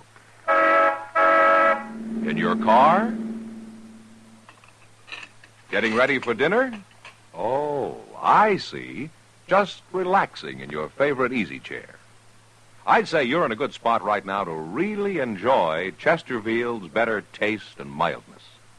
You see, Chesterfield packs more pleasure because it's more perfectly packed. A more perfectly packed cigarette gives you an open, easy draw that unlocks all the better taste and mildness of fine tobaccos. And Chesterfield, made by exclusive Accuray, is more perfectly packed, with an even distribution of tobacco from one end of your Chesterfield to the other. Firm and pleasing to the lips, mild, yet deeply satisfying. Remember, to the touch, to the taste. Chesterfield packs more pleasure because Chesterfield's more perfectly packed.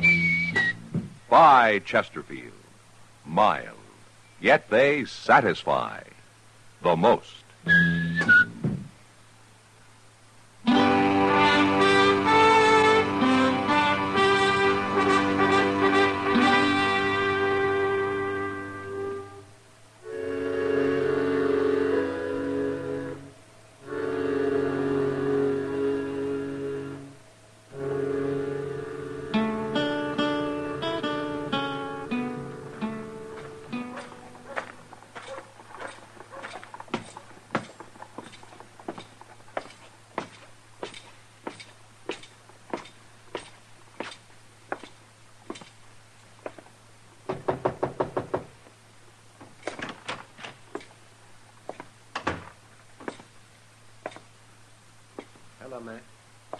is he, Doc? I've done all I can for him, Matt. I ain't gonna make it. I never thought I would. And I don't give up, Yankton. There's always a chance. My partners, they're both dead, ain't they, Marshal? We buried them before we brought you in, Yankton. Come in. Oh, well, Kitty. I had to come. I heard he was here. Hello, Kitty. You got a bullet in me, Kitty. I know. Out on the street there yesterday, I had it in mind to ask you something, but when I got close to you, I knew I couldn't. And I'm glad, because things didn't work out so good. No. I'm sorry, Cole. I'm real sorry. Thank you for coming, Kitty. I won't bother you no more.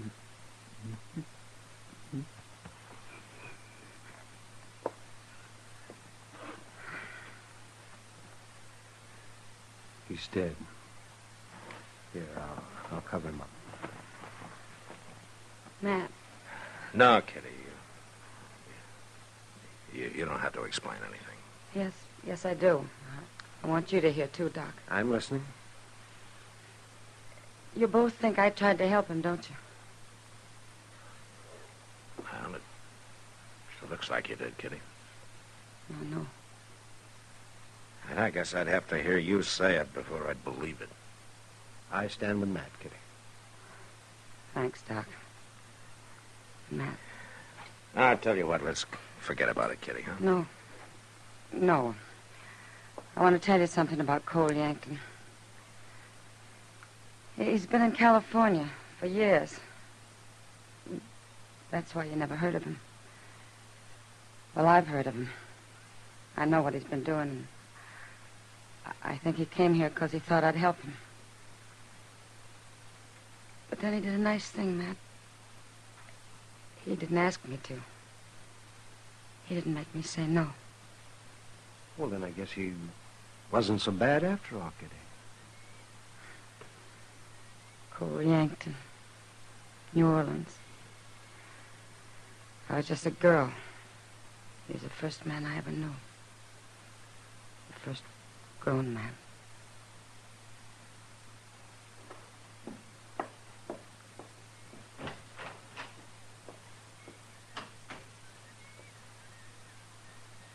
Yankton was a fool, Matt. Yeah. He should have stayed with that girl. Yeah, she's all right, isn't she, Doc?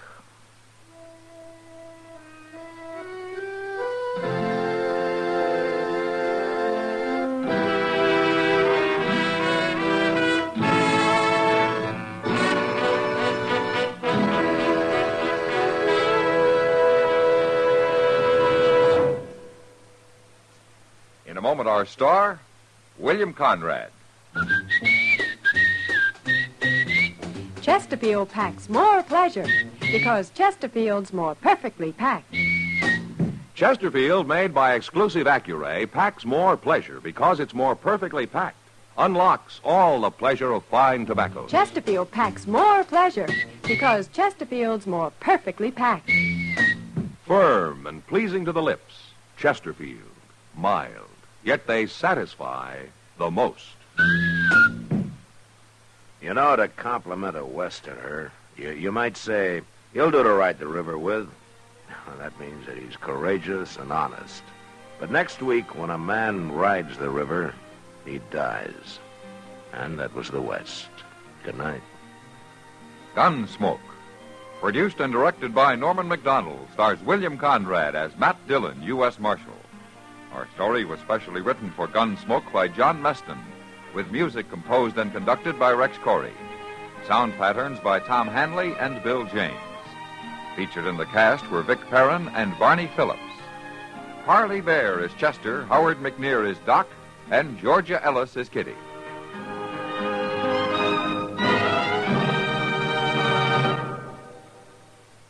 Smokers, this is it. L&M filters. So good to your taste, so quick on the draw. Make today your big red letter day, your L&M red letter day. Superior taste and filter, it's the miracle tip. Make today your big red letter day. Change to L&M today. L&M, so good to your taste. So quick on the draw. Get L&M today. Relax with L&M. So good to your taste, so quick on the draw. Join us again next week for another specially transcribed story on Gunsmoke.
Gunsmoke, brought to you by Chesterfield.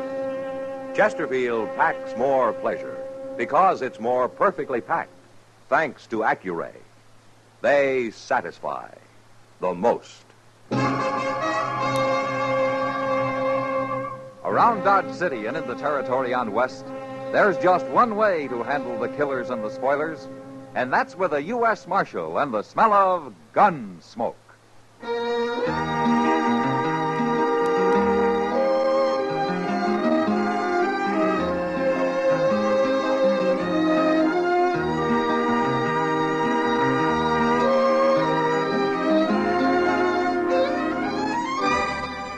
Gunsmoke, starring William Conrad, the transcribed story of the violence that moved west with young America, and the story of a man who moved with it. I'm that man, Matt Dillon, United States Marshal. The first man they look for and the last they want to meet. It's a chancy job, and it makes a man watchful and a little lonely.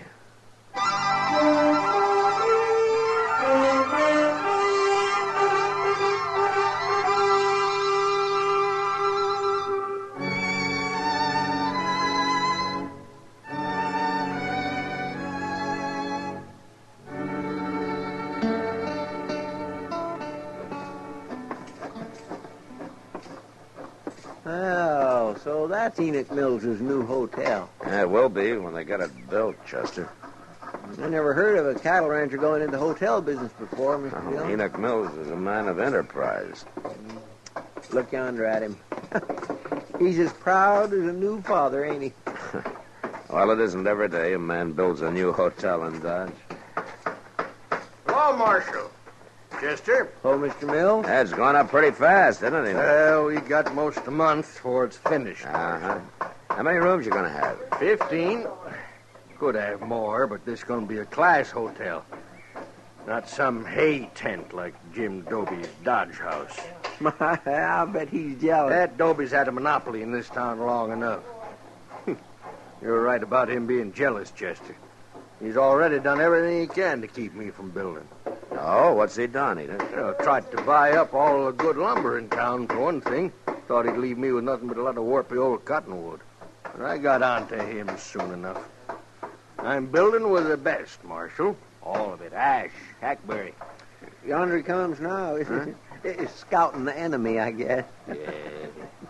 Let him scout. He'll be out of business soon enough. Looks like a town meeting we're about to have. How are you, Marshal, Chester? Hello, Mr. Dobie. We're coming along just fine, Dobie. Of course, it's only a little bitty hotel. You'll never beat me, Enoch. You're getting too old. Old? Dobie, I'll eat the goose that fattens in your grave. Not likely. Anyways, what do you know about the hotel business, Enoch? You won't last a month. Now, look, man. Dodge can use 2 hotels. There's plenty of trade here. Why don't you quit fighting each other? You're just scared of a little competition, Dobie. You ain't slept a night since I started building. You got a ranch to run, Enoch.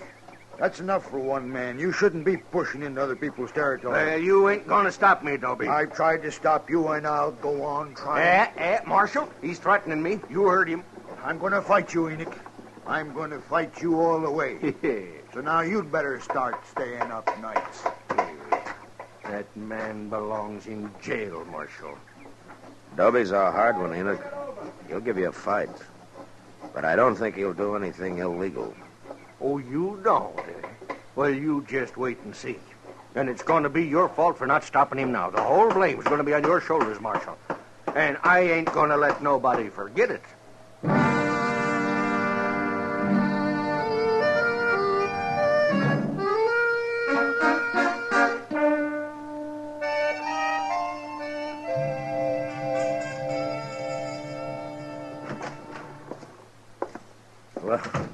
Well, evening, Kitty. What are you doing here? I came by to tell you something, Matt. Oh? You ever hear of a man called Gil Shank? Don't tell me he's in town. I met him at the Long Branch this afternoon. He didn't say much, but a man like that stands out like a white buffalo. You can pick him, Kitty. Yeah, Gil Shank's a gunman and a crook. He isn't wanted that I know of, but he sure ought to be. I didn't figure him for a drummer.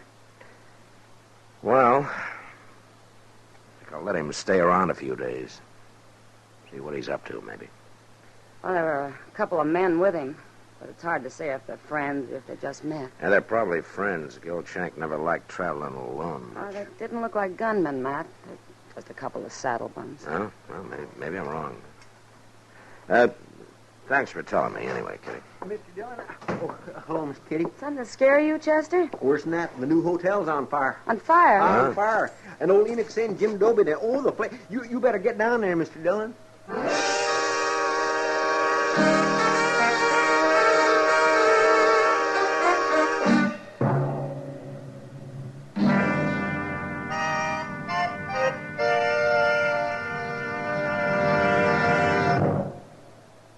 Introducing one of the country's best-known jazz musicians and arrangers, Mr. Bobby Haggart. How about whistling along with him?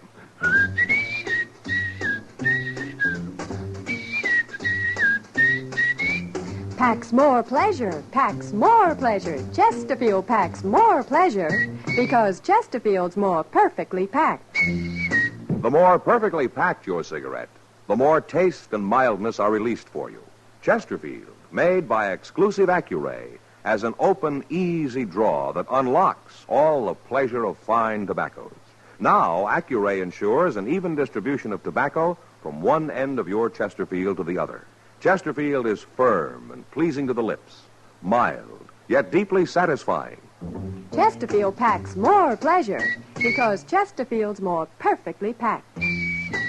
To the touch, to the taste, Chesterfield packs more pleasure because it's more perfectly packed. By Chesterfield, mild, yet they satisfy the most.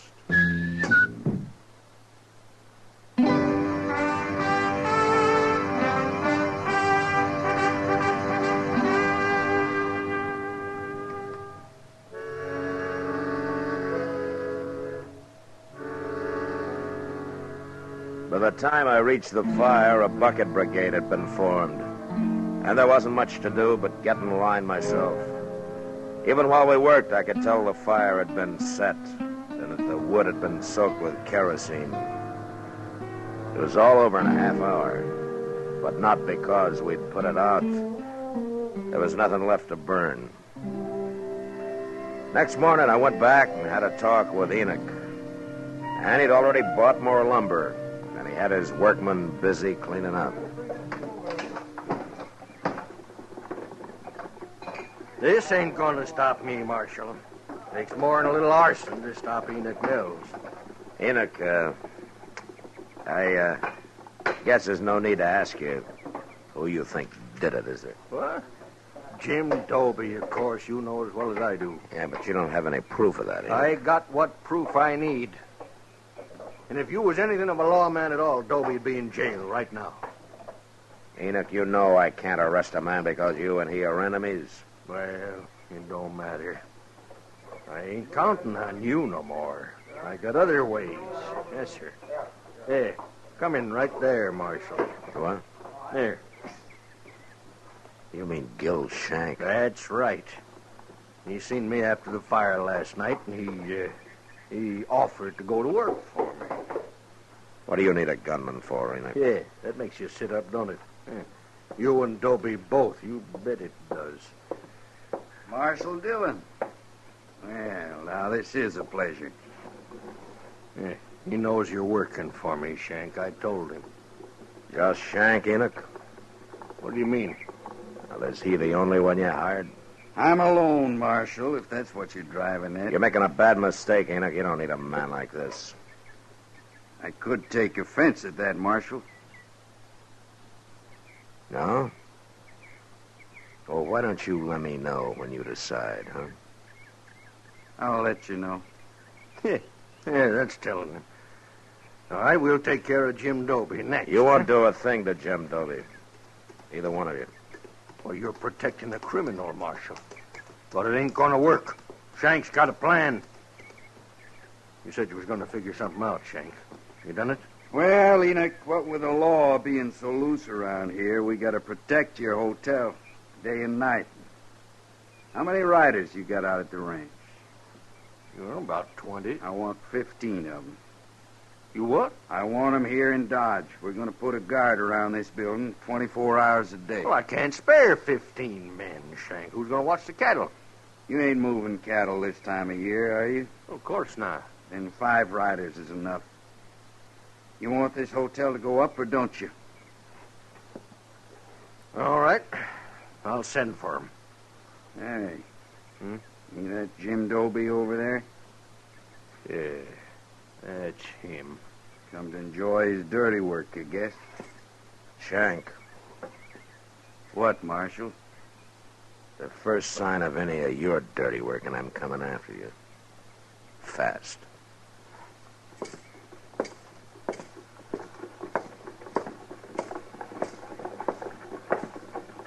Morning, Marshal. Dobie? I suppose I'm getting the blame for this? You are. Yeah. Then why ain't you arresting me?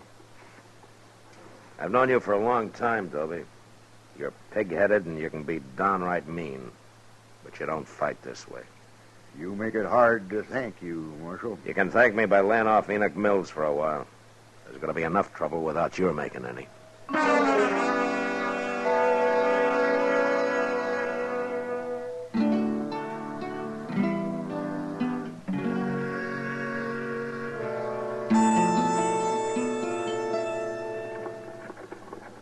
Well, maybe there ain't nothing going to happen after all, Mr. Dillon. What? I mean about old Enoch Mills' hotel. Been a week now, and everything is purely pond peaceful. Well, what with 15 armed guards spelling one another day and night, it ought to be. I didn't see that fellow Gil Shank around yesterday. Oh, Enoch said he rode down to Tascosa. What for, to hold up the bank? It wouldn't surprise me. No, really. Well, here's Mr. Botkin. No? Well, morning, Marshal. Morning, Chester. Morning, Mr. Botkin. You look like you're dressed for traveling. Well, a banker doesn't do all his work behind a desk, Marshal. I've been looking over some land up north the last couple of days. How'd you have a good trip? Fine, except for crossing the Pawnee. It was almost in flood. And how'd you make it? Well, I was lucky, Chester. Some cowboys were taking a herd across, and they gave me a hand. Swimming a herd across the Pawnee this time of year? Yes. They must have had 1,000 head, Marshal. Well, who was it? I don't know anybody moving cattle now. They were strangers to me. What was the brand? I'm afraid I'm not much of a brand reader, Marshal. Oh, you think you could draw it for me? Come over here in the dirt, Mr. Buck. All right.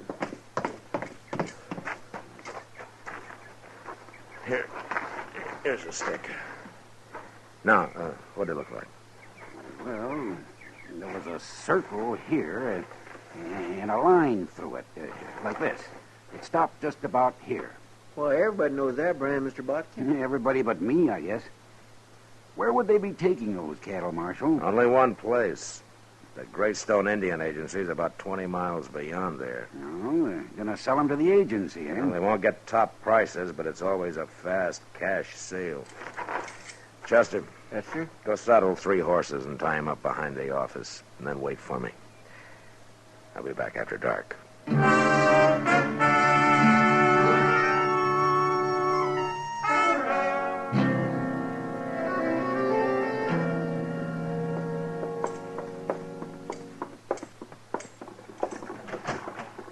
Go ahead, Enoch. Don't know what you're bringing me here this time of night for, Marshal. Well, I got everything ready, Mr. Dillon. Ah, good, Chester. You got everything ready for what? Well, I don't know exactly, Mr. Mills. I think you're both crazy. Well, now here, that's no way to talk. Nobody's done nothing to you. I suppose burning my hotel down was nothing, huh? It wasn't a hotel. It was only the frame of one. Chester, I'm beginning to think you and the Marshal was in on it. Both of you. You're such big friends of that Jim Doby. You'll believe most anything, won't you, Enoch? Anything but what you tell me, Marshal Dillon. Yeah, I guess that's true. It's sure enough true. All right, I'm getting out of here now. I got nothing to say to you, and you got nothing to say to me. Don't know why I come here in the first place. Wait a minute, Enoch. Well, make it fast. I will. I was going to try to explain something to you, but I can see that it'd be a waste of time. You all through? No, I'm just getting started. All right, give me that gun, Marshal. I'm going to keep it for you, Enoch. Right here in my belt. You arresting him for something, Mr. Dillon? No, I'm not arresting him, Chester. I'm kidnapping him.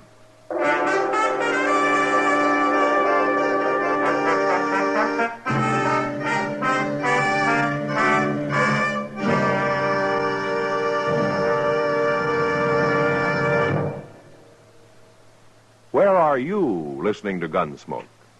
In your kitchen? Getting ready for Sunday supper? Maybe in your living room, relaxing? Or out driving? Say, be sure and watch the road. But remember, there's pleasure ahead when you smoke Chesterfield. When you satisfy yourself with Chesterfield's better taste and mildness. You see, Chesterfield packs more pleasure because it's more perfectly packed. A more perfectly packed cigarette gives you an open, easy draw that unlocks all the better taste and mildness of fine tobaccos. And Chesterfield, made by exclusive Accuray, is more perfectly packed, with an even distribution of tobacco from one end of your Chesterfield to the other. Firm and pleasing to the lips, mild, yet deeply satisfying.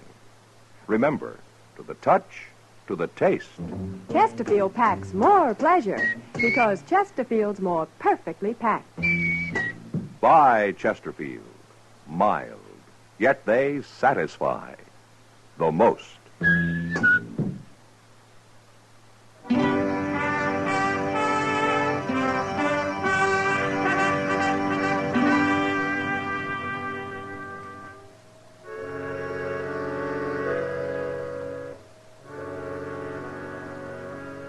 Enoch Mills was about as mad as any man I'd ever seen.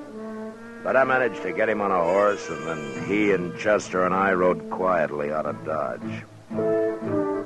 By noon next day, we'd covered some 60 miles and were at the Greystone Indian Agency. It was run by a man called Albert Leach, who didn't seem too bright, but at least I could tell he wasn't a grafter like most. I had a talk with him, and I brought Enoch in to meet him. Come in, gentlemen, come in. Have a chair. You give me a chair, mister. I'll bash both your heads in with it. Now, really, Mr. Mills.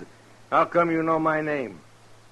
Marshal Dillon told me. This is Albert Leach. I think he runs the agency. I don't care who he is or what he runs.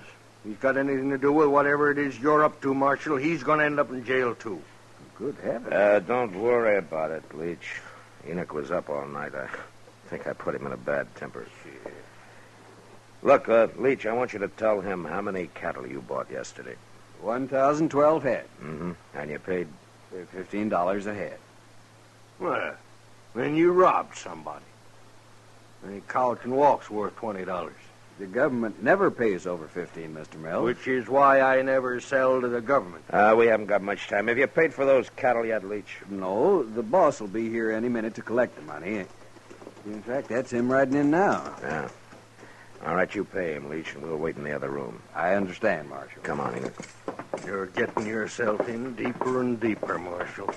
But I've about decided you won't go to jail. Just going to lock you up in a madhouse. Quiet now, Enoch. Just listen.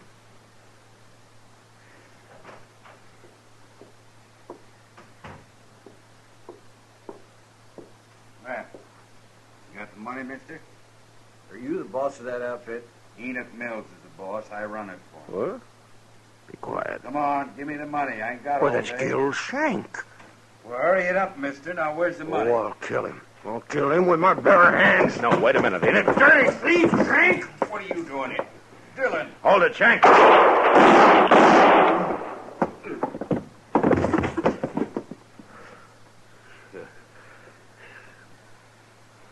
Yeah, you killed him, Marshal. You're not hit, are you, Enoch? Yeah? No, he missed me. That's what he wanted my men guarding the hotel for. That rotten criminal. He had some help. And we're going to be a long time finding him. I don't care about them. You got him. He set that fire, Enoch. He planned the whole thing. You had it figured out. Why didn't you tell me? You won't believe anything I say. Remember? I've been a fool, Marshal. Looks like I owe you an apology. Never mind me. What about Jim Doby? You've given him a bad name. I don't know, Marshal. I never should have started that hotel in the first place. I'm a cattleman. I'm no innkeeper. You mean you're not going to finish it? Oh, I'll finish it. But then you know what I'm going to do? I'll go to Jim Doby and I'll ask him to run it for me. You think he'll do it, Marshal? Yeah, he'll do it, Enoch. And whenever you come to town, he might even let you stay there. If you behave yourself.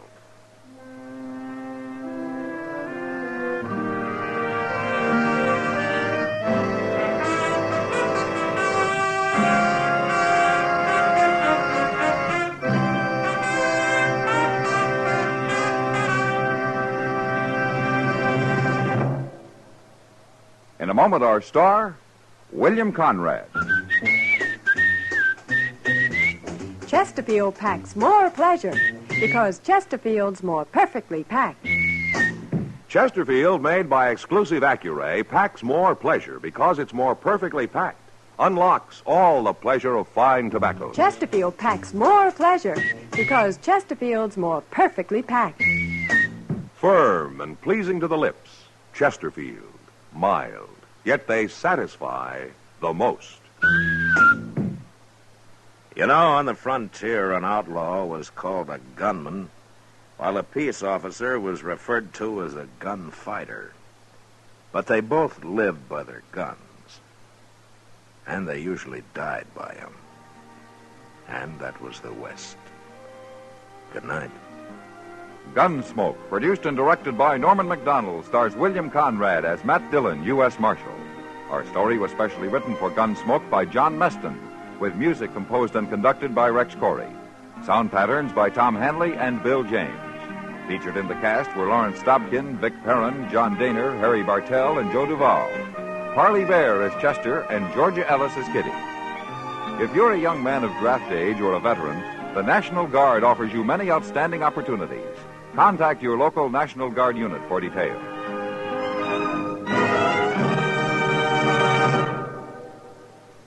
Smokers, this is it. L&M filters. So good to your taste, so quick on the draw. Make today your big red letter day, your L&M red letter day. Superior taste and filter, it's the miracle tip. Make today your big red letter day. Change to L&M today. L&M, so good to your taste. So quick on the draw. Get L&M today. Relax with L&M. So good to your taste, so quick on the draw. Join us again next week for another specially transcribed story on Gunsmoke.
Gunsmoke, brought to you by Chesterfield.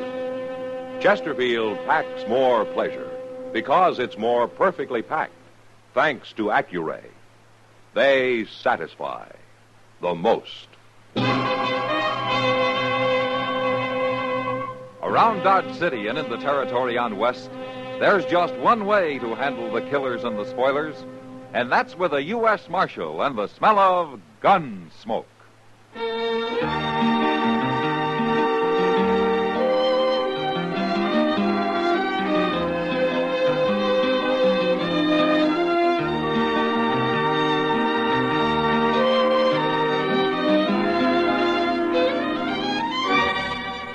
Gunsmoke, starring William Conrad. The transcribed story of the violence that moved west with young America.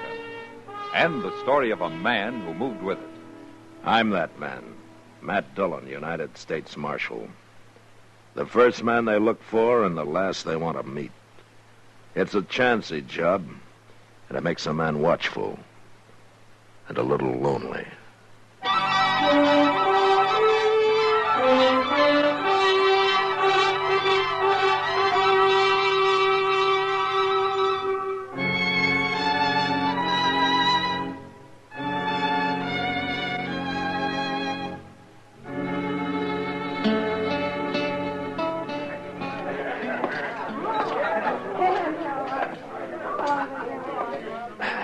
Evening, Matt. Hello, Kitty. You look a little blue. Oh, it's cold outside. Well, you sit down. Yeah. I'll have Sam fix you up a coffee grub. That'll warm you. Why do you think I came in? Well, you sure know the way to compliment a lady. Maybe I ought to just... What do you think you're doing? Matt, look. He's been spoiling for trouble ever since he came in here. I asked It's you a Murdoch, question, huh? mister. Do you know him? Yeah. Well, answer. Nothing. You don't need the whole bar. What'd you say? I got as much right here as you. Is that so? Matt, he's got a knife. Wait a minute. Murdoch!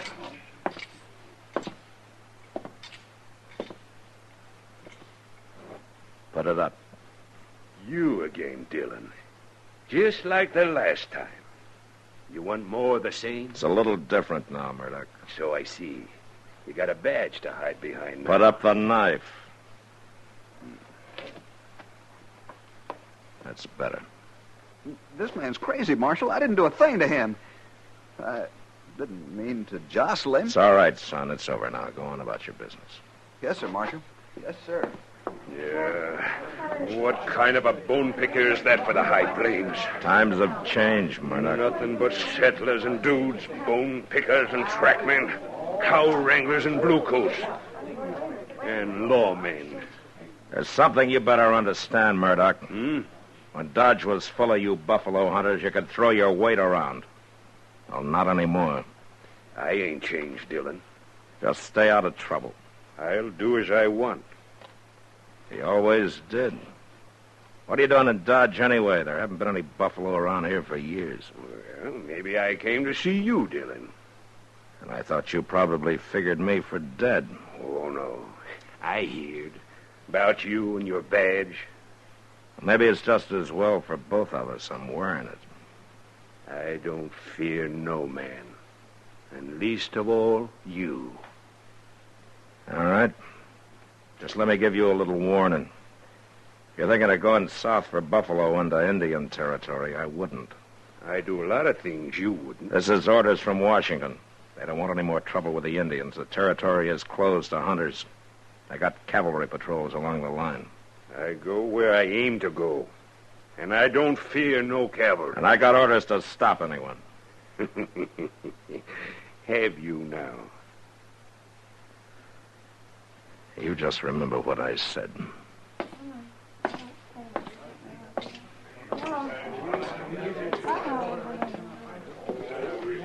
Matt, he's dangerous. There's a crazy look in his eyes.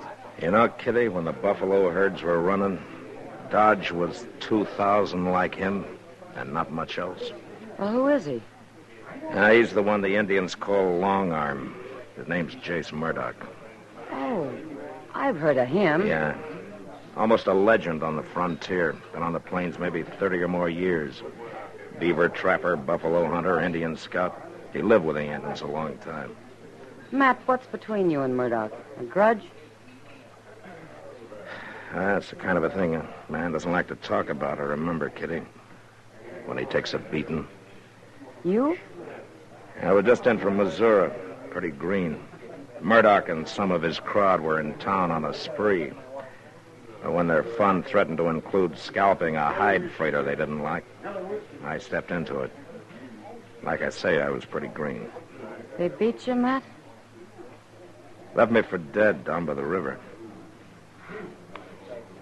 You watch out for him. He's a troublemaker. Yeah. But right now, I want to find out why he's here.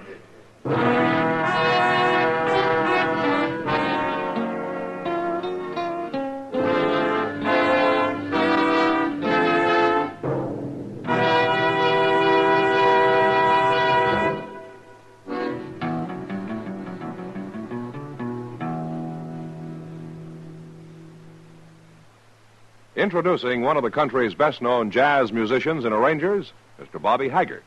How about whistling along with him?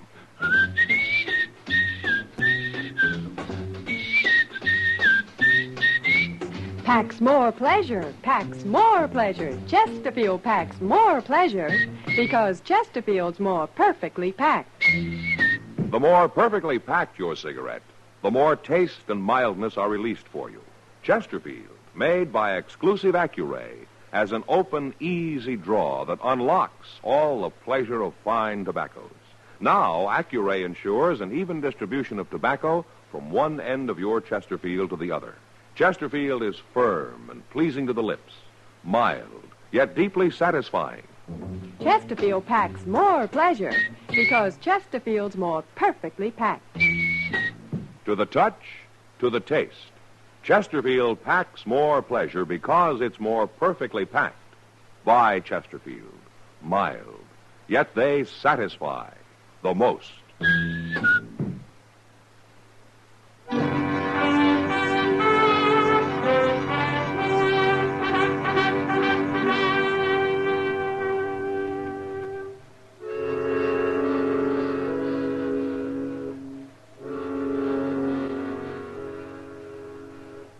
I figured Murdoch was in Dodge outfitting a hunt, so I found the merchant who sold him supplies.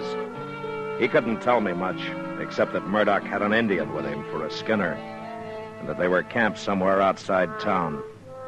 Took me a while, but I found the camp. And when I came up, the Indian was alone. He was a young brave, and he was hunched over the fire, sharpening a long, curved skinning knife.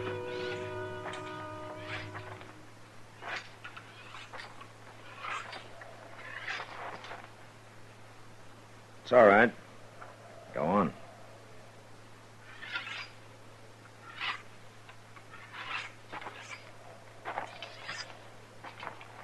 You're a long way from home, aren't you? What are you, Blackfoot? How do you know that? The scars on your wrists, the cut arms. Your people do that in mourning some close relative's death, don't they? No. Who are those for? Father, brother, mother?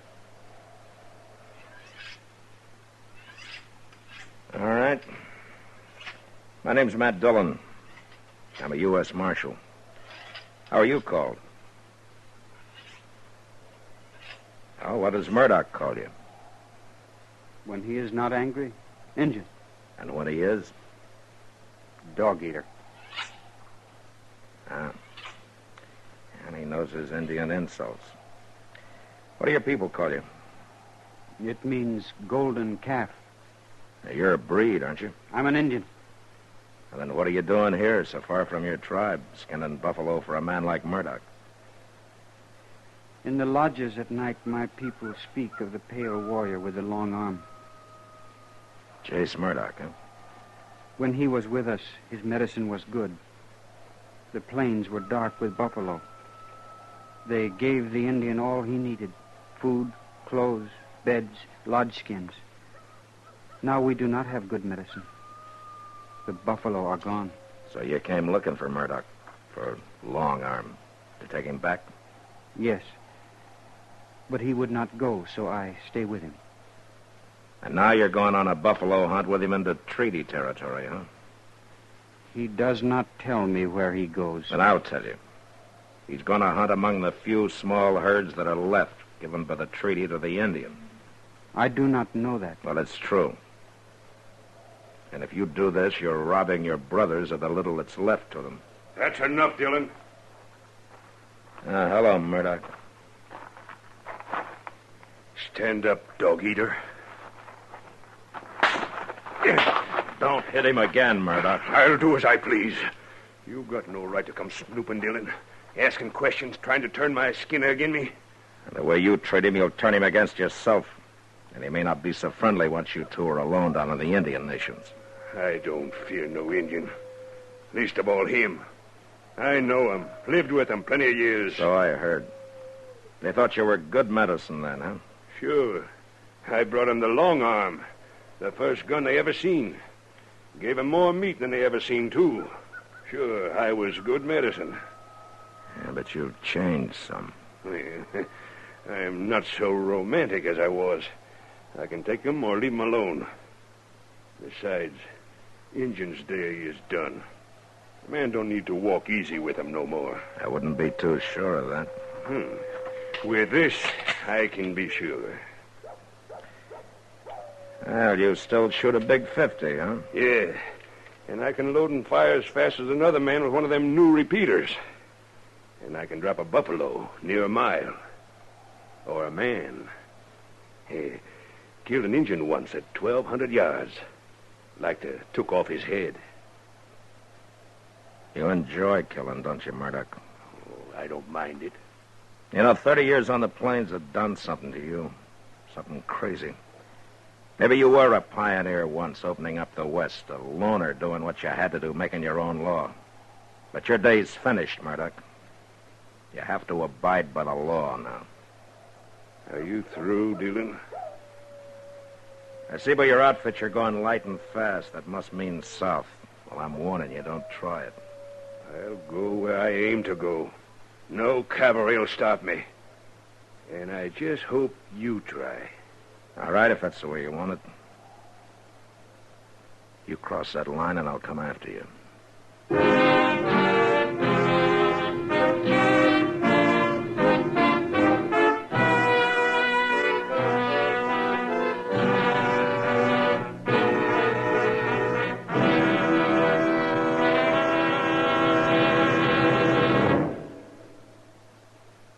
Say, where are you listening to Gunsmoke? In your car? Getting ready for dinner? Oh, I see. Just relaxing in your favorite easy chair. I'd say you're in a good spot right now to really enjoy Chesterfield's better taste and mildness. You see, Chesterfield packs more pleasure because it's more perfectly packed. A more perfectly packed cigarette gives you an open, easy draw that unlocks all the better taste and mildness of fine tobaccos. And Chesterfield, made by exclusive Accuray, is more perfectly packed, with an even distribution of tobacco from one end of your Chesterfield to the other. Firm and pleasing to the lips, mild, yet deeply satisfying. Remember, to the touch, to the taste. Chesterfield packs more pleasure because Chesterfield's more perfectly packed. By Chesterfield. Mild, yet they satisfy the most.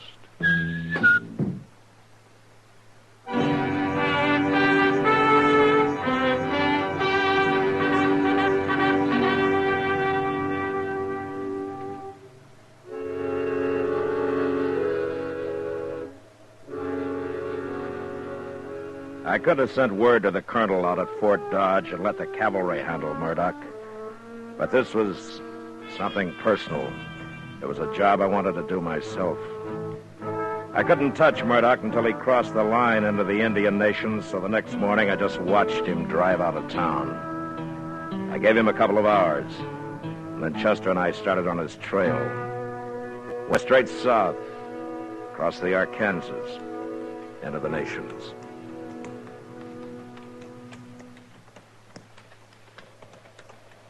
I don't know, Mr. Dillon. It seems almost too easy.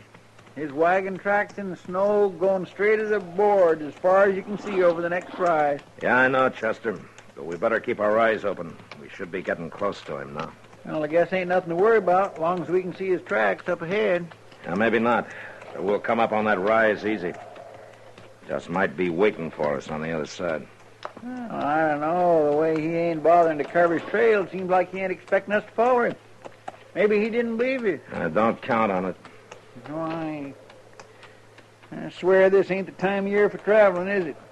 Good time for buffalo hunting, though. Coats will be prime. And if I was... Mr. Dillon!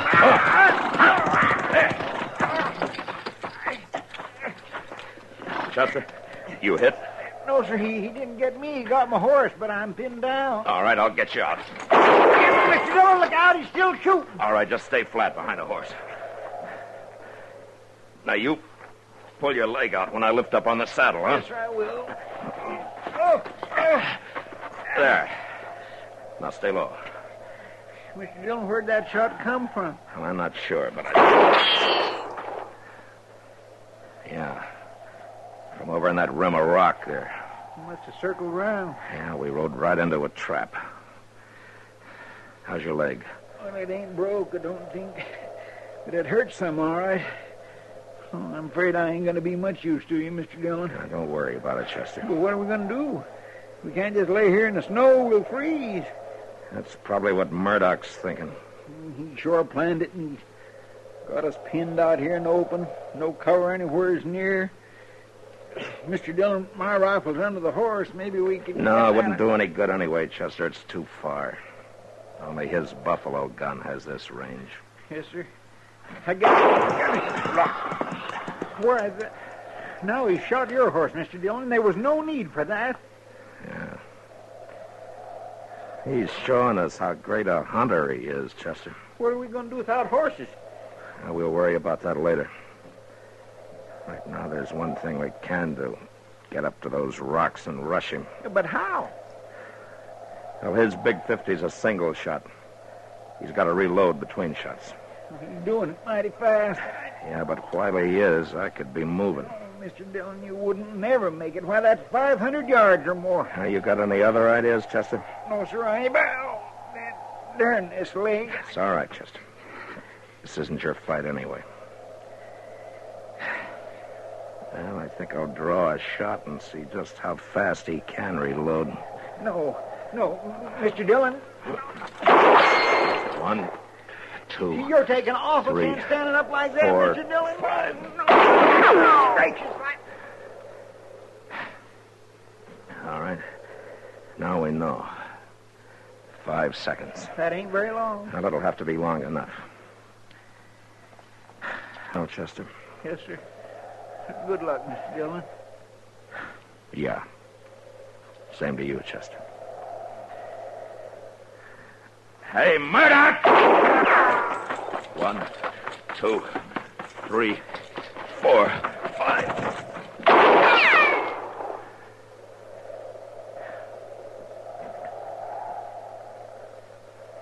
Not like hunting buffalo, is it, Murdoch?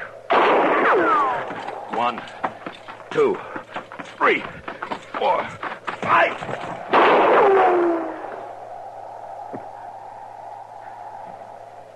Well, you're getting closer, Murdoch.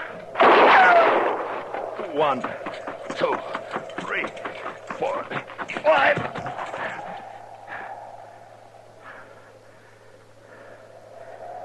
Oh, maybe he's caught on. Hey, Murdoch!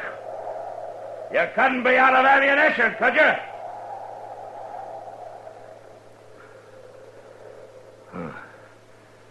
I wonder. Hey, Murdoch! I lay there half covered by the snow, knowing Murdoch might easily be holding me in the sights of his rifle. But I also knew I couldn't lie there much longer. I'd freeze before darkness could give me the cover I needed. Then I saw movement among the rocks. It was Golden Calf. He walked to the rim, then started down toward me. The body of Jace Murdoch lifeless in his arms. I got up and went to meet him. And as I approached, Golden Calf stopped, and after a moment, he placed the body gently on the ground.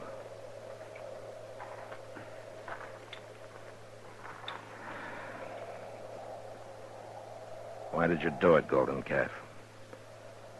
I know now you spoke the truth. His medicine was not good. Not anymore. Is that the only reason you killed him? Here? Now? All right, thanks, anyway. I'm going to have to take you back. But nobody will convict you for saving the life of a U.S. Marshal. Well, we're going to have to bury him. Yes. Here, wait a minute. Let me see your wrist. That's a new gash. Was Murdoch a relative of yours? He was my father. I am Golden Calf, the son of Long Arm. Oh. Well, all right, Golden Calf. Let's get started.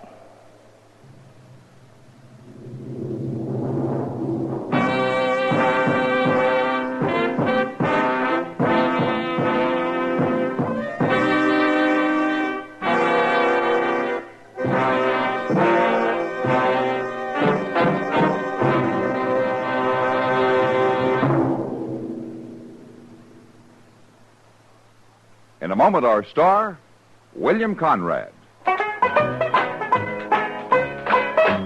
Chesterfield packs more pleasure because Chesterfield's more perfectly packed.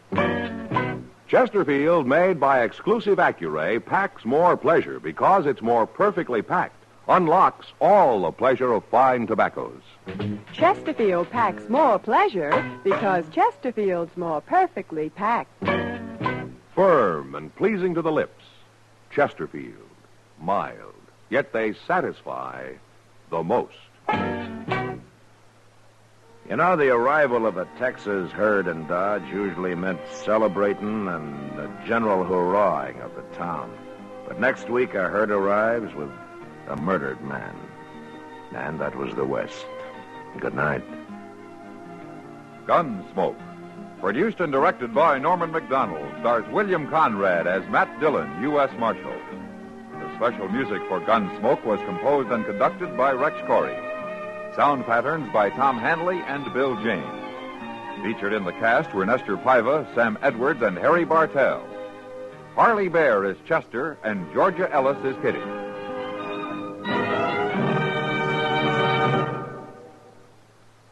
Smokers, this is it.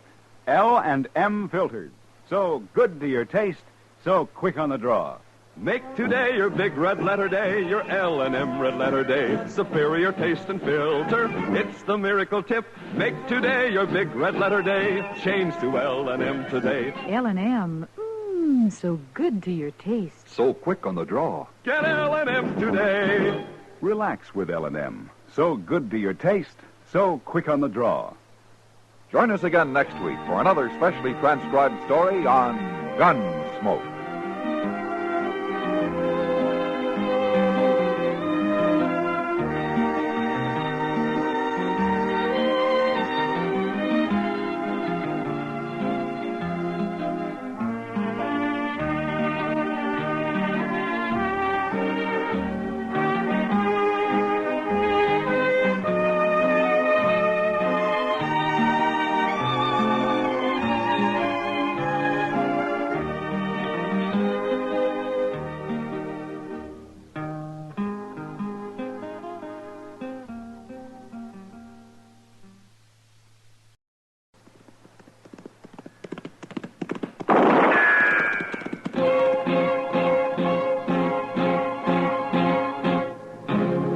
Gunsmoke, brought to you by Chesterfield.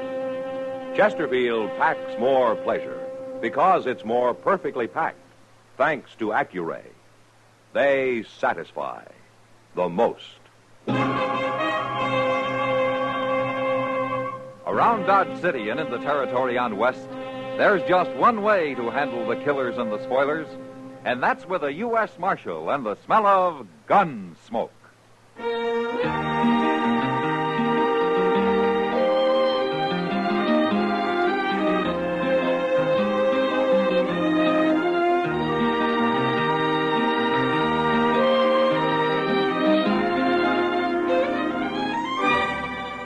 Gunsmoke, starring William Conrad. The transcribed story of the violence that moved west with young America. And the story of a man who moved with it. I'm that man, Matt Dillon, United States Marshal. The first man they look for and the last they want to meet. It's a chancy job, and it makes a man watchful and a little lonely.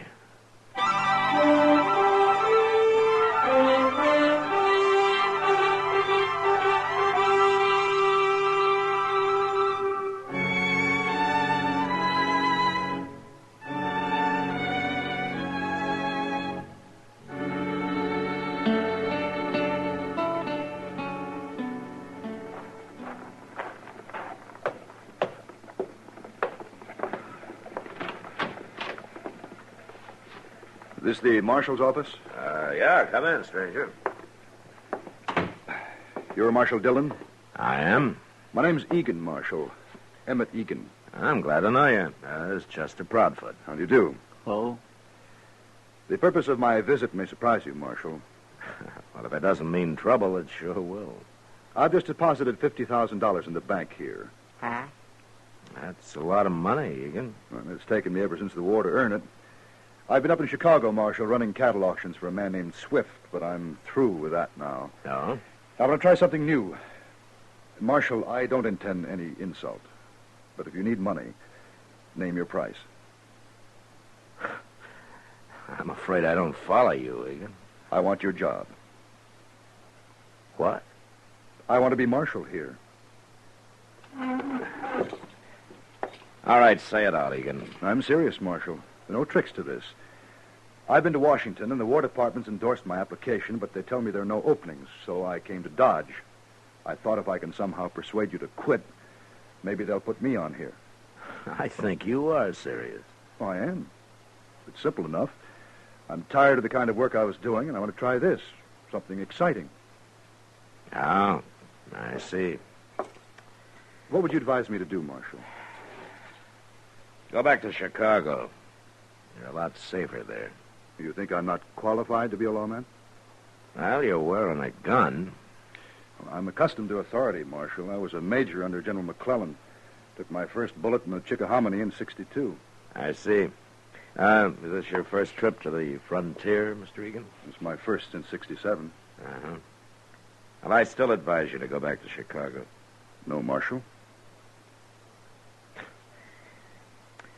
All right, Mr. Egan, you want this job so bad, you can have it as far as I'm concerned. Now, Mr. Dillon... There's very little money in it and absolutely no thanks. I've been a live target for every drunken bum and glory hunter in Kansas about long enough. You mean it, Marshal? Yeah, but on one condition. Yes? That you hang around for a week, see what it's like. And then if you still want it... Oh, I'll want it all right. All right, then we'll start right now. I'm ready. What do we do first? You all set, Chester? My, yes, sir, I guess so. All right, then follow me.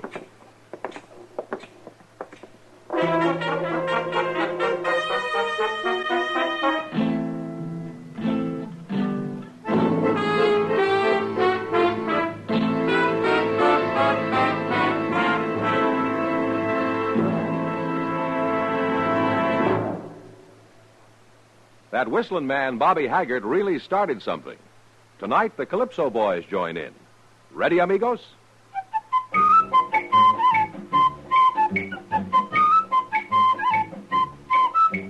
Packs more pleasure, packs more pleasure. Chesterfield packs more pleasure because Chesterfield's more perfectly packed. The more perfectly packed your cigarette, the more taste and mildness are released for you. Chesterfield, made by exclusive Accuray, has an open, easy draw that unlocks all the pleasure of fine tobaccos. Now, Accuray ensures an even distribution of tobacco from one end of your Chesterfield to the other. Chesterfield is firm and pleasing to the lips, mild yet deeply satisfying. Chesterfield packs more pleasure because Chesterfield's more perfectly packed. To the touch, to the taste, Chesterfield packs more pleasure because it's more perfectly packed. Buy Chesterfield, mild, yet they satisfy the most.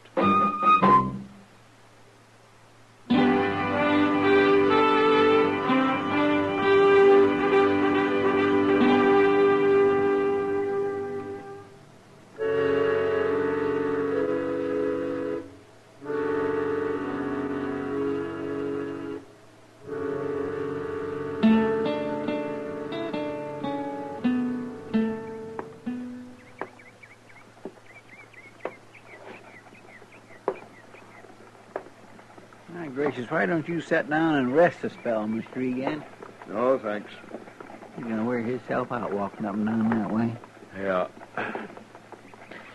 You got a match, Chester. Cigarette. Here. Oh, thanks.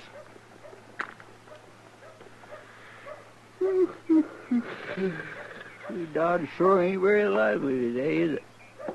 Not very. If I only had me a knife, I could do a little whittling. Now, what happened to your knife, Chester? Well, it was about wore out, so I traded it to a small kid I know for a flipper. Why don't you get yourself another one? Mr. Dillon, I am so mean poor, I just couldn't stand the outlay of another knife. Yeah, I forgot. Hey, look there. Somebody hadn't ought to be in town. Oh, where? Who? That fella coming up the street, riding that sway back to old Broodmare, see him? He looks like a farmer. If you call a man whose wife hoes a 10-yard patch of mealy potatoes a farmer, then he's one, all right. You said he shouldn't be in town. He can't be very dangerous. He's dangerous to himself. Oh, what do you mean? Why, he gets the doggone drunk every time he comes in here. He can't hardly climb back up on that old mare. And when he does, he usually falls off summers before he gets home and lays out there on the prairie all night like a dead man. It's a pure wonder he ain't been ate by something. Oh, Marshal, we've been hanging around this porch for 3 hours. I'm beginning to feel like a bum myself. Now, that's part of the job, Egan. Keeping an eye on things, we call it. Keeping an eye on things? You and Chester both are fighting to stay awake. Are you calling it quits, Egan? Oh, no. Of course not. Then let's go get a cup of coffee, huh? It'll be dark soon, and we can start making the rounds.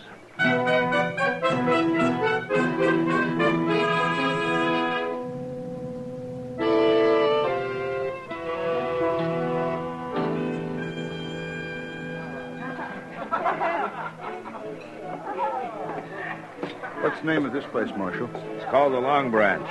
Oh, here comes somebody you ought to know. Evening, Mac. Oh, Kitty. How long you been sitting here? No, not long. Kitty, this is Emmett Egan. How do you do, Miss Kitty? Mr. Egan? Why don't you sit down? Uh-huh. I hear you may be our new marshal. What? Now, how in the world... Well, Chester was in a while ago. It's true, isn't it? Well, it isn't exactly settled yet, Miss Kitty. But you want the job. Yes? Why? Well, let's say I was bored with what I was doing. Sure. That's happened to a lot of ex-soldiers. They can't stand peacetime. Me in particular, I guess. Why don't you re-enlist? The cavalry keeps busy out here. I tried that, Miss Kitty. You did? Back in 67. 67? Mm-hmm. Oh, yeah. The Cheyenne and the Sioux were real active that year, weren't they? Yes, they were, but not where the cavalry was. Wait a minute. Were you with General Hancock? That's right, Marshal. We took to the field for 4 months. We marched and counter-marched all over this country, and then we returned to Fort Harker. Well, what was wrong with that?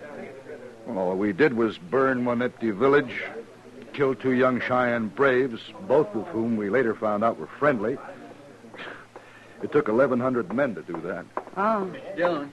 Yeah, what is it, Chester? I don't know for sure, but I hear there's some kind of trouble down at Moss Grimmick's stable. Well, it's about time something happened around here. Yeah. Now, don't forget, Egan. When it does, somebody usually dies.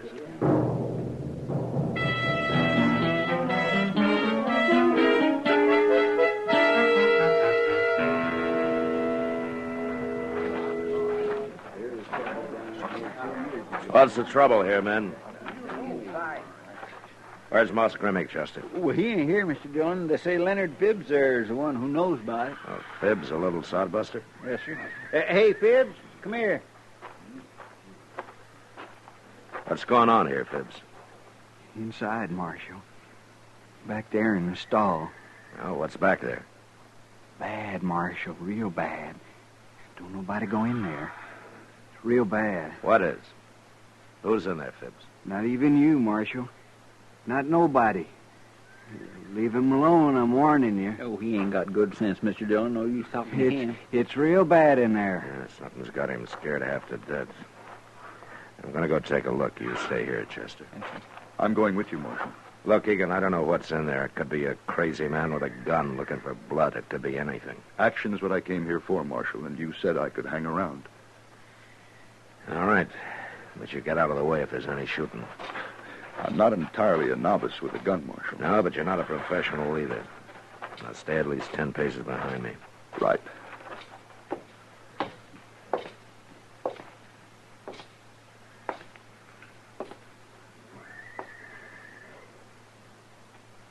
See anything? No. It's Marshal Dillon. Who's in here? Come on, speak up. Maybe he's hiding, waiting for you. Well, he can't see me any better than I can see him. You're taking an awful chance, Marshal. You stay where you are, Egan. What? Now, what's this?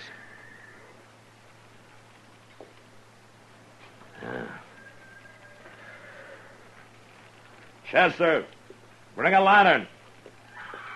All right, Egan. What is it, Marshal? Nothing we have to kill. What do you mean? You'll see when Chester brings the light. Oh, he's coming.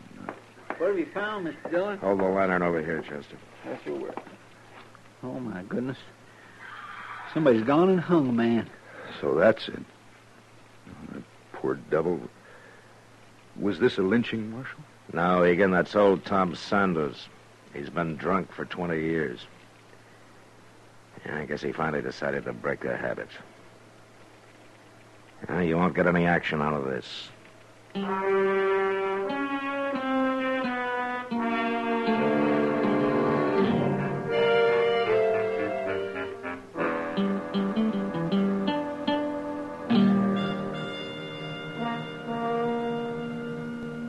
I'll take it. It's been nearly a week. Enough excitement for you?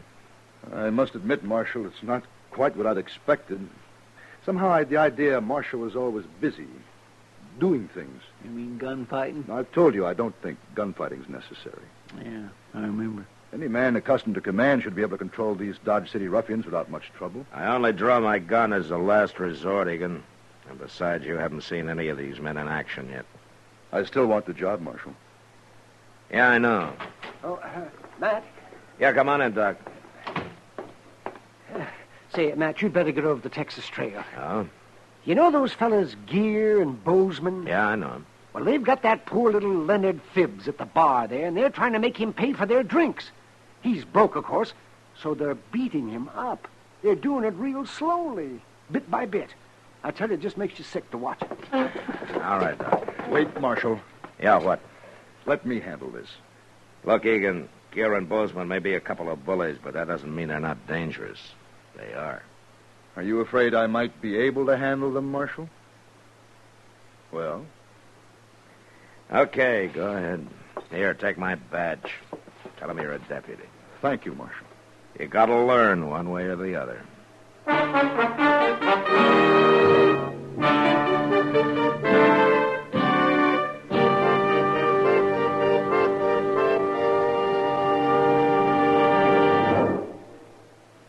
Where are you listening to Gunsmoke?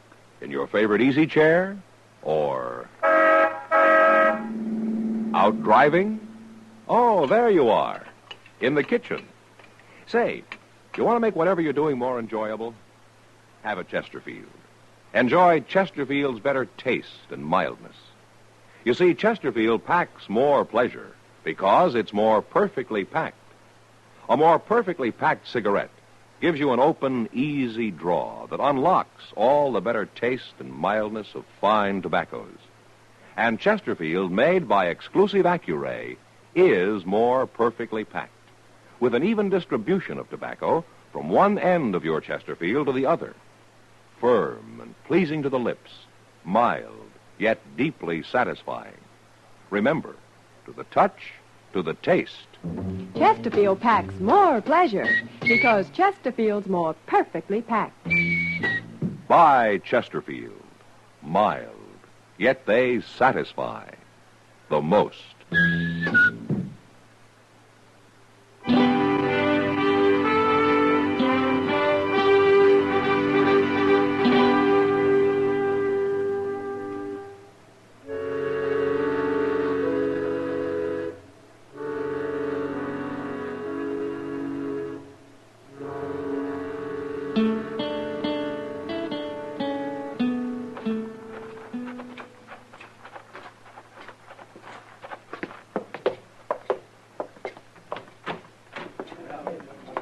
Come on, Chester. I knew you wouldn't leave Mr. Egan all alone. Nobody will look for us coming in the back door. And let's move a little closer.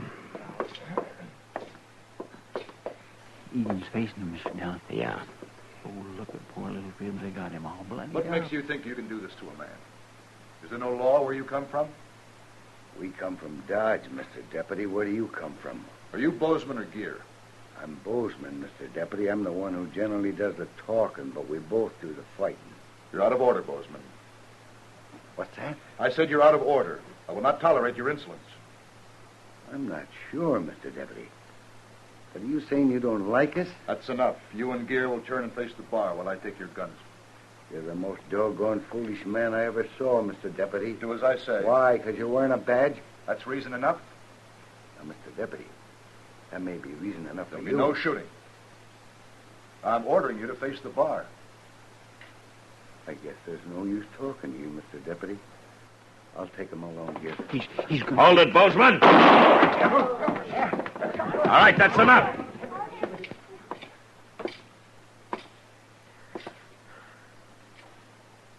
Now, go ahead, Bozeman. Try it again. Now, wait, Marshal. You knew he couldn't handle a gun. You know I can. Is that it? Your gun against two of us? Quit talking, Bozeman. Don't try it, Gear. All right, then do as my deputy told you. Face the bar. Sure. Sure, Marshal.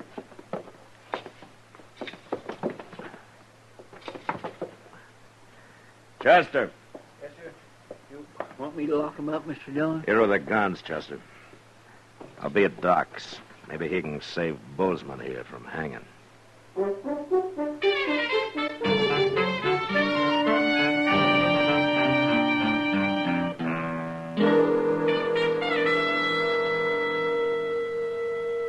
Yeah, it's getting light out, Doc.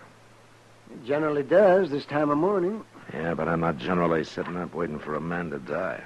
He isn't going to die, Matt. I saw what that bullet did to him. You feel guilty, don't you, Matt? Wouldn't you, Doc? Yes, I guess I would. Doc? Oh, what? Well, he's conscious.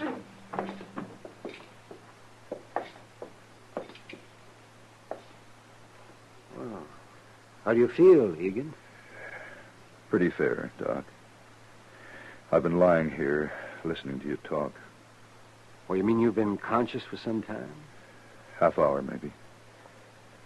I wanted to get my head clear. Well, a few weeks in bed and it'll be clear enough. I guess I was lucky.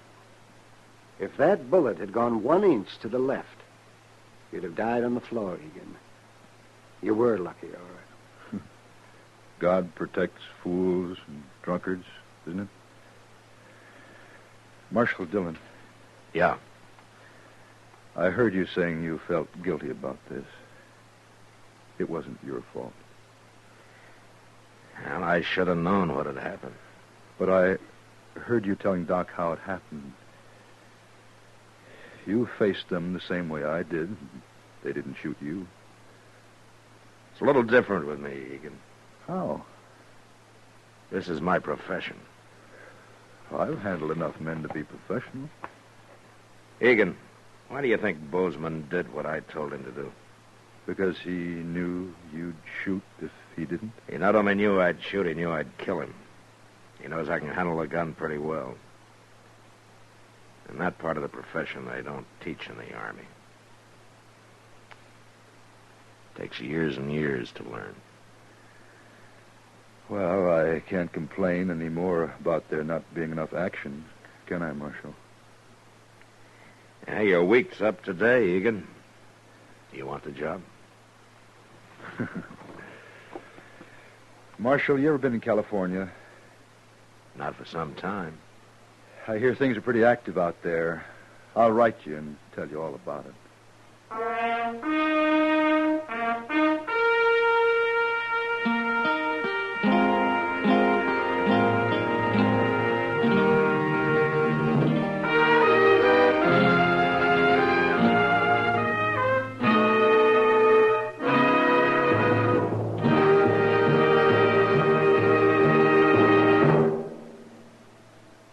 In a moment, our star, William Conrad.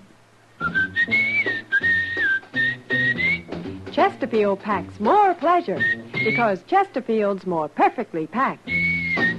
Chesterfield, made by exclusive Accuray, packs more pleasure because it's more perfectly packed. Unlocks all the pleasure of fine tobacco. Chesterfield packs more pleasure because Chesterfield's more perfectly packed. Firm and pleasing to the lips. Chesterfield. Mild. Yet they satisfy the most. You know, there were a lot of ways for death to come to a man on the frontier.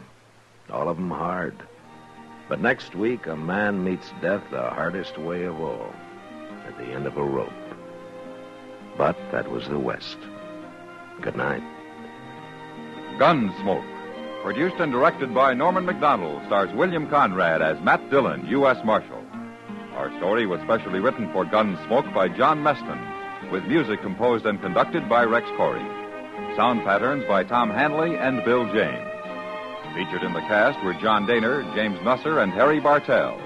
Parley Bear is Chester, Howard McNear is Doc, and Georgia Ellis is Kitty.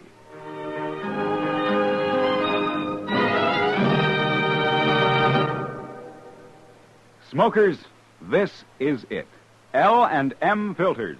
So good to your taste, so quick on the draw. Make today your big red letter day, your L&M red letter day. Superior taste and filter, it's the miracle tip. Make today your big red letter day. Change to L&M today. L&M, So good to your taste. So quick on the draw. Get L&M today. Relax with L&M. So good to your taste, so quick on the draw. Join us again next week for another specially transcribed story on Gunsmoke.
Gunsmoke, brought to you by Chesterfield. Chesterfield packs more pleasure because it's more perfectly packed, thanks to Accuray. They satisfy the most. Around Dodge City and in the territory on West, there's just one way to handle the killers and the spoilers, and that's with a U.S. Marshal and the smell of Gunsmoke.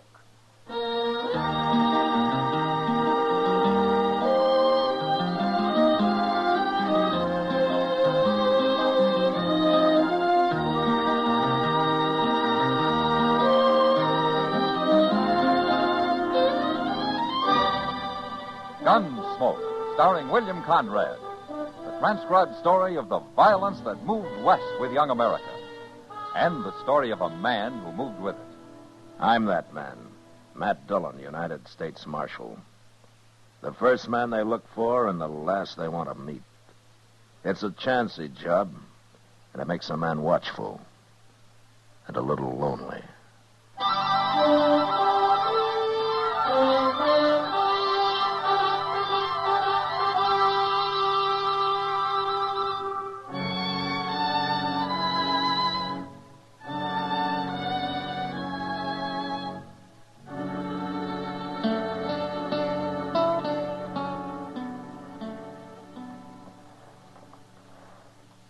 You know this fellow riding in, Morgan? He's a stranger for sure, Abe. That brand on his horse, I can't even read it. Good horse, though. Yeah. Get down, stranger. Who are you men? Well, we're the Curry brothers. We own this ranch. How far is it to Dodge? 60 miles, if you ride in a straight line. I want some grain for my horse. Where is it?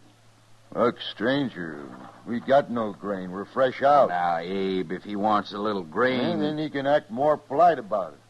Oh, ain't I been polite enough for you? Maybe I ought to change my ways just for you. What are you, anyway? Some kid who thinks he's a man just because he's wearing a gun for the first time? Mister, I've been wearing a gun 8 years, ever since I was 16. That makes you 24 and still a kid that ought to be taken out to the shed. You aim to take me out, mister? Somebody ought to. A lot of men have tried. I guess it's your turn now. Go ahead, you're wearing the gun. Oh, now, we won't have any fighting. You watch your temper, Abe. The kid don't mean nothing. The name's Tom Clegg. I ain't a kid. All right, Clegg. Forget it. You too, Abe. Well... Say you're sorry, mister. Say what? You heard me. Are you crazy? Maybe this'll help you. Now draw. No, Abe. Abe, don't move, mister. You killed him. You killed my brother. Well, he hardly got his hand on his gun. Why don't you try me? Abe wasn't no gunfighter. Neither am I. Then I tell you what. You practice a little. I'll be in Dodge for a spell. Come see me.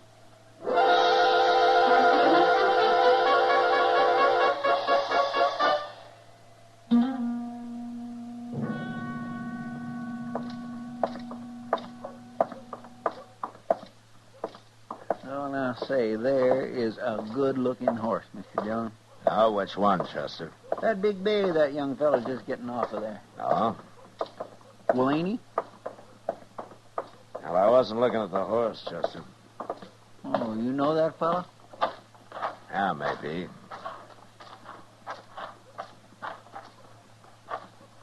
What are you people staring at? Aren't you Tom Clegg? What? Matt Dillon. At Las Cruces about 8 years ago, wasn't it? Exactly 8 years ago. I've changed some since then, Marshal Dillon. Yeah, I'm a marshal. This Chester Proudfoot, Clegg. How do you do? Hello. Marshal, I suppose you're remembering how I didn't dare draw on that fella in Las Cruces. You were smart not to. He'd have killed you, sure. I left there. I went out by myself. I practiced for 2 years, every day. I got pretty good with a gun, Marshal. Did you? That fellow's dead now. I went back and I killed him. It wasn't much of a quarrel, Clegg. I don't need much, Marshal. Oh, I've killed a lot of men since then. But don't you worry about me. They always draw first. Are you telling me you've turned gunman, huh? I've got me a pretty fair reputation in New Mexico. And now you want to be known in Kansas. That's why you came here. I didn't say that. I know you're kind, Clegg. I ought to. I've killed enough of them. Not me, Marshal. You ain't going to kill me. I'm too fast for you and I'm too smart. I'll show you someday.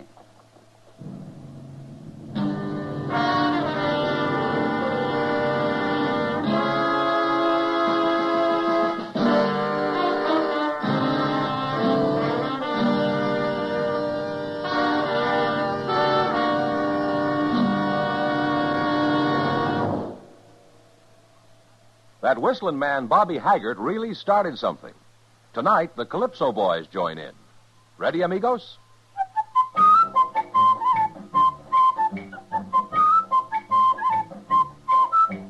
Packs more pleasure, packs more pleasure. Chesterfield packs more pleasure because Chesterfield's more perfectly packed. It stands to reason a cigarette made better and packed better smokes better, tastes better. And Chesterfield is more perfectly packed by Accuray. This electronic miracle removes human error in cigarette manufacture. So Accuray Chesterfield is firm and pleasing to the lips, mild yet deeply satisfying. Yes, Chesterfield gives you something no other cigarette can give you. Chesterfield packs more pleasure because Chesterfield's more perfectly packed. To the touch, to the taste, Chesterfield packs more pleasure because it's more perfectly packed. By Chesterfield, mild, yet they satisfy the most.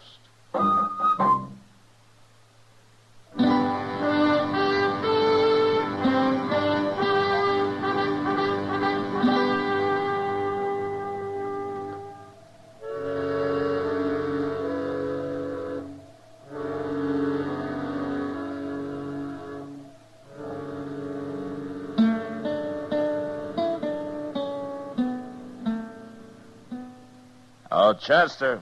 Yes, sir, I'm coming, Mr. Dillon. What was it you wanted? You all through out there? Well, I'm through to one. I was trying to open that back door again. I guess it won't never get fixed proper unless we just build us a new... Oh, Morgan Curry. All right, come on in, Morgan. Oh, Chester. Where's Abe at? It's about Abe. I come to see the marshal. Is something wrong, Morgan? Marshal, you've known me and Abe a long time. I sure have. Would you say I'm a man who tells lies?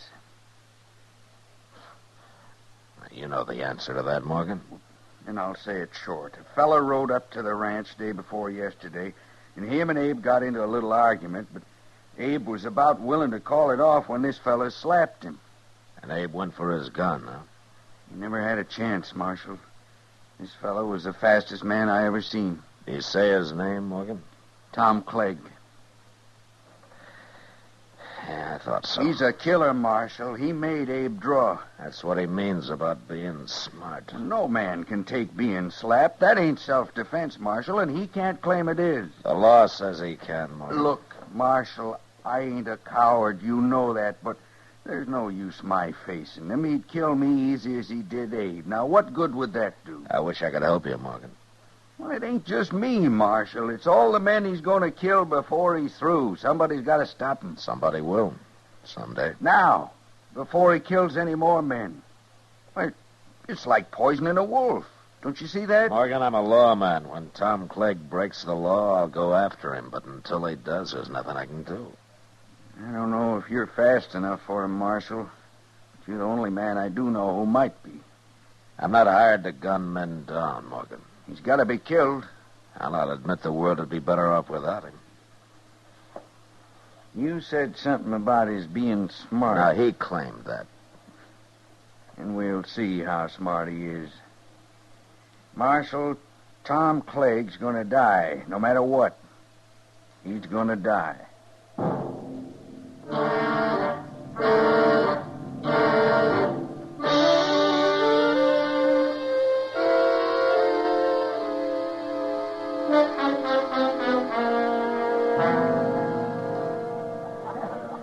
Want another beer, Matt? Now, one's my limit, Kitty. One?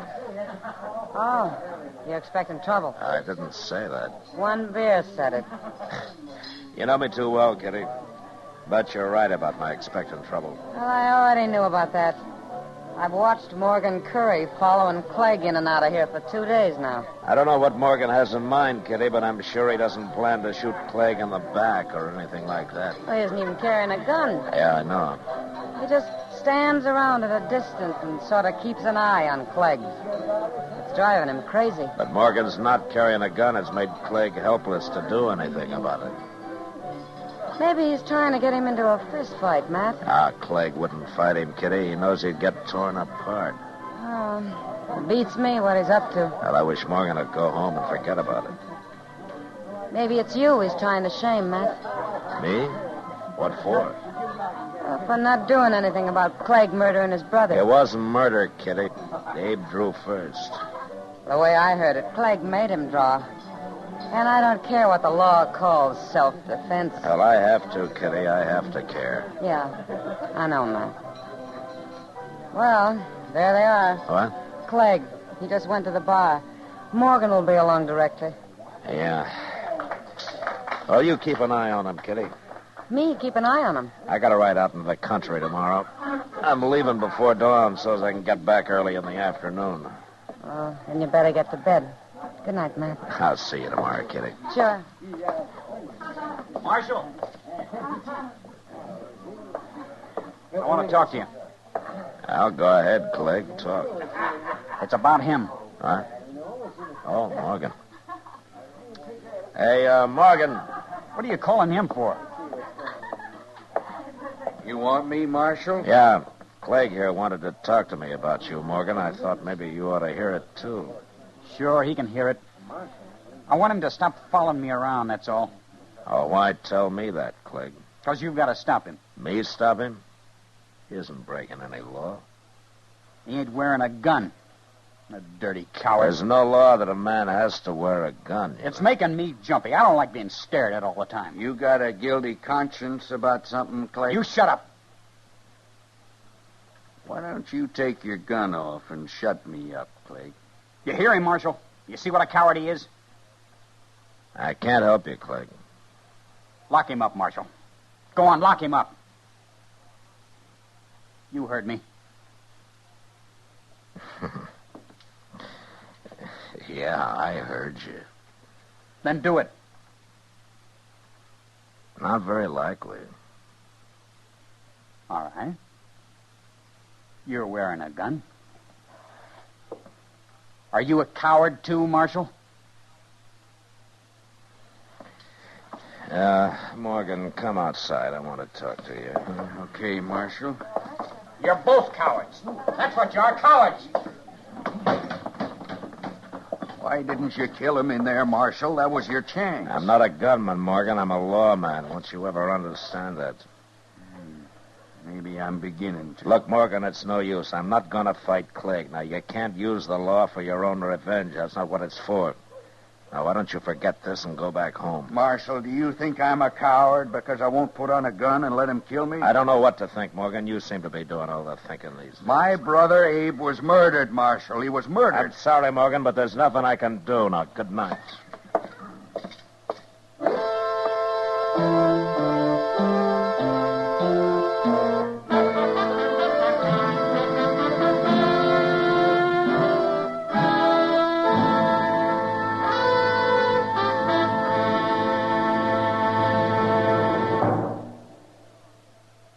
Where are you listening to Gunsmoke? In your favorite easy chair? Or out driving? Oh, there you are. In the kitchen. Say, you want to make whatever you're doing more enjoyable? Have a Chesterfield. Enjoy Chesterfield's better taste and mildness. You see, Chesterfield packs more pleasure because it's more perfectly packed. A more perfectly packed cigarette gives you an open, easy draw that unlocks all the better taste and mildness of fine tobaccos. And Chesterfield, made by exclusive Accuray, is more perfectly packed, with an even distribution of tobacco from one end of your Chesterfield to the other. Firm and pleasing to the lips, mild, yet deeply satisfying. Remember, to the touch, to the taste. Chesterfield packs more pleasure because Chesterfield's more perfectly packed.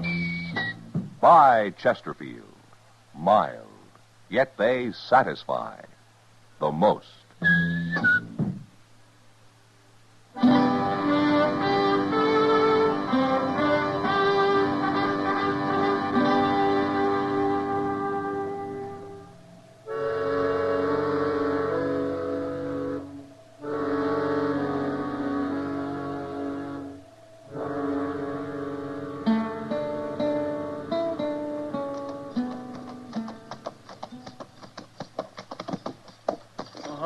Dillon? Oh, where is everybody, Chester? Why's the town so quiet this afternoon? Everybody seen you riding in, I guess. Huh? They've been waiting for you to get back. Waiting for me? Why? I told them you'd be back early afternoon. There's trouble here this morning, Mr. Dillon. You mean it's shooting? Yes, sir. Morgan? Yes, sir, it was Morgan. Yeah, so he put on a gun after all, huh? No, sir, he was unarmed. What? He ain't dead, though. At least not yet. He's up at dock. Where's Clegg? Clegg must have saw you ride in, too. He's standing across the street now. Behind you there. Ah. Well, I won't keep him waiting.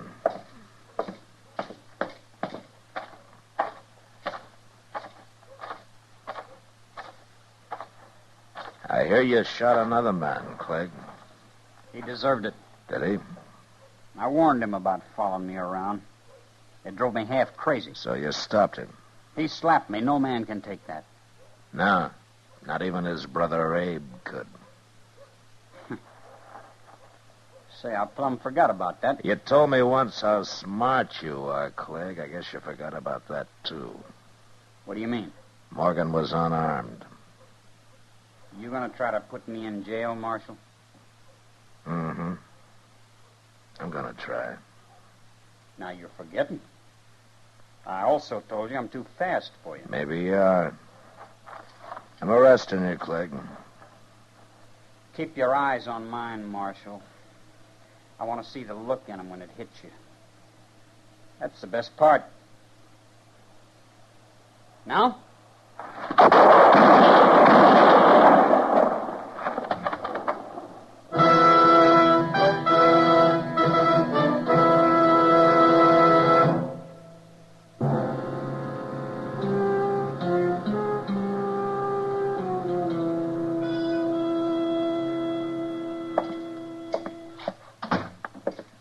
Hello, Matt. Doc. I heard the shots, Matt. I see Clegg still lying there. And if he's got any friends, they can move it. I doubt if he has. A man like that. I guess not, Doc. You did it the only way possible. I was trying to arrest him, Doc. I didn't walk out there to shoot him down. How's Morgan? With 2 bullets in him, he's doing as well as might be expected. I mean in what? He's dying, Matt. Yeah. Now, let's go see him. Matter of fact, there's no reason at all he should have lived this long. I can't understand it. Most men would have died on the spot, shot up the way he was. Morgan? Marshal, I heard some shooting. Didn't I? Yeah. Yeah, you did. Was you in it? I was. And Plague's dead, huh? That's how you wanted it, wasn't it? That's how I wanted it. It's what I've been hanging on for. Morgan, you knew he'd shoot you when you slapped him, didn't you? I had him on edge, Marshal. I planned it that way. Yeah, I thought so. And you were willing to die just to get me to face him, huh? There wasn't no other way. I couldn't have killed him myself. Well, I can't say I admire your thinking, but you're sure not a coward. He murdered my brother. He murdered me the same way. But we got him anyway. Didn't we? Didn't we, Mother?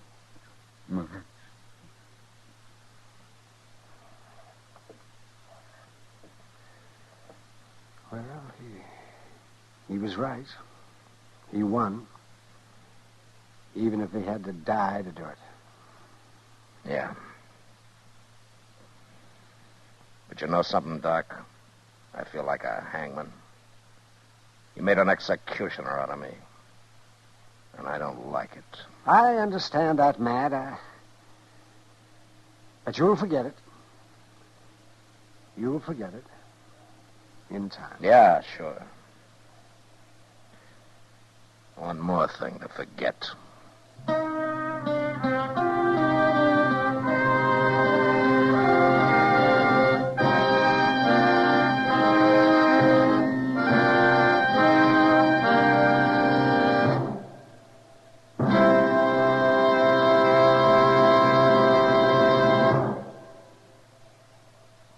In a moment, our star, William Conrad.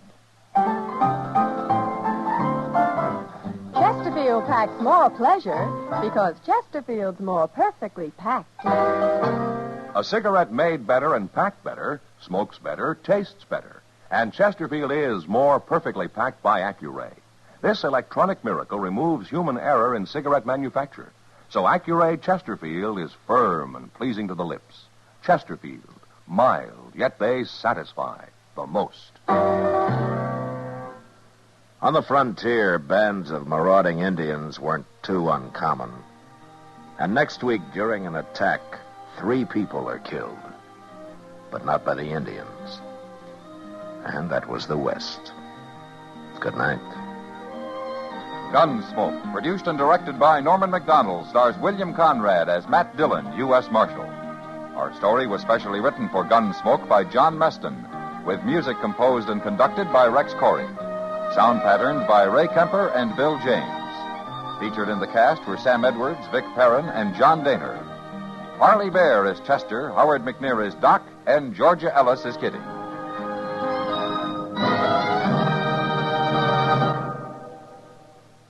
Take a tip from the L&M people, the people who have put the pleasure back into cigarette smoking. Take the L&M Miracle Tip, the tip that lets all the flavor of superior tobaccos come rich, come clean, come easy. Once you light up an L&M, you'll understand why we say they're so good to your taste, so quick on the draw. It's the pure white Miracle Tip that adds so much to your enjoyment. So make today your big red letter day. change to L&M.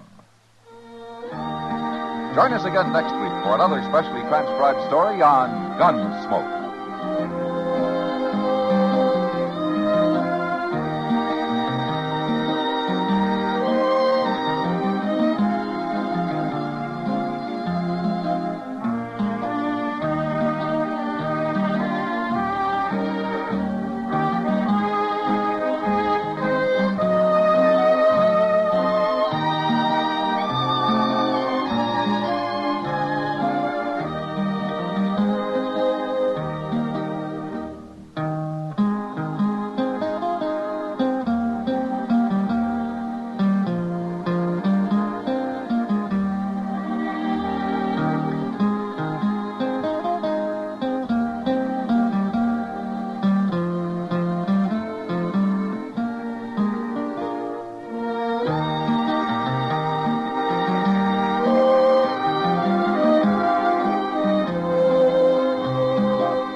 Gunsmoke, brought to you by Chesterfield. Chesterfield packs more pleasure because it's more perfectly packed, thanks to Accuray.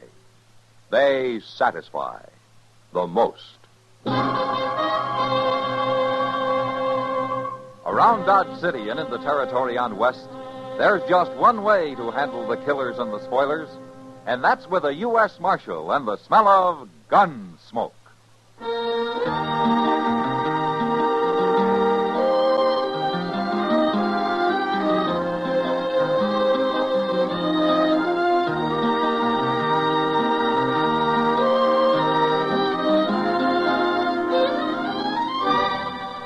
Gunsmoke, starring William Conrad, the transcribed story of the violence that moved west with young America, and the story of a man who moved with it. I'm that man, Matt Dillon, United States Marshal. The first man they look for and the last they want to meet. It's a chancy job, and it makes a man watchful and a little lonely.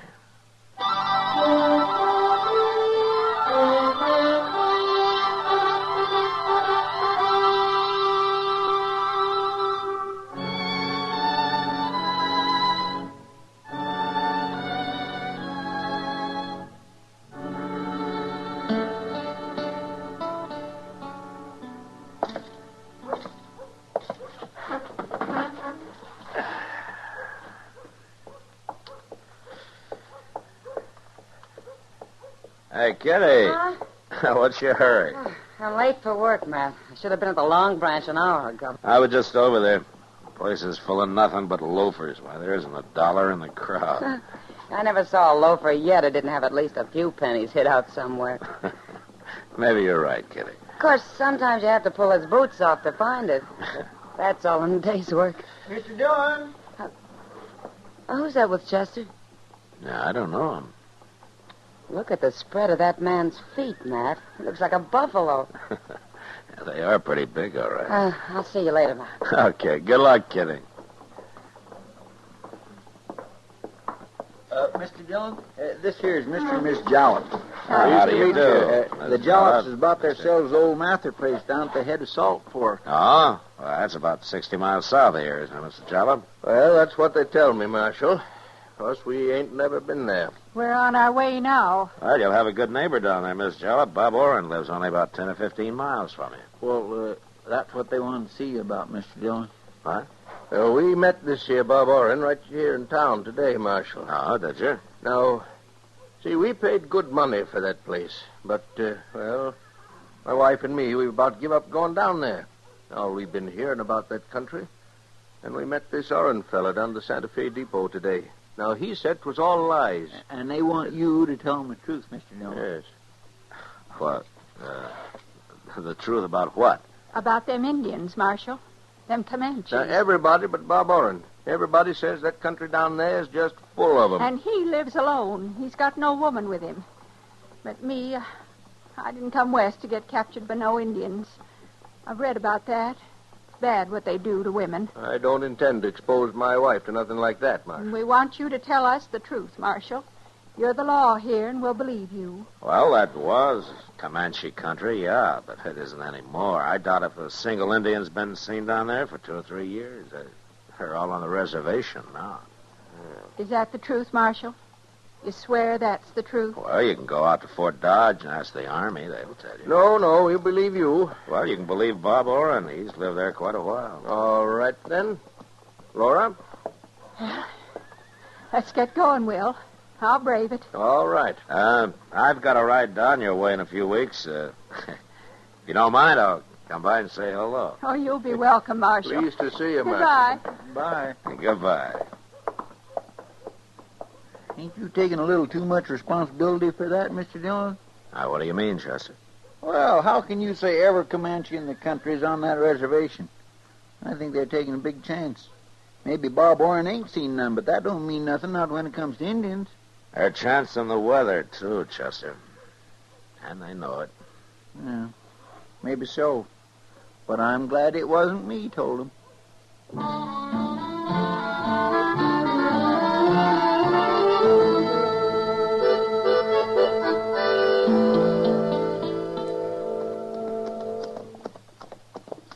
I thought the old Mather place was right in them cottonwoods, Mr. Dillon. Yeah, it was. Well, then the Jallops must have moved it. I sure don't see no house. Look closer. Yeah, there's something there. Yeah. Why, it's all tore down. It's just a heap. Mr. Dillon, it's been burned. They've had a fire out here. Looks that way. I don't see nobody around. No. Let's have a look. My, there sure ain't much left, is there? Well, there's this. It's an arrow. Uh-huh. Comanche. Oh, and there's another one, half burned. Oh, my goodness. Hey, look at there, Mr. Dillon. Somebody made a grave. It's fresh dug, too. But it's only one grave.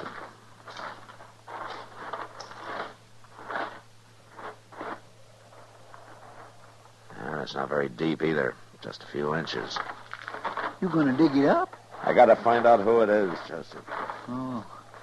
You mean if it's Mr. Jalop, then they took her alive? That's right. Yeah, but Comanches wouldn't bury nobody, Mr. Dillon. No, they wouldn't. It's her. She's been scalped. Oh, ain't that awful?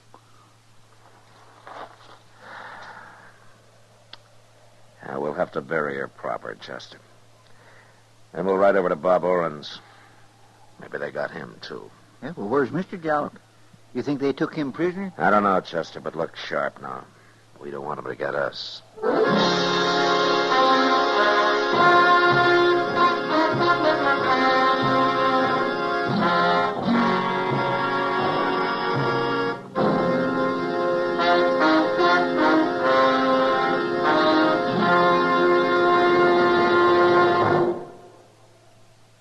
You've heard Bobby Haggart whistling it on radio and television.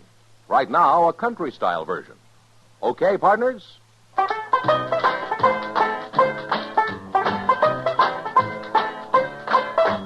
Packs more pleasure, packs more pleasure. Chesterfield packs more pleasure because Chesterfield's more perfectly packed. It stands to reason a cigarette made better and packed better, smokes better, tastes better. And Chesterfield is more perfectly packed by Accuray. This electronic miracle removes human error in cigarette manufacture. So Accuray Chesterfield is firm and pleasing to the lips, mild yet deeply satisfying. Yes, Chesterfield gives you something no other cigarette can give you. Chesterfield packs more pleasure because Chesterfield's more perfectly packed. To the touch, to the taste, Chesterfield packs more pleasure because it's more perfectly packed. By Chesterfield, mild, yet they satisfy the most.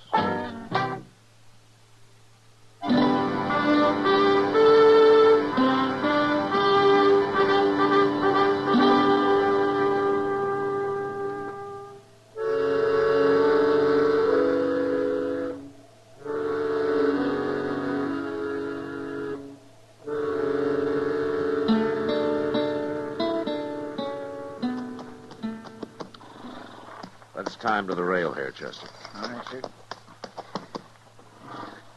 Well, Bob Warren's pretty lucky. Doesn't look like them Indians been anywhere near here. From the tracks of the Jollops, there was a small party. Yeah, well, I know, but that wouldn't keep them from coming over here. Only a big party will hit every ranch, Chester. Small one attacks and then rides on for miles before trying it again. Now, wait a minute. What? Well, there's footprints. Well, there's lots of footprints all over. Yeah. Come on.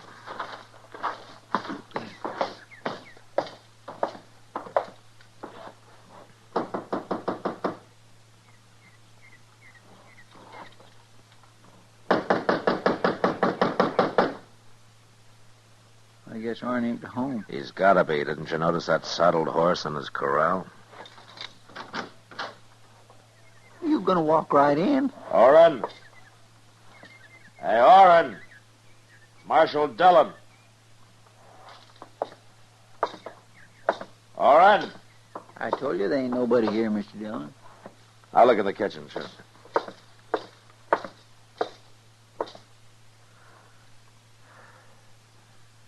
He's here, Chester. Why, it's Oren.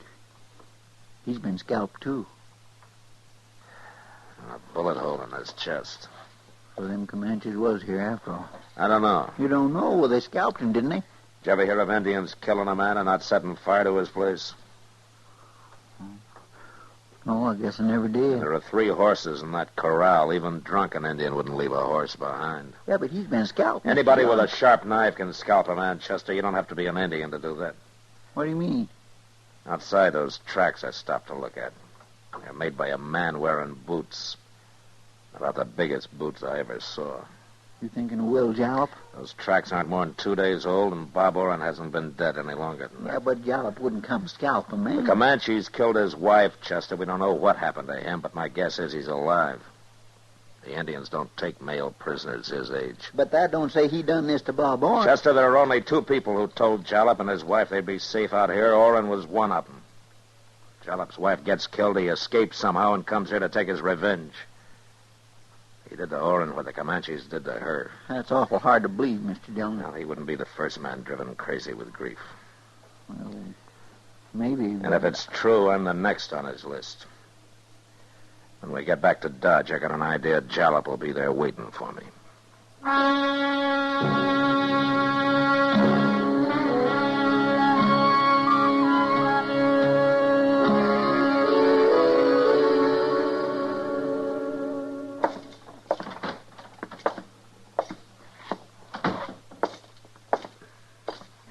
Evening, Matt. Hello, Kitty. Sit down. Oh, any coffee left in that pot? Sure. And here's an extra cup. Ah, thanks. You look tired. Well, we rode all night, Kitty. I haven't been to bed yet. No, Chester came in the Long Branch. No luck, huh? Not so far. You could be wrong about him, Matt. Jalop might be in Colorado by now. Yeah, maybe.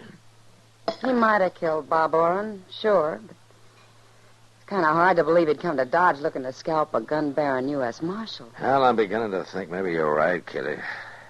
Maybe I made a mistake about the whole thing. But somebody killed Oren. Yeah, they sure did. Guess I better go out there and have another look around. With all those Comanches on the warpath? I know there are only 3 or 4 of them, Kitty. Some young braves who jumped reservation last week. How do you know that? I reported the whole business to Major Honeyman at Fort Dodge. He told me about it. Well, even so, isn't he doing anything about him? Yeah? He put a company of troopers in the field. Sure. All they'll do is kick up a lot of dust. Probably. Well, Kitty, I think I'll turn in for a couple of hours. I need some sleep. That's the best idea you had yet. When Chester comes in, will you tell him I've gone to my room? Huh? Yeah, I'll tell him that.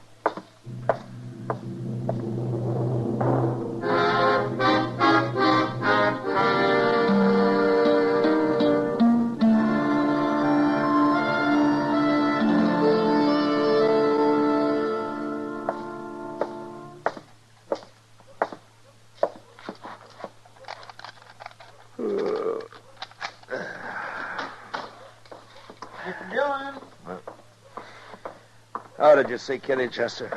Yes, sir, I did. I come in just after you left. I've been trying to catch you before you got to your room here. Oh, what is it? Did you find him? No, sir. No. What I wanted to know is, could I get some sleep, too? Well, of course, Chester. I thought you understood that. Well, then I'll go back to the office and lay down there. All right, I'll come by later tonight when I wake up, huh? All right, sir. I'll see you then. Yeah.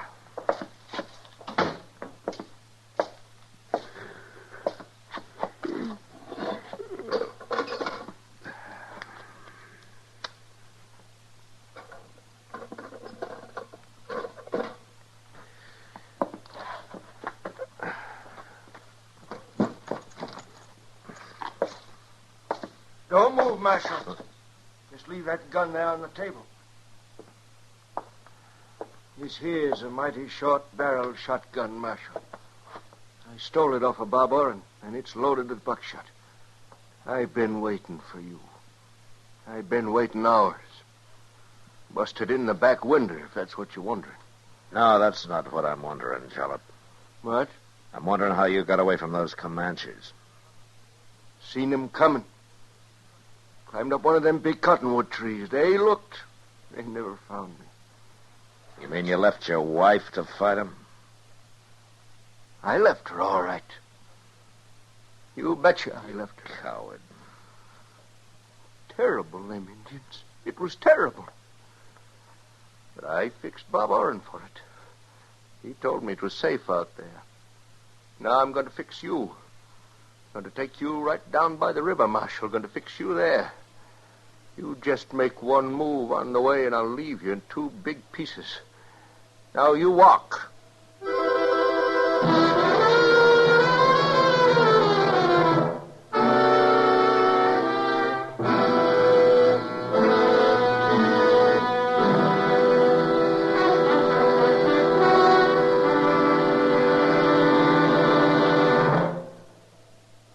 Say, where are you listening to Gunsmoke? In your car? Getting ready for dinner? Oh, I see. Just relaxing in your favorite easy chair. Well, I'd say you're in a good spot right now to really enjoy a Chesterfield. You see, Chesterfield packs more pleasure because it's more perfectly packed. It stands to reason. A cigarette made better and packed better smokes better, tastes better. And Chesterfield is more perfectly packed by Accuray. This electronic miracle removes human error in cigarette manufacture. So Accuray Chesterfield is firm and pleasing to the lips, mild, yet deeply satisfying. Yes, Chesterfield gives you something no other cigarette can give you. Chesterfield packs more pleasure because Chesterfield's more perfectly packed. To the touch, to the taste, Chesterfield packs more pleasure because it's more perfectly packed. Buy Chesterfield. Mild, yet they satisfy the most.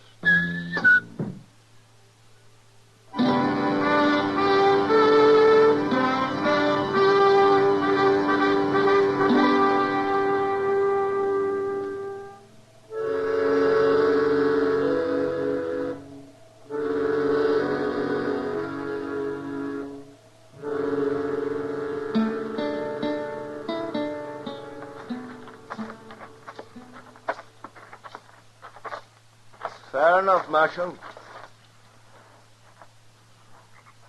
'Tis pretty down here, isn't it? All them nice cottonwood trees. My wife liked them cottonwood trees out to our place, Marshal. She liked them a whole lot. Jalop killing me isn't going to get your wife back. And she was scared, Marshal. She was more scared than me, even, and I'll never get over it. Watching them painted devils ride up, I ever see another Indian, I'll kill myself. I'm still shaking. You weren't shaking so much you couldn't run off and leave your wife. You betcha I left her. I couldn't stand the sight of them savages. Well, that don't matter now. See here, Marshal, got a knife in my belt. Good long knife, and you know just what I'm going to do after I shoot you. Wait a Don't minute, you? be quiet. Don't you tell me to be Quiet, quiet. I said. Listen. What? There's something in that clump of elder on the riverbank over there. I don't see nothing. They're gone. You can't see them now, but they're out there. Wait a minute. They'll move any minute now. Who will, Marshal? What are you saying? Indians. There were 3 of them. They were standing right against the river. Oh, no. No, not Indians. Watch, right there. You see one of them standing up. You see him? Where? Tell me, where is he? Shoot him, Jollop. Shoot him. Yes, I will. I can't see him. No. Give me the gun, Jollop. Hit me, Marshal. You was fooling. Let go of it. No,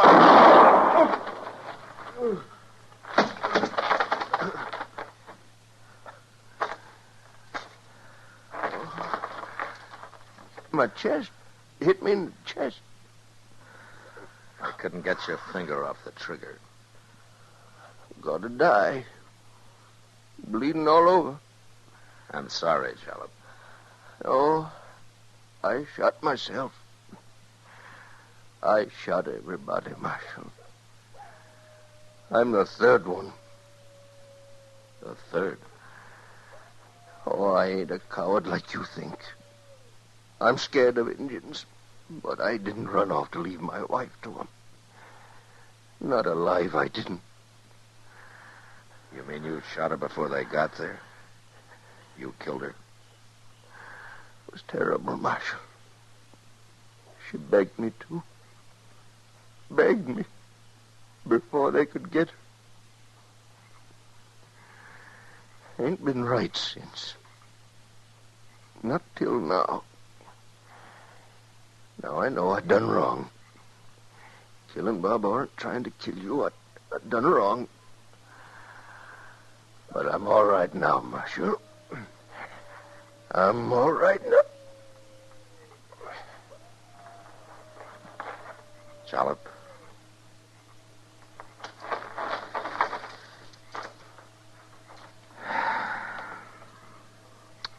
Yeah, I think maybe you are now.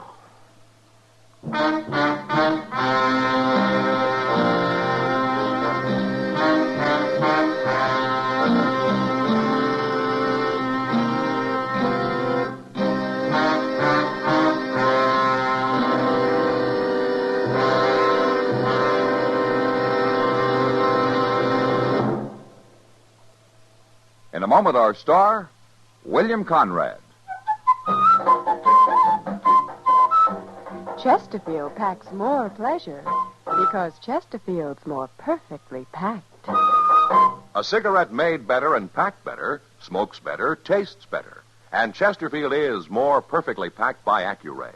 This electronic miracle removes human error in cigarette manufacture. So Accuray Chesterfield is firm and pleasing to the lips. Chesterfield, mild, yet they satisfy the most. You know, a horse and buggy frontier doctor was about the most useful and beloved citizen in any community. But next week, Dodge learns that a man has been killed and that it was Doc Adams who killed him. And that was the West. Good night. Gunsmoke, produced and directed by Norman McDonald, stars William Conrad as Matt Dillon, U.S. Marshal. Our story was specially written for Gunsmoke by John Meston, with music composed and conducted by Rex Corey. America's medical schools urgently need your help. Join the National Fund for Medical Education today. Write Medical Education, Box 313, New York City.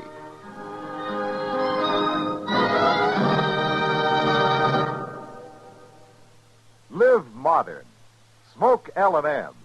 Live modern. Change to L&M.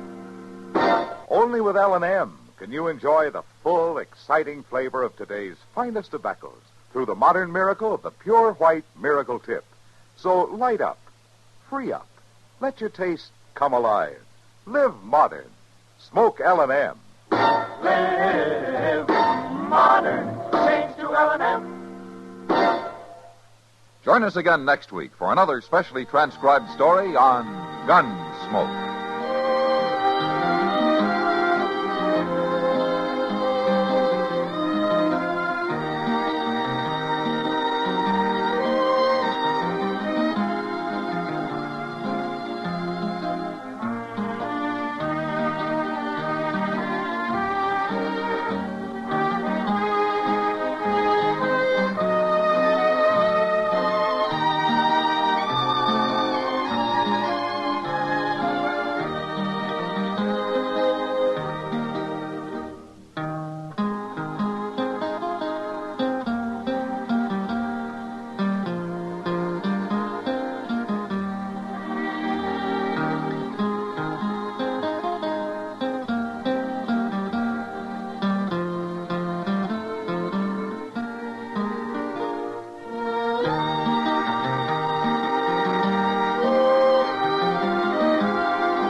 Around Dodge City and in the territory on West, there's just one way to handle the killers and the spoilers, and that's with a U.S. Marshal and the smell of Gunsmoke.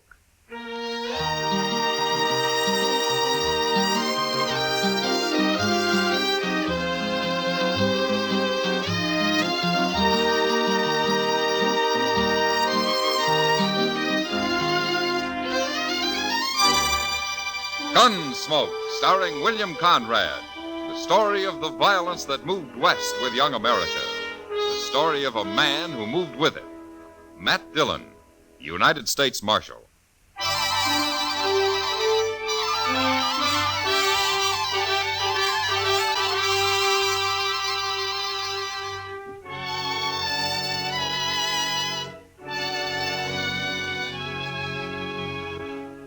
The first time I saw Lena wave, I should have resigned my job and gone to Texas on the fastest horse I could find. Handling a man is one thing, but trying to handle a woman is another. Especially when she weighs some 200 pounds and is muscled like a mule and twice as ornery. Lena came to Dodge on a great draft horse with dark circles around its eyes. And she was leading an old jack mule that carried her boyfriend, Emmett Fitzgerald. And Emmett was a tired, pigeon-breasted little fellow with a green look in his face. They weren't a very handsome pair, but we were mightily impressed by them the day they rode up Front Street. I swear, Mr. Dillon, that woman must wear leather underwear. I don't know why she's leading his mule. The man doesn't look stout enough to run away if he wanted to. My, I'd sure hate to have her on my tail. Well, she's wearing a 6-gun and built like a buffalo. Well, she sure isn't the gentlest looking woman I ever saw. Oh, that poor little man, Mr. Dillon. He somehow gives me the feeling he's being carried around in a bird cage. Now, quiet, Chester. They'll hear you. Yes, sir.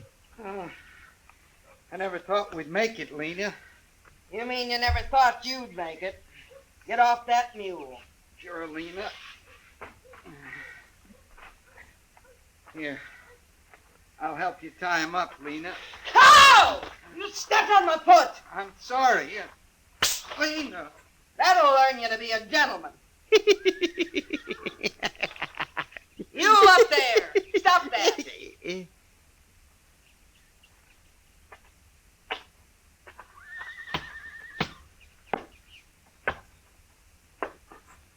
Who you laughing at? Why, nobody, ma'am. That's good. 'Cause if I got the notion you was laughing at me or my man, I'd open you up. Oh, no. Oh, mine, no. No, it was just something funny I heard the other day from a fella. What? What? What'd you hear that was so funny? Well, I was sitting there and he come around the end Think hard, mister. You remember, Mr. Dillon, you tell her, please. Dillon? Why, you must be the marshal here. Oh, that's right, ma'am. Well, now, Marshal, I'm proud to know you. My name's Lena Wave. Shake! Well, how do you do? Over here, Emmett. Sure, Lena.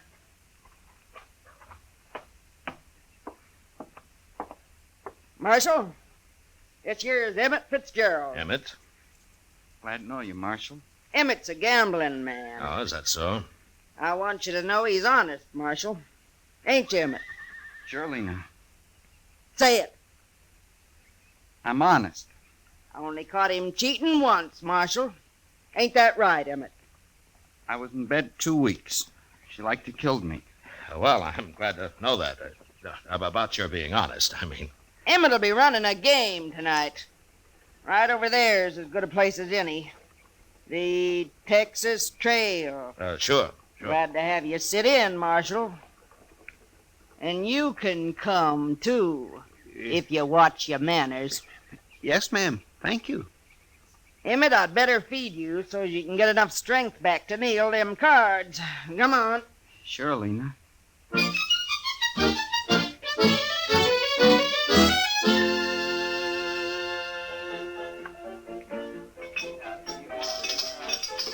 Chester's been in that game over there for 2 hours, Matt. He must be losing. Well, he usually does, Kitty.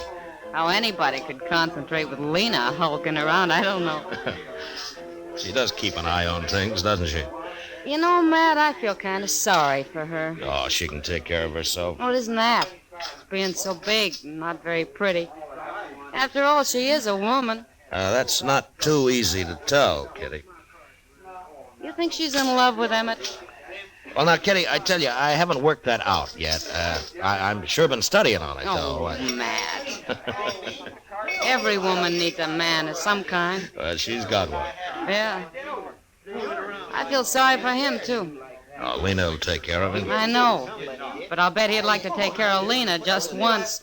After all, he's human. I tell you, that is not my hand. I had 3 aces. You accuse Emmett of cheating, and I'll shoot you dead. Excuse me, Kitty. I better go fish Chester out of that.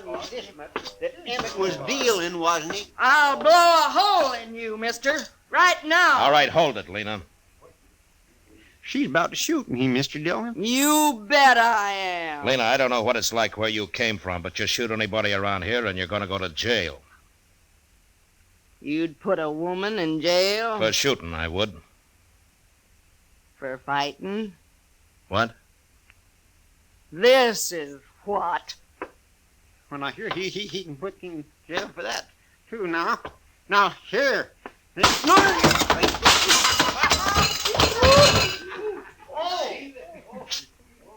The game's closed, gentlemen, for half an hour. I need some beer, Emmett. Come on. Sure, Lena.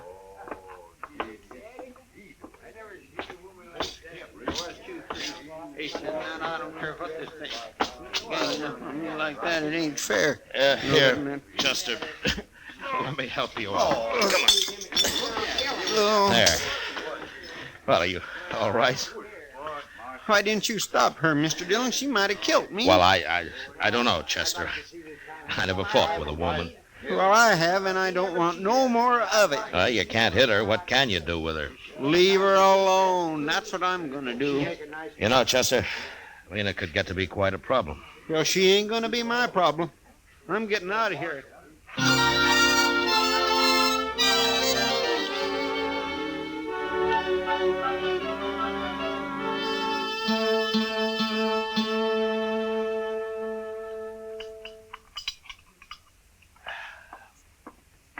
Good morning, Matt. Oh, hello, Doc. Hey, you gonna have some breakfast? Oh, no, I've already eaten. We'll have some coffee, though. Oh, good. They had me up real early this morning. No? Who did? A couple of men Lena Wave got mad at. Huh? She used a bottle on them. Oh, were they hurt bad? Oh, she bloodied them up some. It wasn't real serious, though. All they did was try to protect themselves. After all, what man's going to fight a woman? Yeah, that's true. But one of these days, some drunk's not going to realize she is a woman, and he'll shoot her. The one that hasn't happened already. Oh, say, I hear Chester caught it all right when he accused Emmett of trying to cheat him. Well, he found out later that wasn't true, Doc.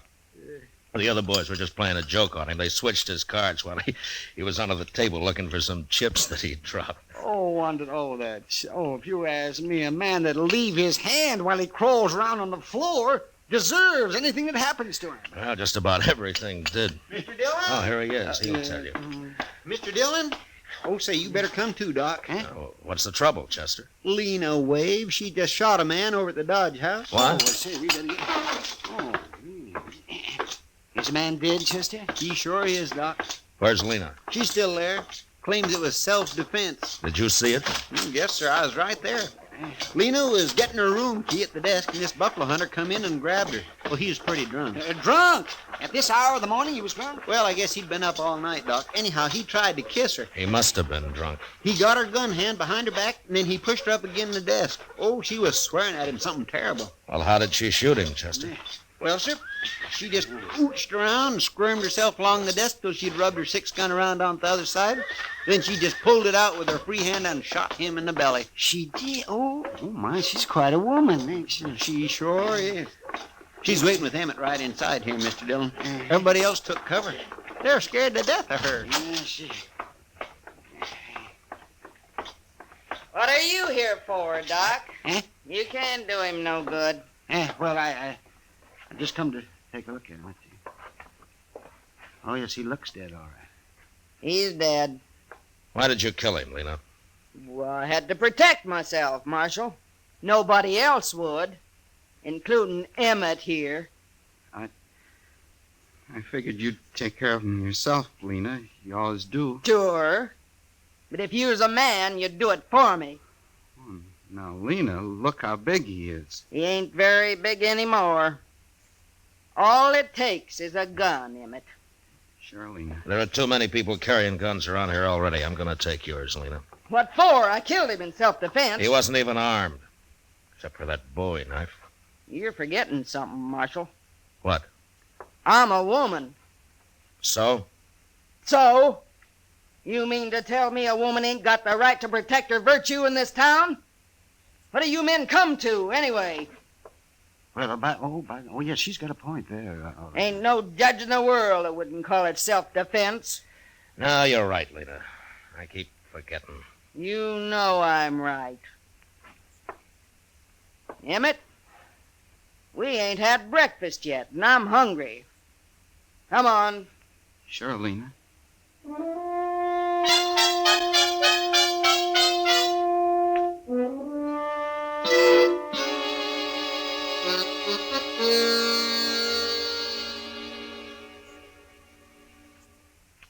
You know, I've been thinking, Mr. Dillon. Oh, what about, Chester? Well, old Lena could have let that fella kiss her this morning. Just a little peck, anyway. Then she wouldn't have had to shoot him. Yeah, she could have. But she didn't. I declare. She's enough to curdle cream. Well, I hope everybody leaves her alone from now on. Marshal Dillon? Yeah. I'm Nate Bannister. Well, I'm glad to know you. You won't be, if what I hear is true. Oh? Jim Henry was my friend, Marshal. Is that so? Nobody's going to shoot a friend of mine and get by with it. Not even a woman. He was drunk, Nate, and he was treating her bad. And it's no call to kill him. In this country, a woman's free to protect herself any way she can. Yeah. That's what everybody I've talked to say. Well? Don't sit with me. You going to arrest her? No. Okay, then. Oh, wait a minute. What? Where you going? I'm Marshal. I'm going to kill me a woman.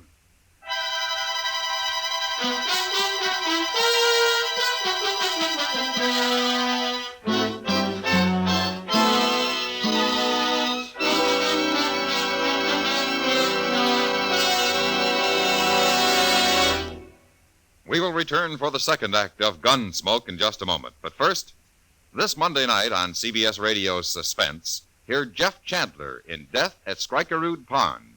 It's an exciting trial in which a young man faces death because of his decisions made as a member of a World War II underground. It's a fascinating study in suspense, and it's yours to hear this Monday night over most of these same stations at the Star's address. Monday, Suspense.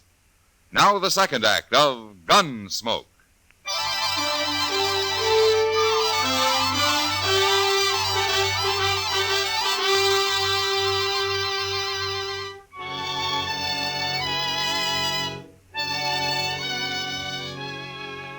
Nate Bannister was obviously a buffalo hunter, same as his friend who had been shot that morning.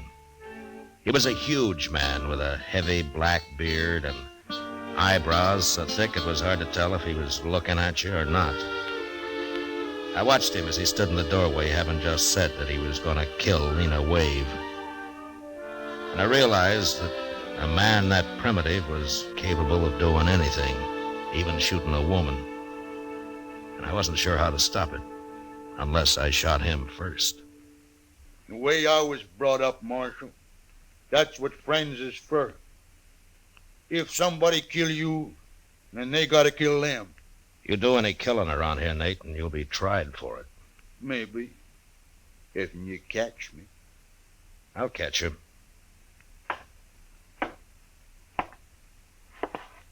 Why you gotta protect women, Marshal? Just 'cause they're so weak and puny? Is that Nate Bannister? Huh? You heard me. Why, yes, ma'am. I'm Nate Bannister. Well, they didn't tell me you was so big. Who didn't tell you? How'd you know my name? You've been spreading it around that if the marshal don't arrest me, you'll shoot me. That true? Are you Lena Wade? I am. And if there's gonna be any shooting, I want in on it. Now, wait a minute, Lena. I ain't gonna get bushwhacked by no dirty buffalo hunter, Marshal. Bushwhack? I wouldn't do that to nobody. Especially a lady. Lady? Yes, ma'am. He called me a lady, Marshal. Well, you are, ain't you? Of course I am. Yeah, what's the matter with calling you one? Nothing. I kind of like it. Just 'cause you ain't pale and skinny like an ordinary woman. No. Of course I ain't. Why, I never seen a woman like you nowhere. You're kind of admirable. Listen to him, Marshal. Ain't he a one? Oh, I mean it. I sure do. Oh. I sure do. No, you don't. I'm too big. Too big? Why, you want to be like all them little scrawny women? They can't do nothing. They're no good. They ain't? Oh, no. A real man needs someone, better than that. He does? Of course he does. Like me? Yeah. Like you. What? What? You was gonna shoot me a minute ago. Oh, no. I didn't mean nothing by that. Hey, come on. I'll buy you beer. We'll talk about it. Well, okay. Go along, Marshal. Yeah. Don't you worry about nothing, Marshal.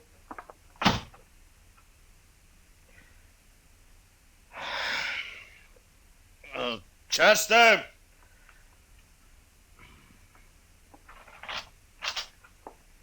Yes, sir.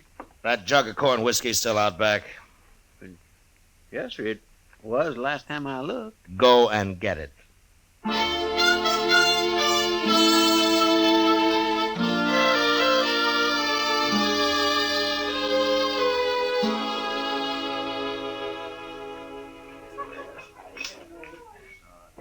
Those two make quite a couple, Matt. Look at them. They've been sitting there most all day. Yeah, pretty shaggy pair of lovebirds, if you ask me. How's Emmett taking all this? Well, he didn't find him till a couple of hours ago. No, what happened? Oh, where is he? Nate ran him off. He probably had done more, but Lena wouldn't let him. You know, Matt, I think underneath she's real fond of that little Emmett. Yeah? And she got a strange way of showing it. Women do sometimes. Well, it doesn't matter as long as she keeps out of trouble. She leads quite a life, doesn't she? Shoots a man in the morning and falls for his best friend in the afternoon. She might have shot both of them if Nate hadn't started sweet-talking her. Well, he made her feel like a woman, that's what. Oh, sure. Nothing wrong with that, is there? It probably saved his life. All right, mister. You get away from Look, her. Matt, it's Emmett. Yeah. You heard me. I thought you'd gone home. I ain't going home. Not without Lena, I ain't. Yes, you are. Lena and me is going to get married. I didn't say that. I ain't had time to tell you. I'm warning you, mister. Excuse me, Kitty. I better stop this. Look, fella, I'm going to kiss her. Watch. No. Hold it, Emmett! Oh! All right, Emmett. Give me that derringer. Sure, Marshal. Chester, Yes, sir. Here I am, Mr. Dillon. Get Nate's gun before he comes to. All right, sir. I'll get it. All right, then take him over to Doc's, huh? He doesn't look too bad hurt. No, sir. He ain't. I'll take care of him. Em, Come on, Leslie. You and both. you shot him. I know. You shot him. Over me. Well, he was stealing you, Lena. And you went and shot him. I was kind of ashamed this morning when that other fella tried to kiss you. You're a man after all, Emmett. I couldn't stand losing you, Lena. Oh, I didn't care nothing about him. You didn't? No. I was just tired of not being treated like a woman. He called me a lady and kind of lost my head. That's all. Well, Emmett kind of lost his head, too, Lena. All right, Emmett. Come on. You're going to jail. No, Marshal, please. Come on. Get going, Emmett. All right. My husband goes to jail. So do I. Your husband? Of course. We've been married 10 years, Marshal. I always knew it wasn't a mistake. Well, he's still going to jail. Please, Marshal, don't take him. Of course I'll take him. He just shot a man, didn't he? He was only protecting his lawful wedded wife. You gotta let me go with him. Well, I can't leave him now. I've been waiting 10 years for him to treat me like a woman. Oh, please, Marshal. Look, Lena, there's been nothing but trouble since you hit Dodge. Please, Marshal. When Nate gets patched up, he'll be gunning for Emmett here. Emmett'll kill him next time. All right, Lena. Look, I'll tell you what I'll do. Get out of Dodge, both of you. Right now. You mean it? If you hurry. Oh, thank you, Marshal. Let's go, Emmett. Wait a minute. Huh? Take my arm. All right. Now, Lena. Come on. Sure, Emmett. Sure.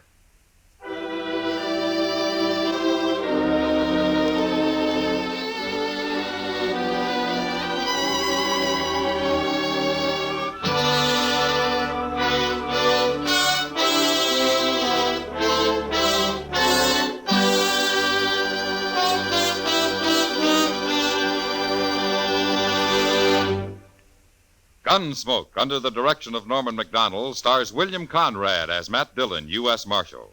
Tonight's story was specially written for Gunsmoke by John Meston, with music composed and conducted by Rex Corey. Featured in the cast were Virginia Gregg with Vic Perrin and John Daner.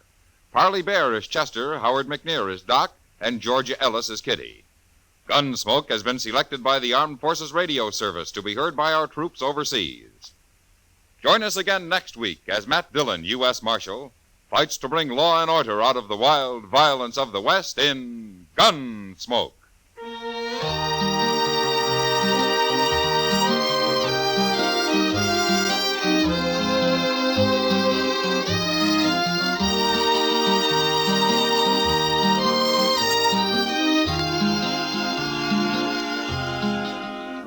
Mr. and Mrs. North of CBS Radio get into an arty crowd, an artful crowd, too, when mixed paints and mixed emotions make murder.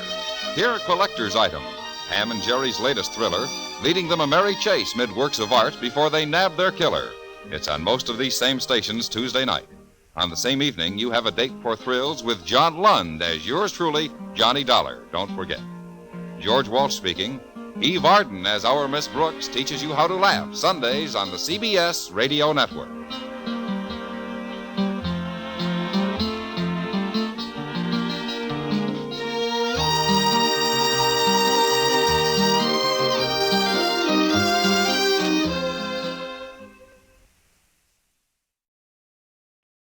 Now, Post Toasties, the heap good cornflakes, is proud to present Gunsmoke.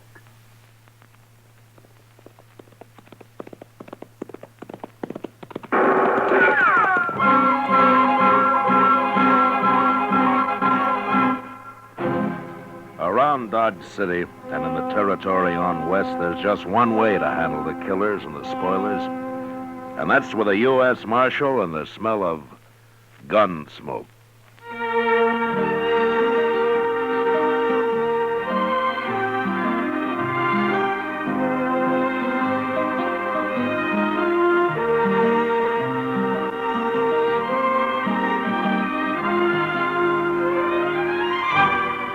Gunsmoke, the story of the violence that moved west with young America. The story of a man who moved with it. Matt Dillon, United States Marshal. It's easy to do your whole tribe a big favor, Mother. Just pour every big and little Indian in your camp a breakfast bowlful of Post Toasties. Post Toasties, you know, are the heat-good cornflakes. They're the best thing that's happened to corn since the Indians discovered it. Fresh as fresh can be. Say, Post Toasties are crackling crisp. Sweet kernel corn flavor, toasted. That's Post Toasties. Post Toasties are packed with nourishment, too. A bowl of Post Toasties with sugar and milk helps your big braves and little Indians start the day right. Get Post Toasties soon. And now, Gunsmoke, starring William Conrad.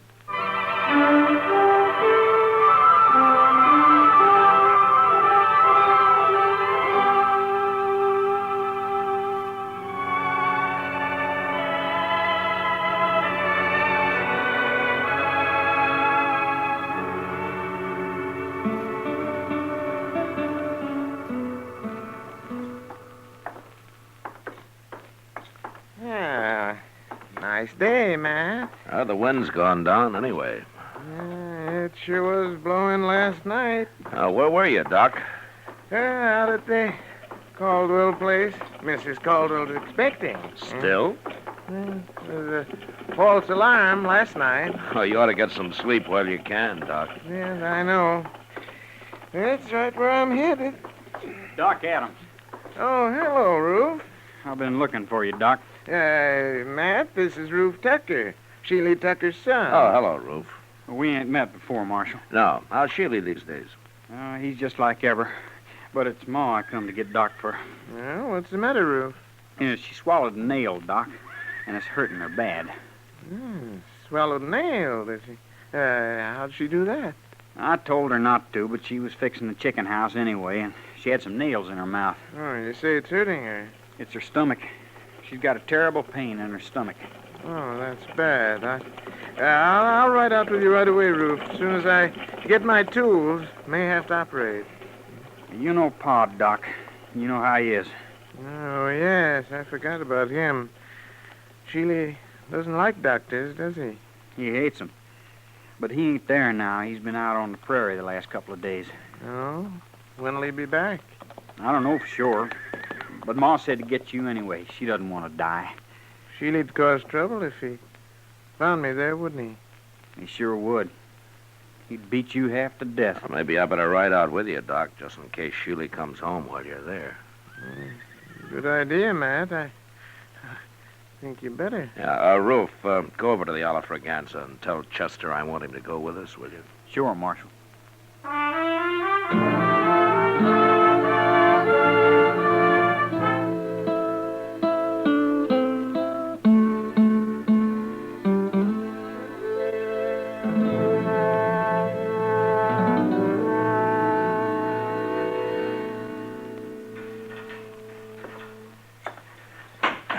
How is she, Mr. Dillon? Oh, I don't know, Chester. Doc's still working on her. Well, there's no sign of Sheely anyway. Well, that's some help. What's the matter with a man like that, Mr. Dillon? Hating doctors the way he does? I don't know, Chester. Probably there weren't any doctors around when he was young. And what was good enough for his father is good enough for him. Some fool notion like that, maybe. Sheely always was a mean old cuss, except for his horses. He's always treated horses like they're human. Did you ever notice that? Sheely isn't really a bad man, Chester. He's just ignorant and prejudiced because of his ignorance. If he'd have been here, he'd let Miss Tucker die rather than have Doc operate on her. Yeah, probably. Well, that's bad. To me it is. Maybe if Doc saved him someday, he might get over his ideas. Old Sheely's never had a sick day in his life I know of. Oh, Doc, you all through? Huh? Oh. Yes, I'm all through, Matt. How is she, Doc? Yeah. She's dead. Dead? I guess her heart couldn't take it. I don't know. I had to operate, though. She'd have died sure if I hadn't. Oh, it isn't your fault, Doc. You did all you could. I know, but I always feel maybe if I'd have done it better, things like this wouldn't happen. You're not to blame, Doc. You, want me to tell Roof? Yeah, I've already told him. He's in there with her. Oh, how'd he take it? Yeah, he didn't say a word, Matt. Well, we better be getting back to Dodge, I guess. Yeah, you must be plumb wore out, Doc. Yeah, I am. Doc. Hey? Yes, Roof. And you too, Marshal. You're going to have to help me. Oh, we'll help you, Roof. What is it? It's about Pa. I don't know what to tell him when he comes back. Hey, that's right. I kind of keep forgetting about him. Just tell him the truth, Roof. Doc tried to save your mother, but he wasn't able to. Nobody could have. You don't know Pa very well, I guess. He just won't stand for it. Well, there's nothing he can do about it now. It's all over. Not for him, it won't be. What do you mean, Roof? Well, when Pa says a thing, he means it. And he said none of us was ever to go near a doctor. Roof, do you agree with your Pa's thinking? No. And neither did Ma. But we didn't dare cross him when he was around anyway. I'm afraid of him, Marshal. You'll have to stay here and tell him. Yeah, well, I can't stay. I have to get over to the Caldwell place. That baby's due any time now. But you can't go. All right, Roof, all right. I'll stay here till he comes back. Chester, you better ride into town in case anybody's looking for me, huh? All right, sir, Mr. Dillon. Yeah, it's a funny thing how a doctor can lose one life and maybe bring another into the world all on the very same day. Yeah. Come on, Chester. We can ride partway together.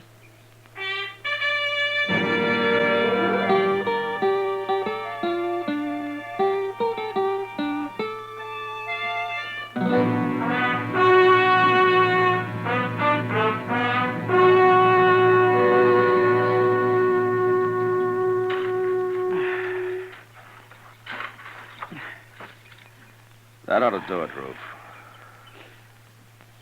I want her buried good, Marshal. How about a cross? You want to put up a cross? I'll let Pa decide that. Oh, my gosh, Marshal. Here he comes now.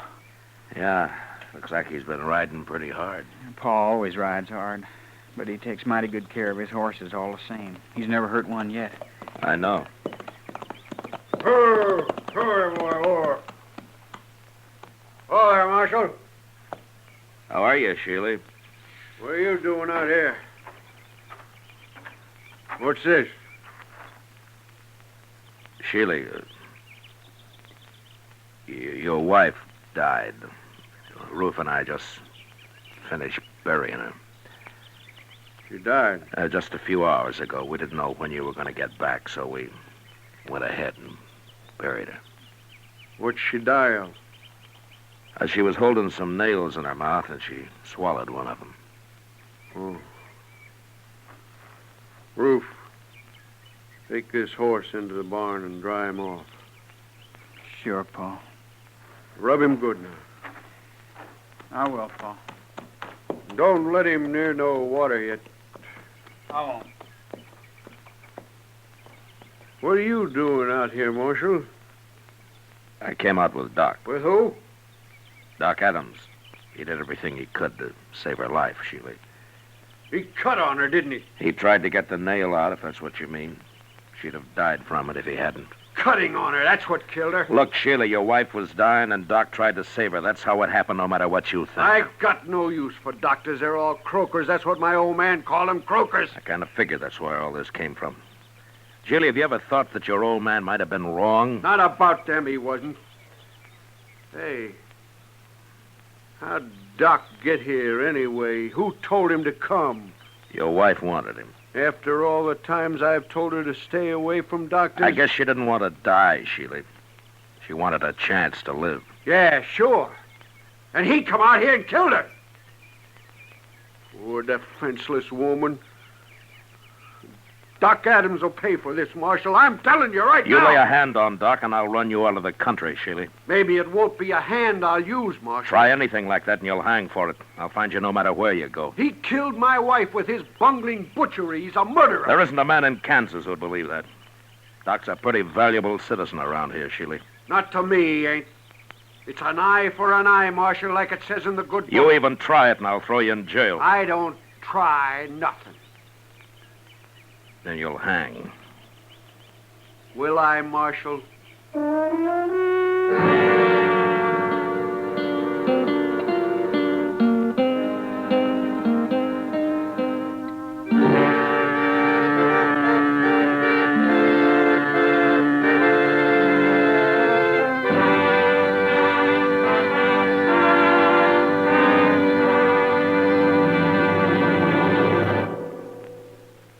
Say, what goes on at your house at breakfast? Well, you can take it from me. The best thing that can go on your breakfast table is Post Toasties. Yes, sir, Post Toasties, the heap good cornflakes. Those golden crisp cornflakes are the best thing that's happened to corn since the Indians discovered it. You know how to prove it? Just pour out breakfast bowlfuls of Post Toasties for your whole tribe, and then watch how they enjoy 'em.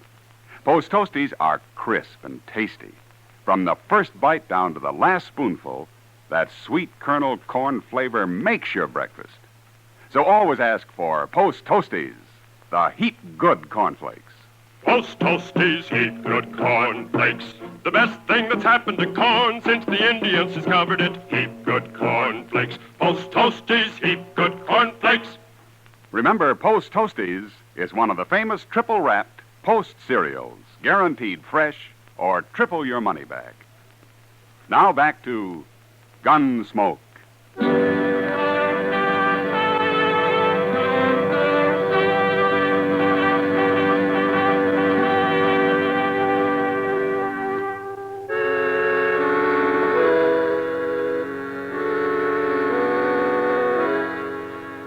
I left Sheely Tucker standing by his wife's grave, and I rode back to Dodge. There was no use trying to convince the man that doctors aren't bunglers and murderers.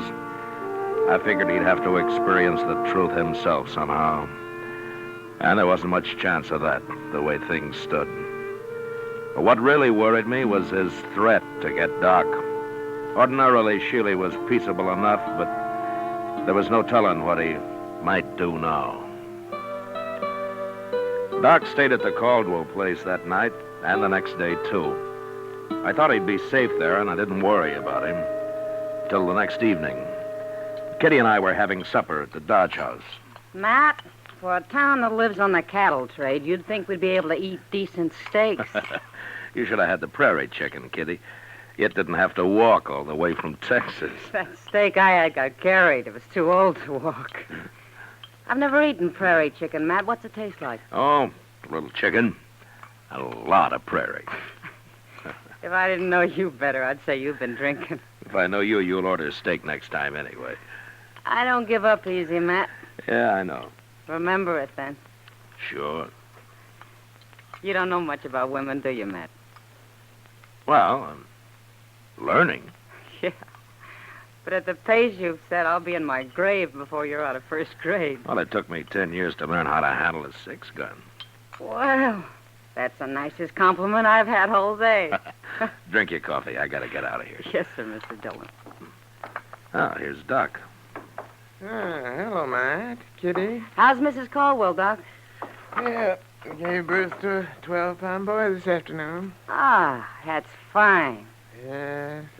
That's not what I came to talk about, Matt. Somebody tried to shoot me on the way back from the Caldwell place. What? Who was it, Doc? Yeah, I didn't see him, and since I didn't have a gun, I rode straight ahead. Fast. Where'd this happen? Yeah, about a mile the other side of the grove. I should have come out and ridden back with you, Doc. You should have, huh? Well, then, you know something about this. Yeah. Sheely Tucker, huh? He came back after you and Chester had left, Doc. He made some threats. Yes, I might have known it. But I'm not going to be a target for Sheely every time I go on a call in the country.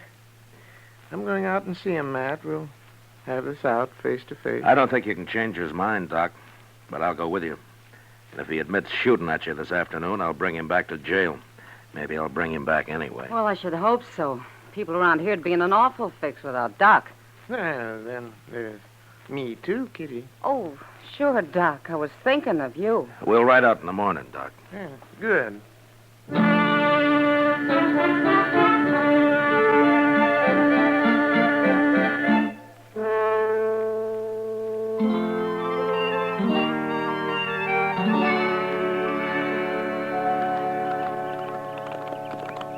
There's somebody in the corral there, man. Yeah, it looks like Sheely. Tis. Him and Ruth both. Oh. Well, let's leave them here. They'll stand.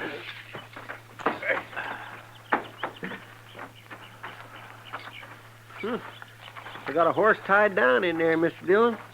He's down, Chester, but he isn't tied. No, by golly, he ain't.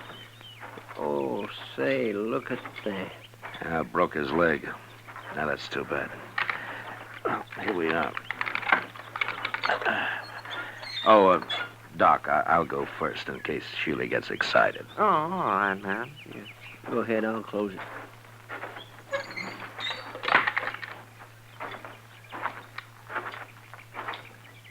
Hello, Sheely. Ruth. Hello. You bring that croaker out here to kill my horse for me, Marshal? Now, Sheely... Wait a minute, Doc. I'm sorry about your horse, Sheely. What happened? That bay's the finest animal I ever owned. I was just topping him off when he fell and busted his leg. I'll blame it. Gee, that's too bad. It sure is. Ruth, go on up to the house and fetch me my rifle. Okay, Pa. Terrible thing to lose a horse like this. Sheely, if you like, I'll do the shooting. Oh, thanks. I'll kill him myself. It's my job. You know, it's a funny thing.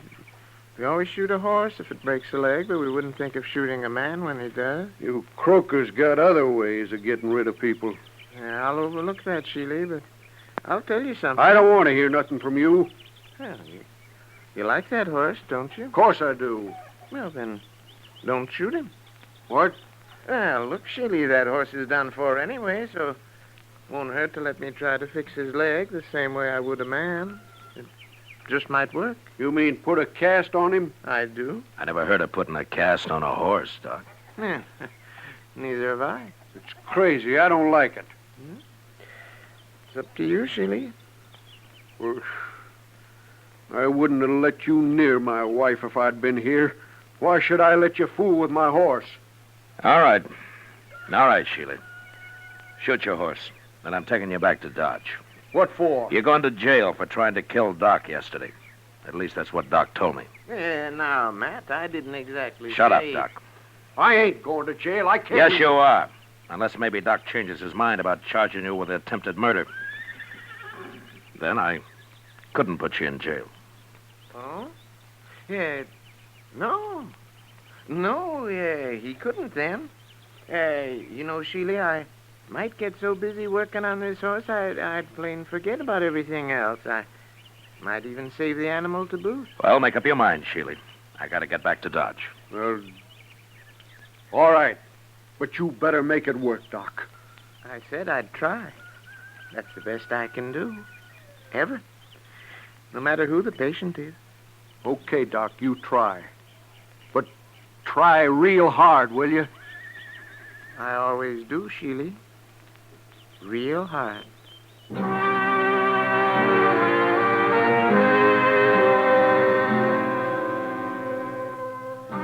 Chester and Ruth made a fast trip into Dodge for plaster of Paris and some muslin to go under it. And when they got back, Doc went to work. An hour later, he had a heavy cast on the horse's leg. And after giving Sheely some final instructions, he was finished. He promised to come back in a couple of weeks and put a lighter cast on, and then we left.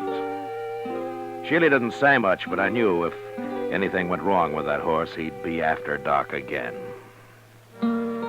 However, 6 weeks went by before anything happened. Doc and I were hiding out in his office with a game of chess we'd started a few days earlier. Yeah, doggone rook, if you're sitting there, Matt. If I move my bishop, you'll be right in on that queen. That's the only move you got, Doc. All right. There you are, Matt. See what you can do with it. Couple more of those and I'll get that queen. Doc. Well, hello, Sheely. Doc, I've been looking everywhere for you, blast you. Why'd you put a sign on your door saying you were out? How come you're wearing a gun, Sheely?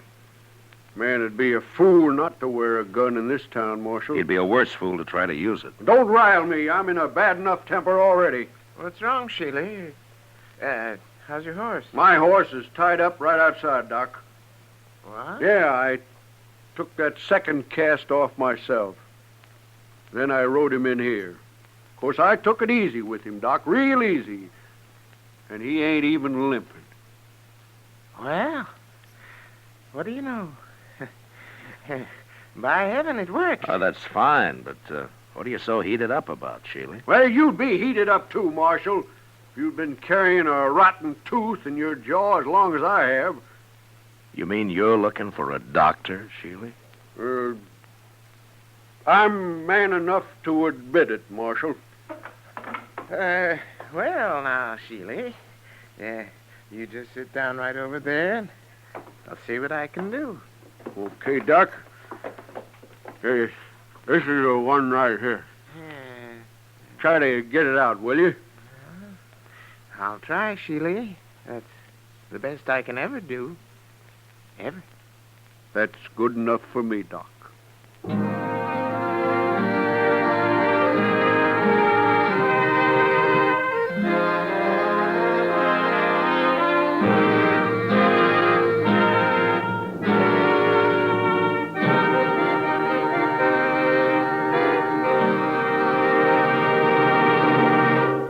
In just a moment, we'll tell you about next week's adventure on Gunsmoke.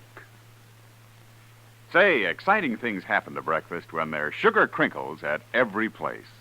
Sure, new sugar crinkles make breakfast more fun than a circus. You know why? Sugar crinkles is the sugar rice treat that's just right sweet. Not too sweet, the way some sugar-coated cereals seem to be, and not like others that aren't sweet enough. Sugar crinkles, every golden crisp nugget of them, is just right sweet.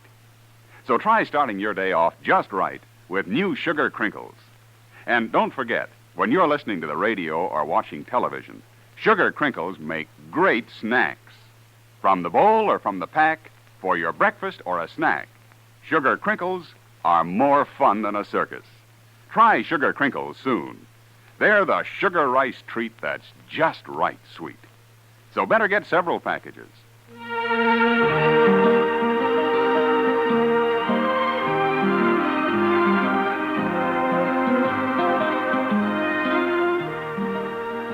Gunsmoke, under the direction of Norman MacDonald, stars William Conrad as Matt Dillon, U.S. Marshal. Tonight's story was specially written for Gunsmoke by John Meston, with music composed and conducted by Rex Corey. Featured in the cast were Sam Edwards and Tom Tully. Parley Bear is Chester, Georgia Ellis is Kitty, and tonight Paul Frees played Doc. Ken Peters speaking. Join us again next week as Matt Dillon, U.S. Marshal, fights to bring law and order out of the wild violence of the West in Gunsmoke.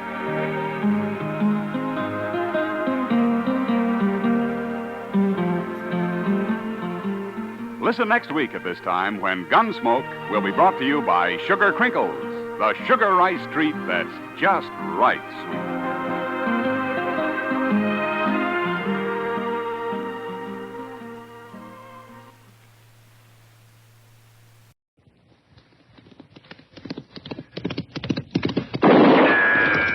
Yeah.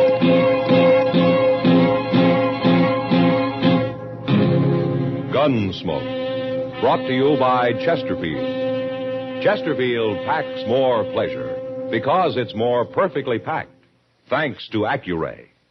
They satisfy the most. Around Dodge City and in the territory on West, there's just one way to handle the killers and the spoilers, and that's with a U.S. Marshal and the smell of Gunsmoke.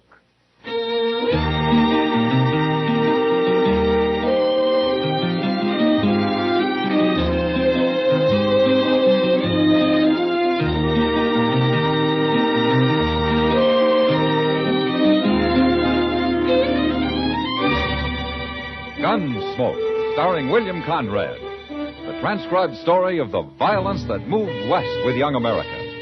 And the story of a man who moved with it. I'm that man, Matt Dillon, United States Marshal. The first man they look for and the last they want to meet. It's a chancy job, and it makes a man watchful and a little lonely.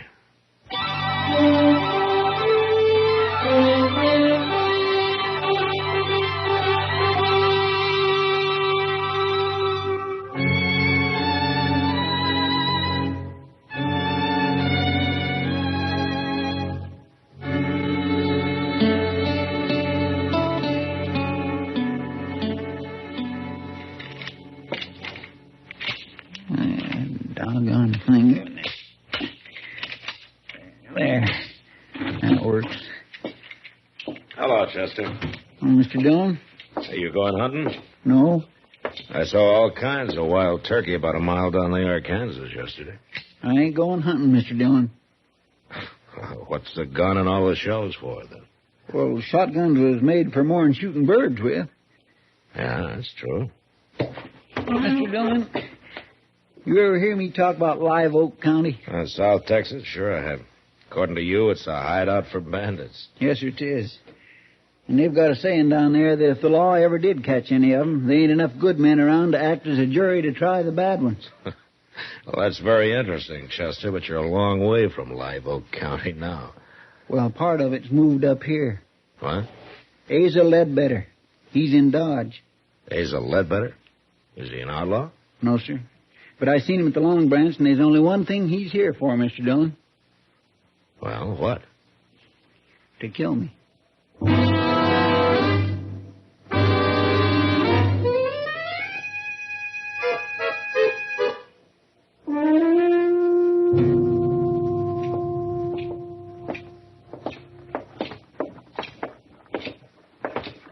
All right, Chester. Are you going to tell me why Asa Ledbetter is here to kill you? It don't matter why, Mr. Dillon. Okay. I'm going to go in there and talk to him. I'd as soon you didn't. I don't like people getting killed in Dodge, Chester.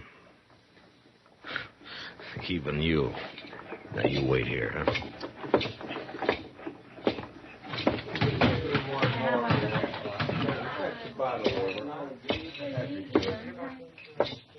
Hello?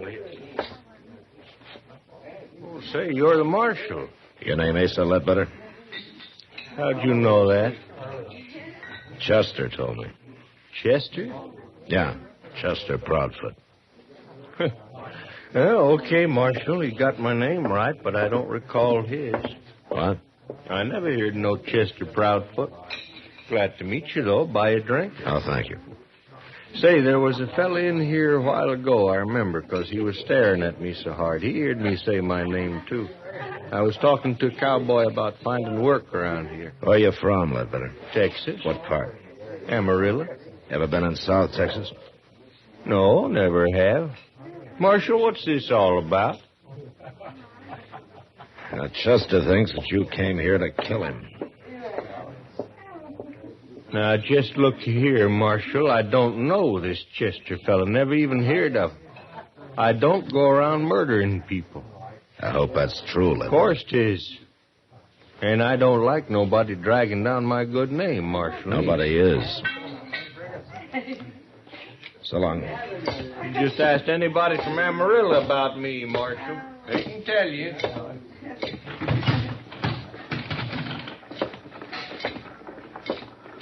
Chester? feel like a darn fool standing out here. Are you sure you haven't got Asa Ledbetter mixed up with somebody else? Not hardly. He claims he never heard of you.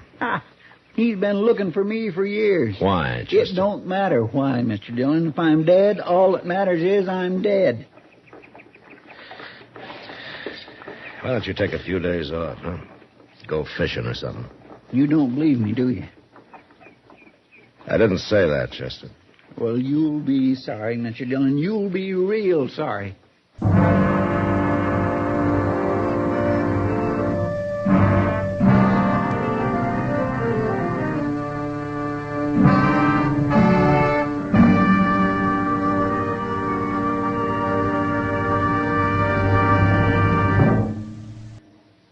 That whistling man, Bobby Haggart, really started something. Tonight, the Calypso Boys join in. Ready, amigos?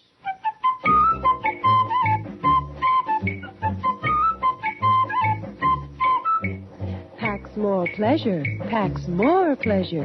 Chesterfield packs more pleasure because Chesterfield's more perfectly packed.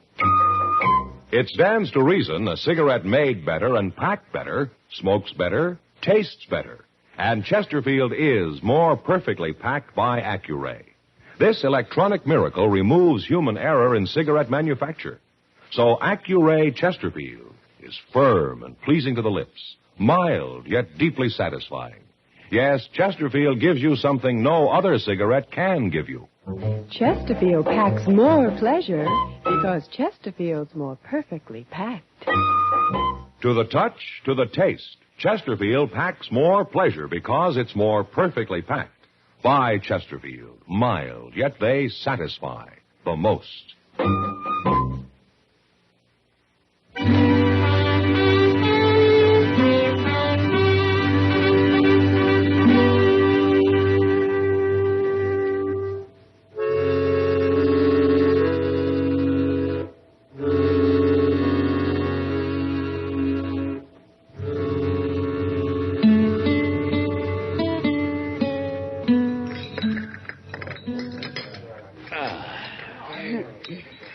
Well, Kitty, that was a real good dinner. Mm-hmm. And thank you. Thank me. Well, I thought you were paying for it. You're the one who needs a vacation, not Chester. Oh, but you're a rich woman, Kitty. Let's talk about Chester. Does he really think Asa Ledbetter's after him? Well, that's what he says. It's not like Chester to make up a thing like that. No. Matt? You stay here. No, I'm going with you. It's a couple of drunken cowboys. You going after him? Mr. Dillon! It's Chester, Matt, down there by the alley. Come on.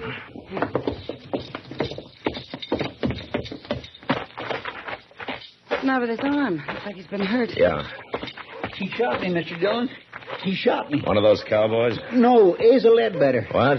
I seen them cussed cowboys coming, so I ducked in the alley here. And Ledbetter was down at the end of it, just waiting for me. I think he just hired them fellas to set up a commotion so he could get a shot at Here, me. let me see that arm. Bullet went right in. Here, Mr. Dillon. It didn't break nothing, though. Chester, you've been hurt worse than this a dozen times. Now, look, if you ducked in the alley, you were probably facing the street, weren't you? Yes, it was. All right, then Ledbetter wouldn't have been behind you. The bullet entered from in front. It was him, I tell you. Or the wild bullet from those cowboys. You think I'm lying? Well, I think you're worrying yourself into seeing things. I'm going up to Doc's, if I can make Now, it. wait a minute, Chester. Where's Ledbetter staying? Well, he told me the Dodge House, Matt. All right, I'll go talk to him. Sure. You go talk to him. How many times do I have to be shot around here before anybody believes me?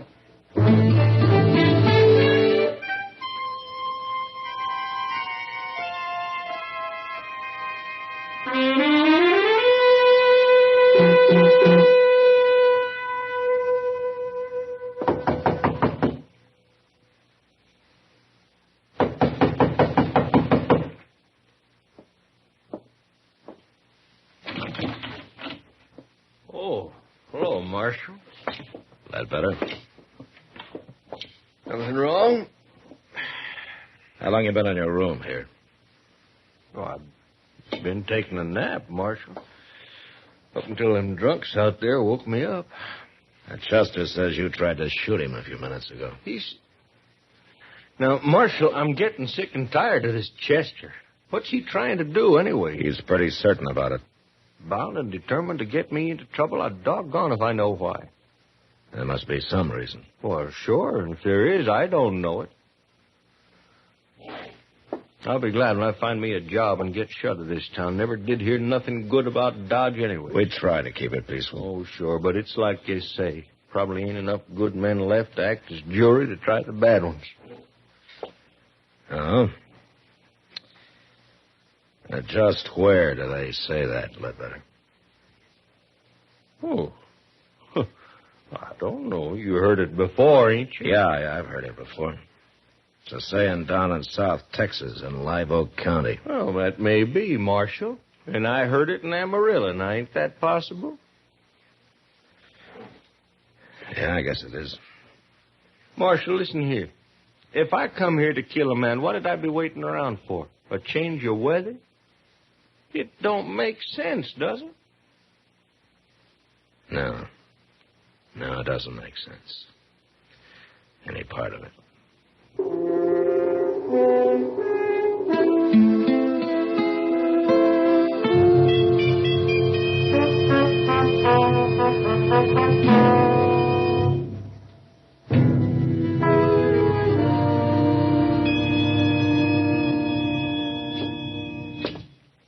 How does it look, Doc? Well, it's just a scratch, man. A scratch?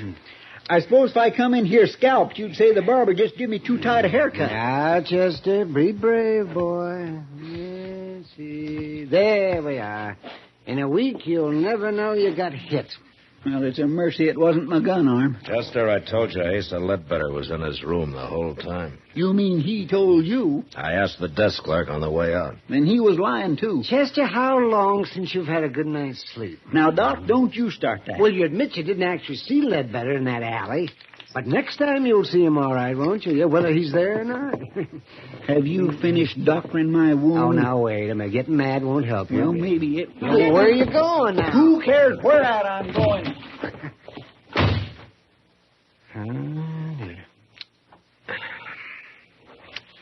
He'll get over it, Doc. Yeah, I hope so. The only thing I can figure is that he's got this Ledbetter mixed up with somebody else. Yeah. But it'd certainly help if he'd say why he thinks he's after him. Because... Matt? Yeah, what is it? Come over here at the window. Huh? Quick. What's going on? Look, down there in the street. That's Asa Ledbetter. And Chester's standing there about to shoot him. I'd better hurry, Doc.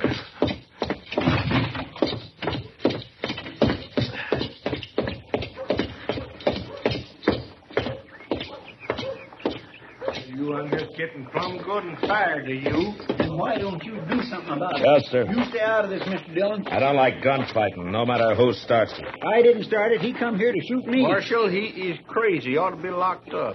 Sure, I'm crazy. I should have called you out before. Now, you going to fight or not? No, I ain't going to fight. You scared? I've got no quarrel with you. Are you scared? Leave him alone, Chester. No. Then tell me what this is all about. No. Now, Chester, why don't you just go off and get drunk or something? Pete! Chester.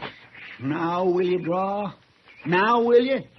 Oh, Marshal, I ain't going to take much more of him. I said, are you all right, gonna Chester, draw? that's enough.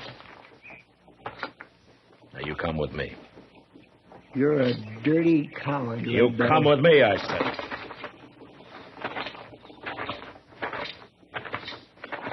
You're with him, ain't you? You and Doc and everybody. Maybe you are crazy, Chester. Sure. Oh, sure. Oh, where you going? I'm going to get me a drink. Alone.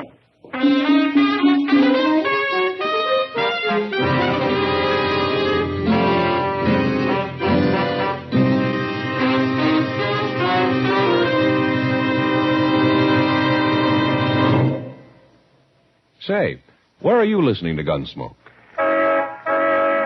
In your car? Getting ready for dinner? Oh, I see. Just relaxing in your favorite easy chair. Well, I'd say you're in a good spot right now to really enjoy a Chesterfield. You see, Chesterfield packs more pleasure because it's more perfectly packed. It stands to reason. A cigarette made better and packed better smokes better, tastes better. And Chesterfield is more perfectly packed by Accuray. This electronic miracle removes human error in cigarette manufacture. So Accuray Chesterfield is firm and pleasing to the lips, mild, yet deeply satisfying. Yes, Chesterfield gives you something no other cigarette can give you. Chesterfield packs more pleasure because Chesterfield's more perfectly packed. To the touch, to the taste, Chesterfield packs more pleasure because it's more perfectly packed. Buy Chesterfield. Mild, yet they satisfy the most.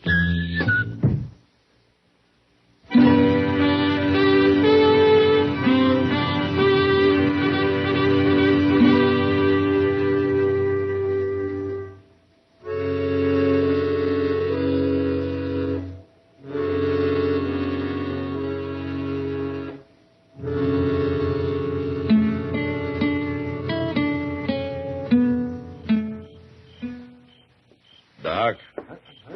Is that you, Doc? Oh, man. Why, it's 3 o'clock in the morning, man. Yeah. You been on a call? Well, I haven't been romancing the ladies. Yeah, is Chester asleep? Yeah, he's asleep. But not in the office. Well, why not? Where is he? I locked him in a cell out back. You locked him in... What? He got drunk, Doc. By sundown, he was as drunk as I ever saw him. Well, maybe he needed it, Matt. Maybe it'll bring him out of all this. Well, something's got to. Yes, it does. Well, I'm going to go to bed now, Matt. You better go, too. Yeah, I am, Doc. I think I'll use Chester's bed in the office tonight. I'll see you tomorrow. Yeah, good night, Doc.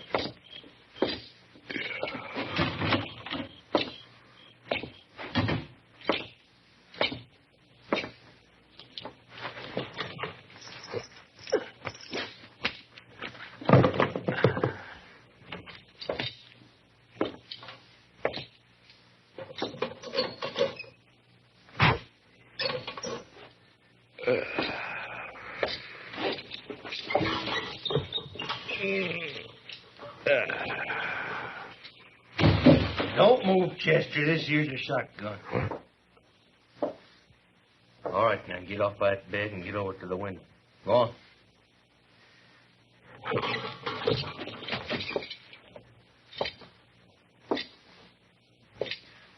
Better.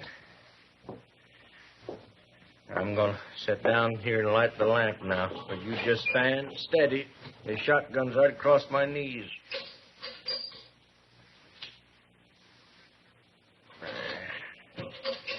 Now, Chester, you and me, we're going... Marshal? What you doing here? Well, I was trying to get some sleep. Well, you don't sleep here. It's Chester's bed, all right. Where is he? Now, he's around. Somewhere. Where you go? Stand still. Marshal, stand still. I mean it. Well, I was just going to close the back door here. You left it open. I want it open. All right. I'll open it wide. Here, Marshal, no call for that.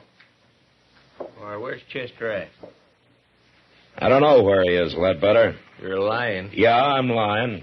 He got drunk this afternoon. You brought him over here.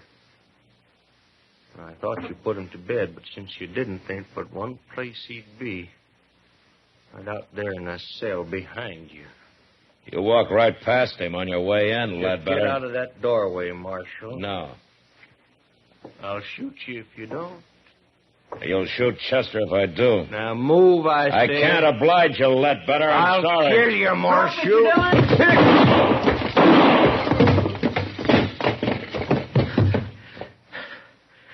Don't shoot again, Chester.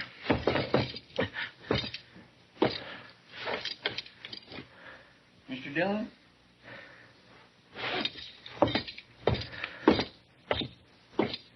Is he dead? Yeah.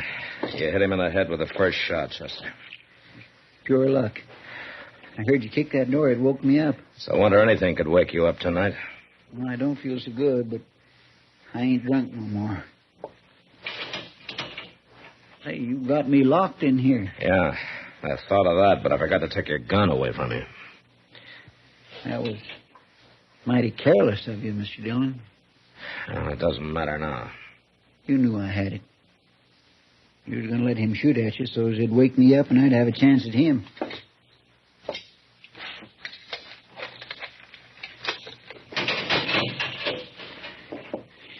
I guess I was kindly wrong about you being agin me. You know, it might have helped things if you'd have told me why Ledbetter was after you, Chester. I just couldn't, Mr. Dillon. Oh, why? It had to do with a lady. Oh. She's dead now. But I didn't want nobody talking about her. Saying her name. Nobody. Can you understand that? It'll be daylight soon, Chester. Let's go brew up some coffee, huh? Thank you, Mr. Dillon. Thank you.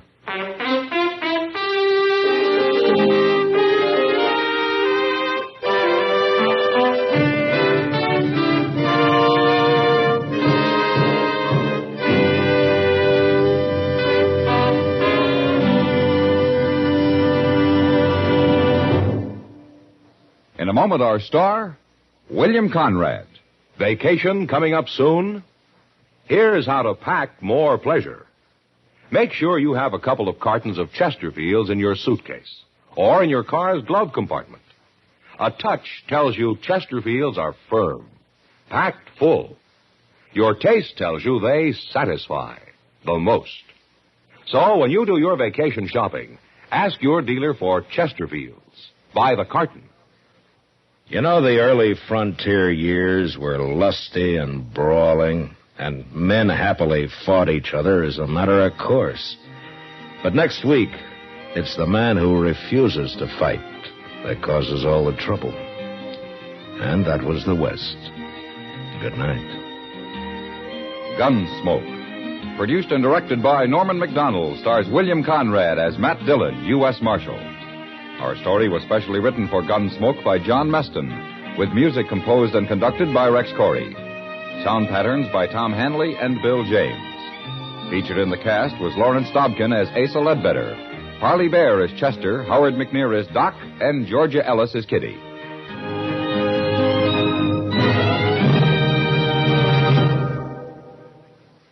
Live modern. Smoke L&M. Live modern. Change to L&M. Yes, have an L&M. No other cigarette you can buy, plain or filter, gives you the full, exciting flavor you get through the pure white L&M Miracle Tip. Through the modern Miracle Tip, L&M tastes richer, smokes cleaner, draws easier. So light up, free up, let your taste come alive. Live modern. Smoke L&M. Join us again next week for another specially transcribed story on Gunsmoke.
Gunsmoke, brought to you by Chesterfield.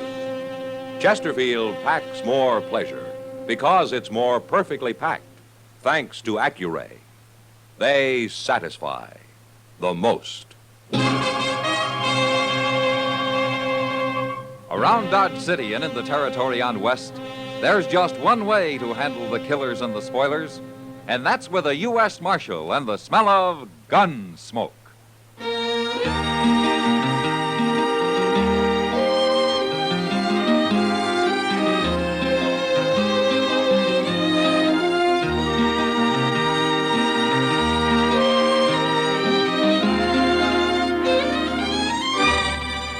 Gunsmoke, starring William Conrad. The transcribed story of the violence that moved west with young America. And the story of a man who moved with it. I'm that man, Matt Dillon, United States Marshal.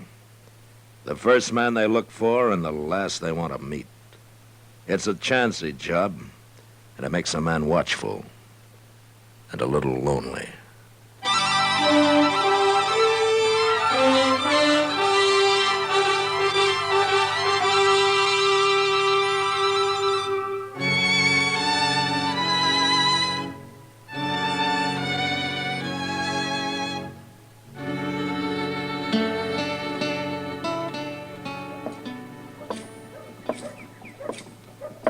Oh, morning, Kitty.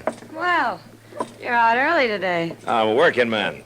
I have to keep regular hours. Then what were you doing at the Long Branch at 2 o'clock this morning? Well, sometimes it's a regular 24 hours, just like you. Well, at least I make good money at it.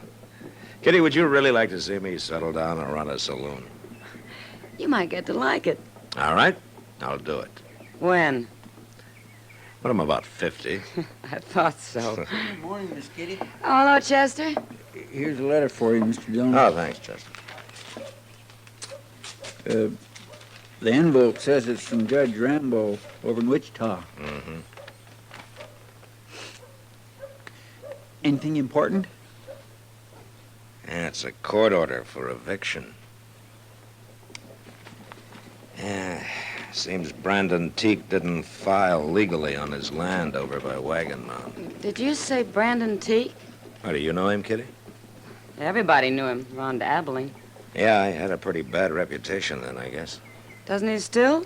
Well, I haven't seen him for some time, but he's married now, and he's trying to prove up some land. Well, I don't envy you trying to put him off it. Brandon Teague never shoved very easy that I recall. Well, we'll ride out there this afternoon, Chester.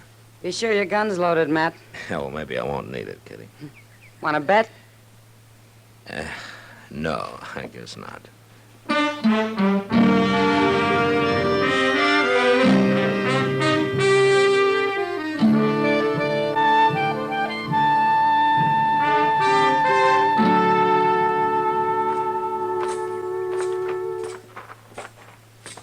You ask me, Teague's gone to build himself a mighty nice place out here, Mr. Dillon. Yeah, he's doing fine.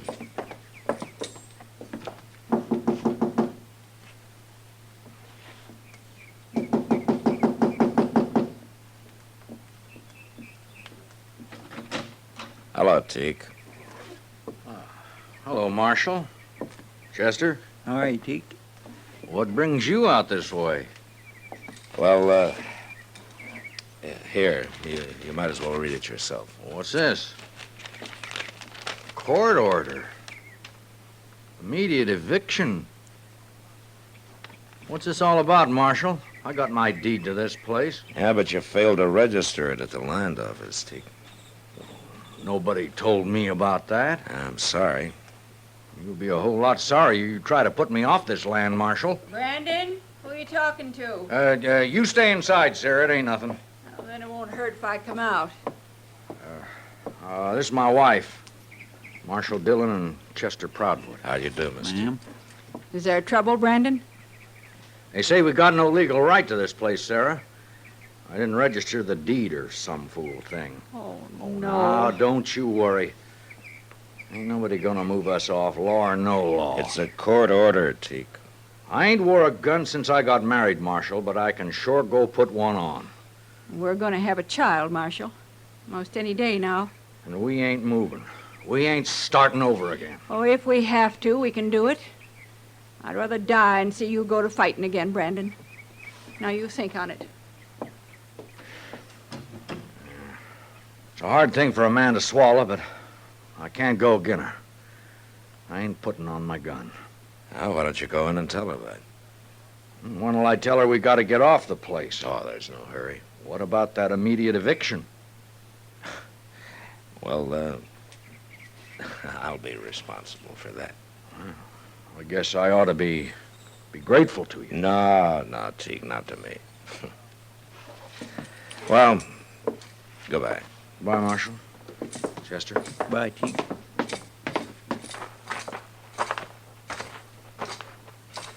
When are you going to put him off, Mr. Dillon? I'm going over to Wichita, Chester. I'll find out there.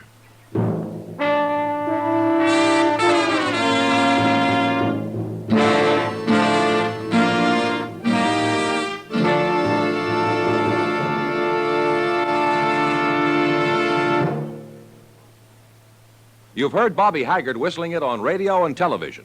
Right now, a country-style version. Okay, partners?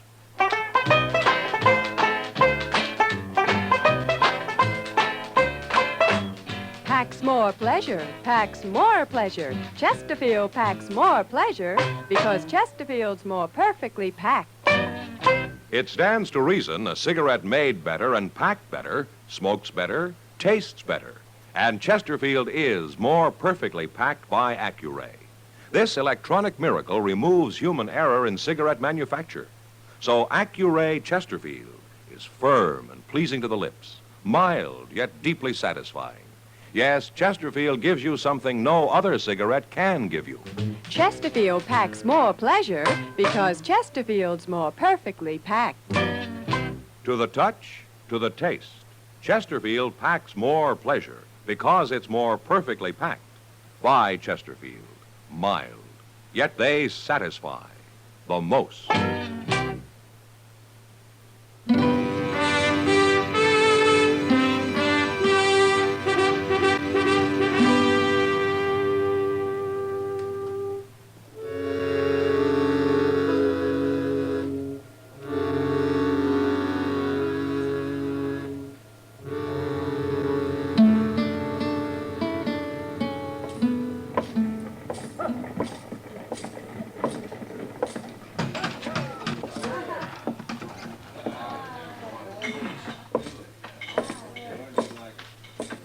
Hello, Judge.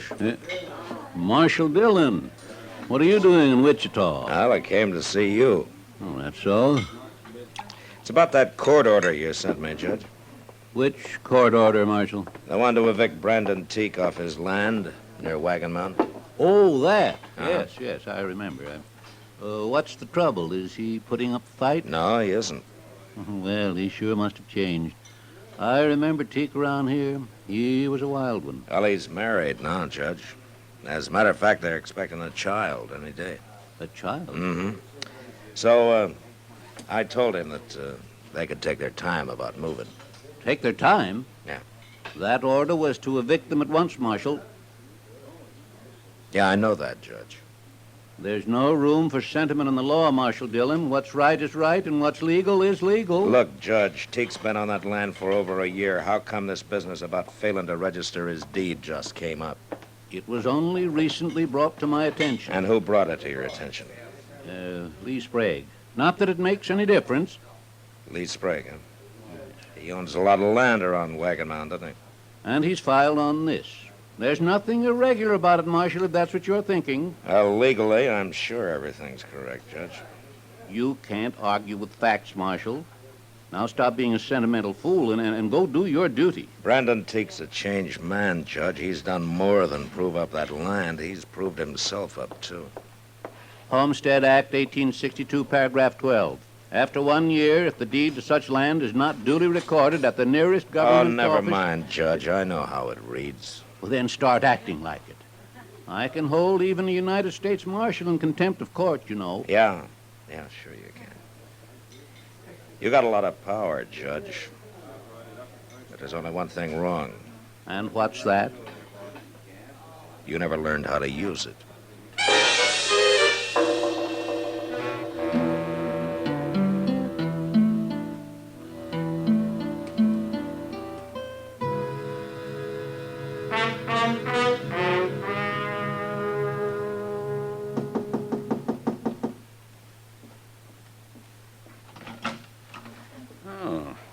Marshal Dillon. I want to talk to you, Sprague. Come in. Thank you. How'd you know I was in Dodge today? I found out. It's about Brandon Teague, Sprague. Something wrong? No, not legally. Judge Rambo made that pretty clear. Want to tell me what's bothering you, Marshal? Yeah, sure. I think Brandon Teague deserves that land more than you do. Marshal, I'm in the land and cattle business, and I'm making out mighty well. No man can accuse me of ever doing anything illegal or dishonest. But everybody knows I practice sharp, and I'll go on practicing sharp, too.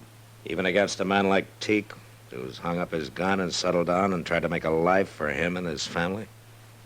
What do you mean, his family? There's a child coming any day now. Then he's better off in town, Marshal. What? My wife stayed in the country. That's why I lost her. Looks to me I'm doing Teague a favor. You got an awful easy conscience, Sprague. No use arguing, Marshal. You got your order. Now go put him off. No, Sprague, I'm not going to do it. What? I couldn't hold my head up if I had any part of the kind of law you and Judge Rambo want. You mean that? I do. I ain't gonna let you stand in my way, Marshal. You're in for trouble.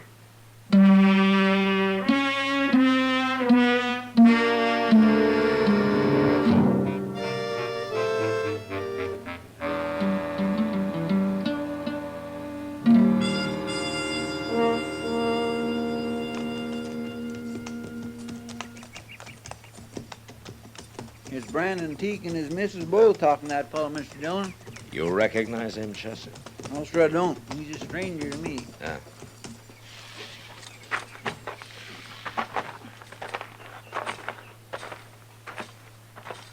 Looks like they're all head up over something, don't it? Yeah.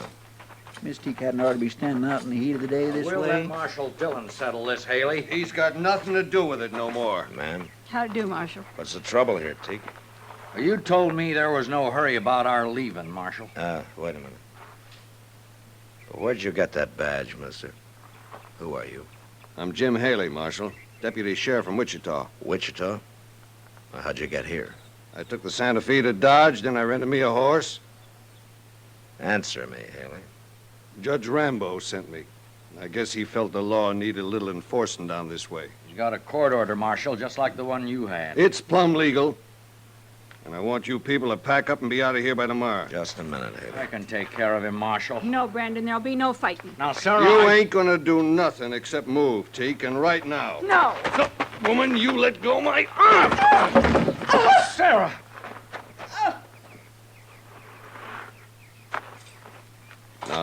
Now, wait a minute, Marshal. She shouldn't have grabbed my arm like that. I was only trying to do... Get his gun, Chester. Yes, sir. Is she hurt, Teak? You all right, Sarah? I'll be all right. She only grabbed his arm. He's gone and hurt her, Marshal, flinging her off like that. Chester. Yes, sir. Jump on your horse and ride for Dodge, huh? Tell Doc to get out here. Fast.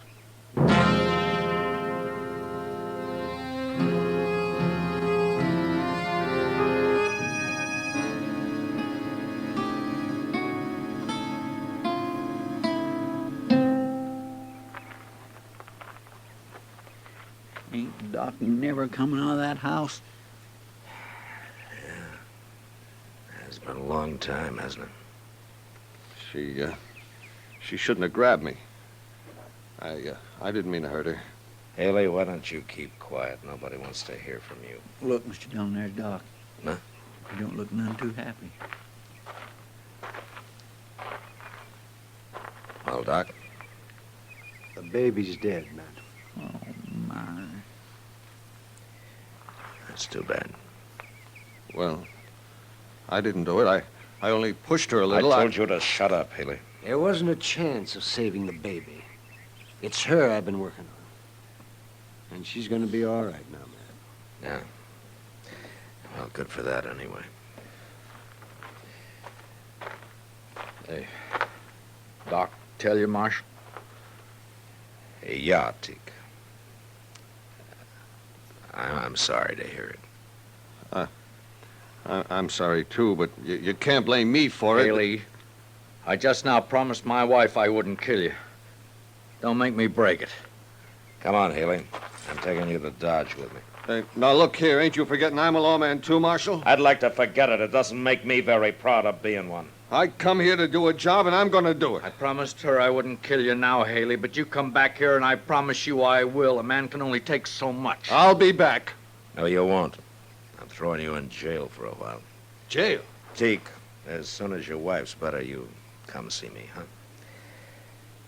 I don't know what I can do, but things aren't going on this way.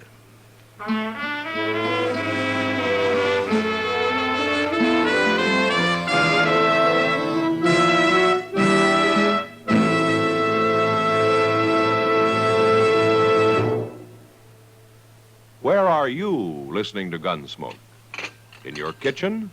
Getting ready for Sunday supper? Maybe in your living room, relaxing? Or out driving? Say, be sure and watch the road. But remember, there's pleasure ahead when you smoke Chesterfield. When you satisfy yourself with Chesterfield's better taste and mildness. It stands to reason. A cigarette made better and packed better smokes better, tastes better. And Chesterfield is more perfectly packed by Accuray. This electronic miracle removes human error in cigarette manufacture. So Accuray Chesterfield is firm and pleasing to the lips, mild, yet deeply satisfying. Yes, Chesterfield gives you something no other cigarette can give you. Chesterfield packs more pleasure because Chesterfield's more perfectly packed.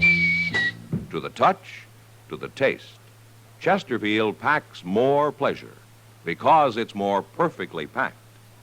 By Chesterfield. Mild, yet they satisfy the most.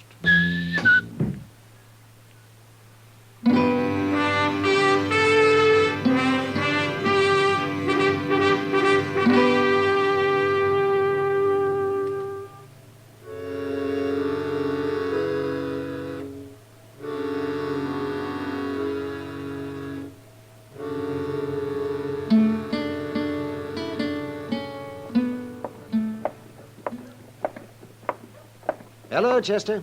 Hello, Doc. Where's Matt, Chester? In the office, talking to Lee Sprague. Sprague? It's a little late to be talking to him, isn't it? I'd say so. You sure Brandon Teague's coming to Dodge today, Doc? That's what he told me. There's a neighbor woman staying with his wife. Not that she really needs anybody now. Well, I'm glad to hear that. It's only been a week, but she's a strong woman. Oh, well, here we are. Huh? Yeah, oh, my God, he did come. Hello, Doc. Chester. Oh, hello, Teague. How's the patient? She's pretty good, Doc. Being awful brave about it, but I know how she feels. Only time will cure that. I guess so.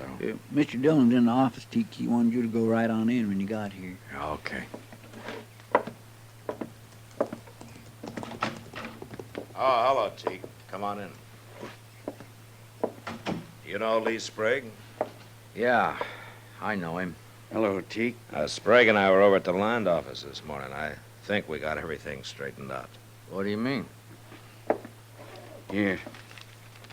Take a look at this. What is it? That's a deed to the land you're on, Teak, and this time it's legally registered. Yeah, sure. In your name. That's right. You help him with this, Marshal? Well, I wanted to be sure that there weren't any loopholes, Teak. You know, if it wasn't for my wife, you people would have to shoot me off that place. Teak, I want to tell you something. Ain't you said enough, Sprague? No. Now, listen. I'm a greedy man, Teak, and I'll take anything I can get, legally. But Marshal Dillon here has been talking pretty hard to me lately. Sure, and I've been listening to him, too. I guess I'd have gone right on, and I could have. Till I heard about your baby. Why should that matter to you? I lost my son, Teak. But I lost my wife, too. Taking my land gonna help you? You tell him, Marshal. He's not taking your land, Teak. That deed's in his name, ain't it? Didn't you go along to be sure he didn't make any mistakes? There aren't any mistakes this time. Sprague can deed that land to anybody he wants to now. All clear. And it's yours. I'm not giving it to you. It's yours anyway. I'll tell Sarah. And I'll tell her she was right all along about not fighting. Yeah. Well, what about you, Marshal? Ain't there going to be trouble you jailing a deputy sheriff?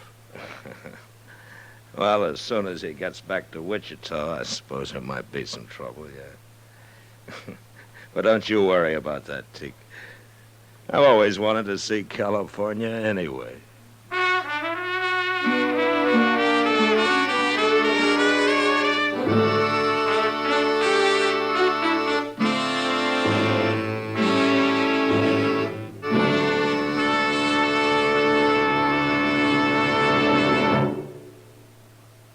In a moment, our star, William Conrad. What's your idea of vacation pleasure? Mountains? Seashore? Lake? Wherever you go, here's an idea for your smoking pleasure. Take along a couple of cartons of Chesterfields. Chesterfields are firm, packed full, give you full-time flavor that's bound to make whatever you're doing more enjoyable. Vacation bound, buy Chesterfields by the carton. Mild, yet they satisfy the most. You know, on the frontier, a horse thief was often caught and hung because someone else's brand was on the animal he'd stolen. But next week, a man is hung because his horse has no brand at all. But that was the West. Good night. Gunsmoke, produced and directed by Norman McDonald, stars William Conrad as Matt Dillon, U.S. Marshal. Our story was specially written for Gunsmoke by John Meston, with music composed and conducted by Rex Corey. Sound patterns by Tom Hanley and Bill James. Featured in the cast were Joseph Kearns, Vic Perrin, Helen Plebe, Paul Dubov, and Will Wright. Parley Bear is Chester, Howard McNear is Doc, and Georgia Ellis is Kitty.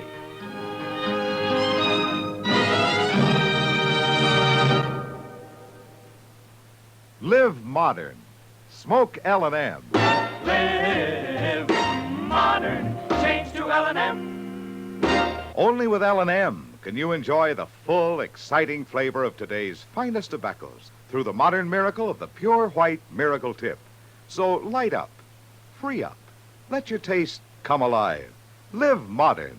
Smoke L&M. Live modern. Change to L&M. Join us again next week for another specially transcribed story on Gunsmoke.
Around Dodge City and in the territory on West, there's just one way to handle the killers and the spoilers, and that's with a U.S. Marshal and the smell of gun smoke.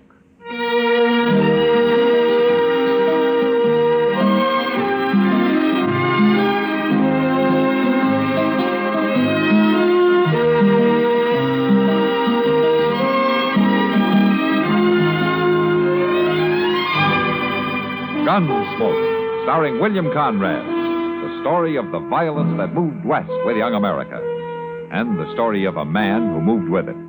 I'm that man. Matt Dillon, United States Marshal. The first man they look for and the last they want to meet. It's a chancy job, and it makes a man watchful. And a little lonely.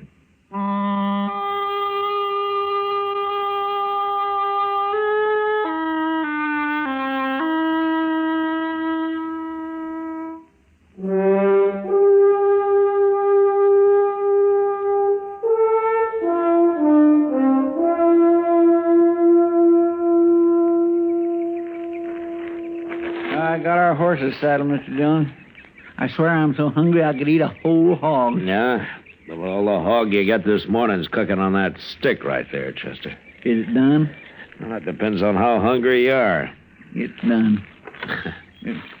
Thank you. That's hot, ain't it? It sure will be good to get back to Dodge tonight and sleep in the bed again, won't it? You know something, Chester? Civilization's made you soft. Well, maybe so. But I get mighty tired of using my back for a mattress and my belly for a covering. Obviously, you were born for greater things than rooting around on the prairie and living in the rain. It ain't been raining, Mr. Dillon. No, it hasn't, Chester. But it will. Sooner or later, it's bound to rain. Yes, sir. Wish we'd brought some more bacon. Say, Mr. Dillon, don't old man Granby live around here somewhere? Uh-huh. Well, maybe we could borrow a little from him. According to what I've always heard, old Granby wouldn't lend anybody anything. Yeah.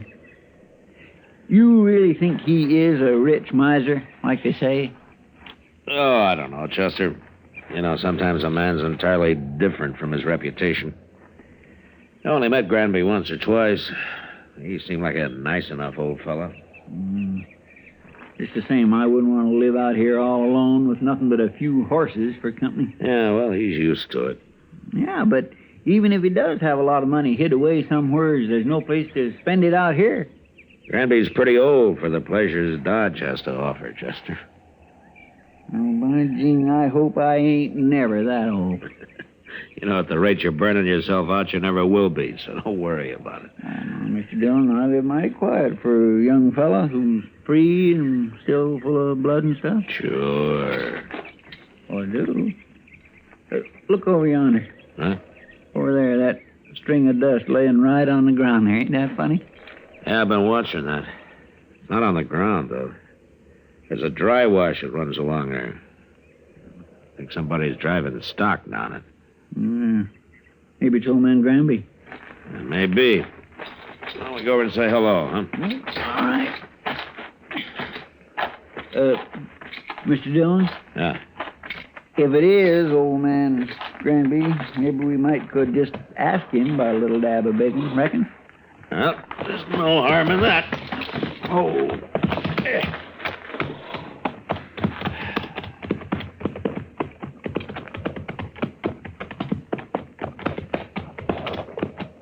That looks like horses down there. Yes, sir. I can see their heads now. But I don't see nobody driving them. They belong a minute. Here, let's wait here. Yonder he comes. That's not old Granby. Here, let's ride down and say hello anyway, huh?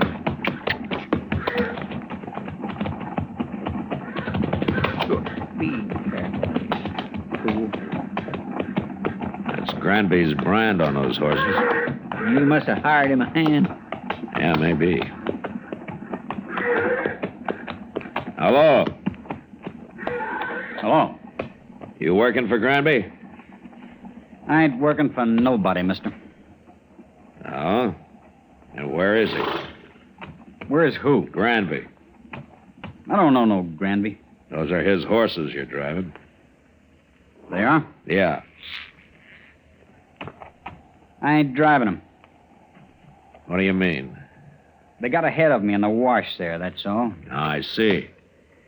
You a cowboy? Yeah, sure. I'm a cowboy. Somehow you don't look like one. You don't ride like one, either. You're asking the questions, mister. And no decent cowboy'd run another man's horses down a dry wash just because he didn't want to get up on the bank and ride around them. I told you, they got in front of him is all. How come you're not carrying a gun? Does a man have to carry a gun? No. But I'll bet you're the only man within 1,000 miles of here who isn't carrying one. Well, maybe I got a better conscience than the rest of you. Maybe. But look, mister, you've run those horses about 5 miles off of old Granby's place. You want to give us a hand, we'll run them back. I'm in a hurry. It won't take long. The old man might be a couple of days finding them if we don't. You worry about him. I got to get into Dodge. We'll ride in with you afterwards. I ain't gonna do it. It'd look a lot better if you did. I'd like to, mister, but I can't. I'm leaving now. So long. Well, forevermore, Mr. Dillon, you just gonna let him go? Wait a minute, Chester. I'm gonna let him hear what lead sounds like. Don't shoot! Don't shoot me! All right, then ride back here.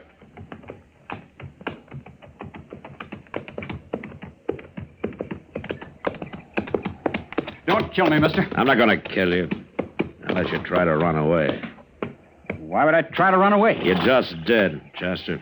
Is she? Ride down the bank and head those horses off. Start them back up the wash. We'll be out of here by the time they're back. All right, so Mr. Dillon. You stay right close to me, fellow. Don't you try anything smart.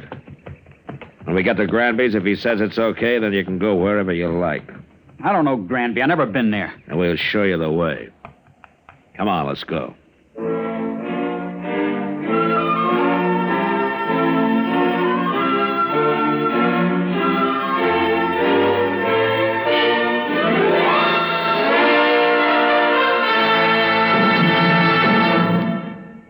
Another visit with Joe and Daphne Forsythe.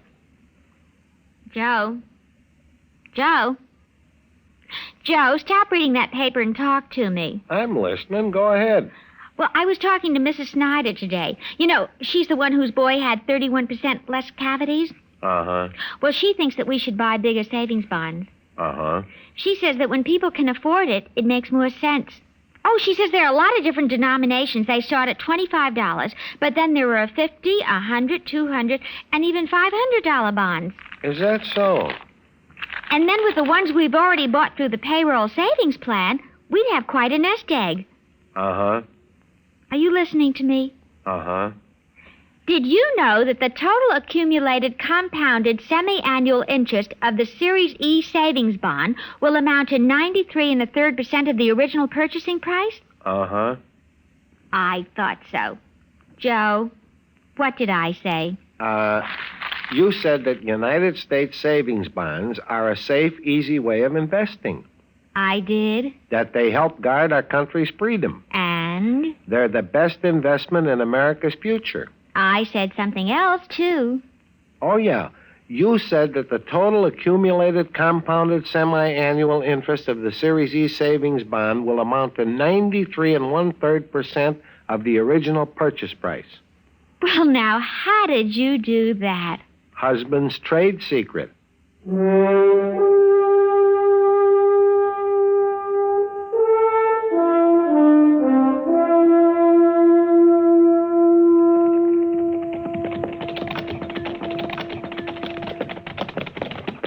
Old man Granby sure can find his horses all right now, Mr. Dillon. Yeah, but I want this cowboy here to meet him. Now we'll see if he's in the house. I'll wait for you. Get off a horse, fellow. Go on. That's better. All right, come on. We'll take a look.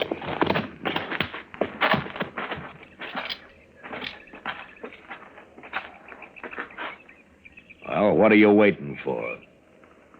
Nothing. You go ahead, Chester. Looks like I'm going to have to herd this man in. Yes, sir.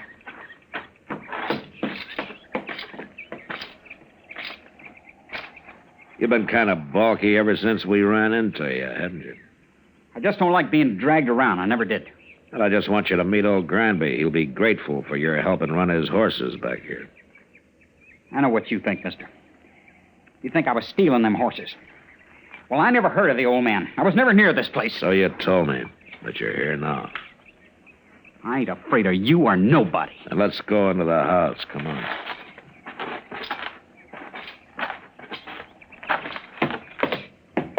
Mr. Dillon? Yeah, what is it, Chester? Old Granby, he's in there. Oh, what's wrong? Right in the room there, Mr. Dillon. He's just hanging there. What? Somebody went and hung him right in his own house.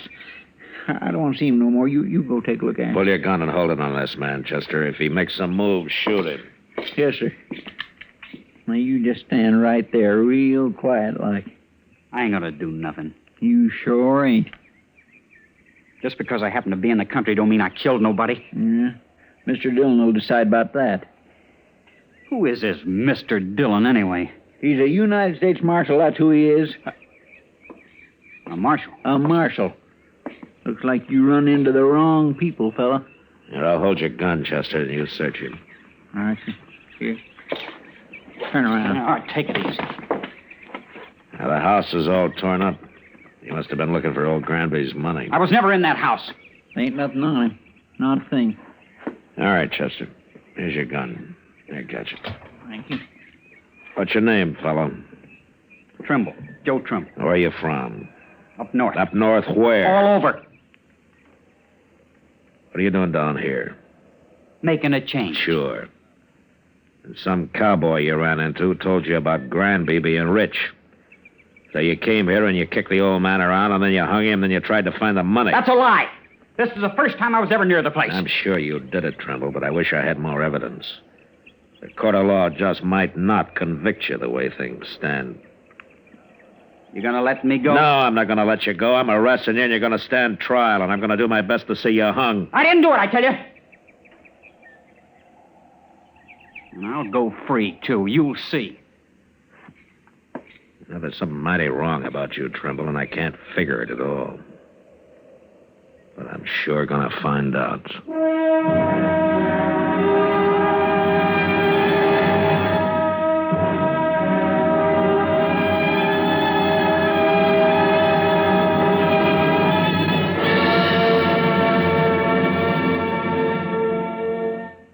Another visit with Joe and Daphne Forsythe. Hey, honey, I'm home. Daphne. Drop dead. Uh-oh, what's the matter, honey? Don't you speak to me, you Don Juan. Don Juan?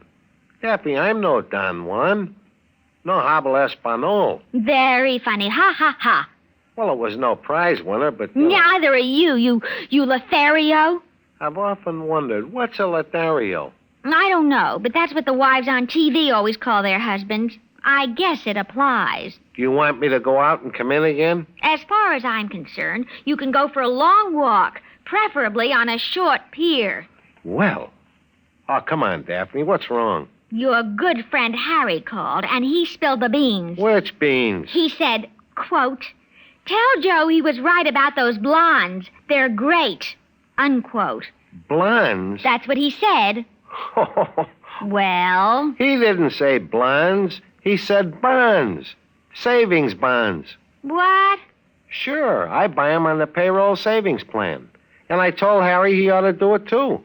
Savings bonds have a guaranteed interest that pays back $4 for every 3, which is a pretty good investment. That's a pretty good story, too. It's true, so help me. That's why Harry's so happy. Savings bonds are great. Well, maybe you're right. You wouldn't really fool around with blondes, would you? You're too faithful and sweet and kind and... Fast talking.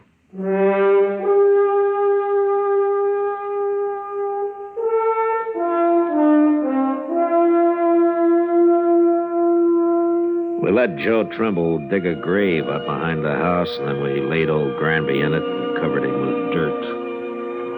I was pretty sure now that the old man had never had an extra dollar in his life, and that he'd been killed for no reason at all. Well, anyway, Trimble had done a pretty thorough job of looking for the money, and he'd found nothing. On the ride into Dodge, I tried to figure out just what he was. He didn't seem to fit anywhere. He wasn't a cowboy or a hunter or a gambler, or even just a drifter. Well, after we got him locked up in jail that night, Doc and I went over to the Long Branch for a drink with Kitty. And I was telling him about it. How old is this fella, man? Well, around 25, I guess, Doc. Oh, well, then he couldn't be running away from home. He's a little old for that, Kitty. Yeah, well, anyways, he'll hang him. Well, I hope the judge agrees with you, Doc. And why shouldn't he? All I got so far is circumstantial evidence. Well, then you should have shot him out on the prairie. It's a good thing you're not a lawman. Well, maybe if I were, there'd be fewer killings around here. I doubt it. You going up to Hayes for the trial, Matt? Yeah, I have to. That'll take a week, I suppose. Oh, Bob, why? Nothing. Only you just been away for 10 days. Oh, I gotta earn a living, Kitty. Well, you could make more money gambling. Right here in Dodge. Oh, now, Kitty, don't start that again, will you? Good evening, Marshal. Miss Kitty, Doc. Yes, Major? hi, Major. I'd like a word with you, Marshal. Sure, Major, sure. Will you excuse us? We'll go over to the bar there. I'll be back, Kitty. No hurry, Matt. Doc's got a lot of money. I'll buy you a drink anytime, Kitty. Well, that's the best offer today, Doc. Let's go, Major. I had to come to Dodge on other business, Marshal, but I wanted to pass the word to you that we're looking for a man. Oh, the Army, you mean? Yes, a deserter. No? Not from Fort Dodge. Oh, where was he stationed, Major?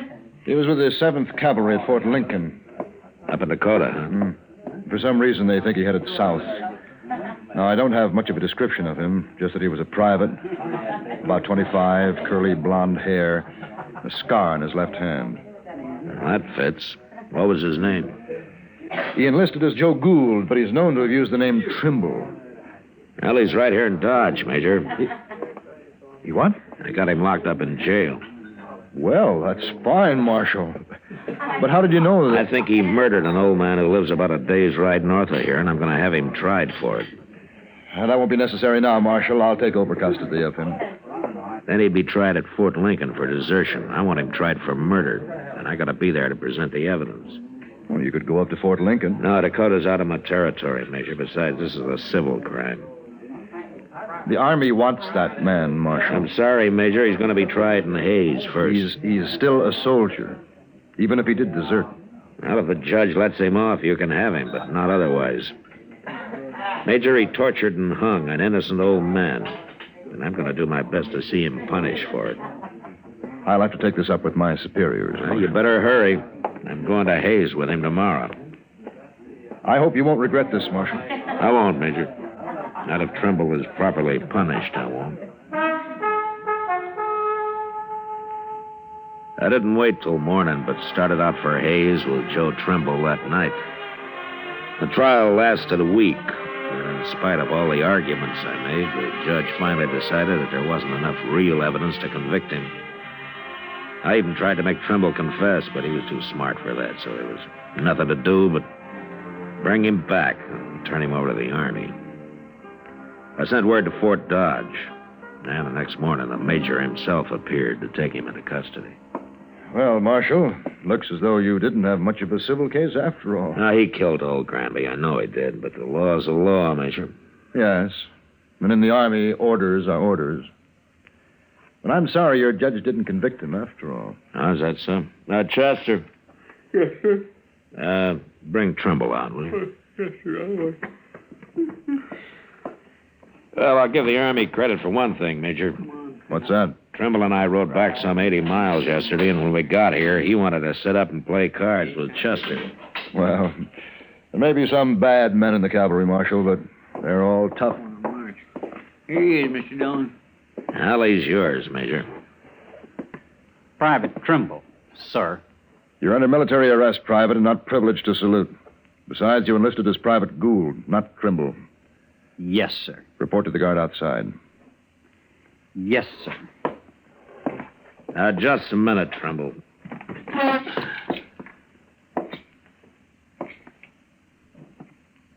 You know that you're mighty lucky, don't you? You should have died for what you'd done.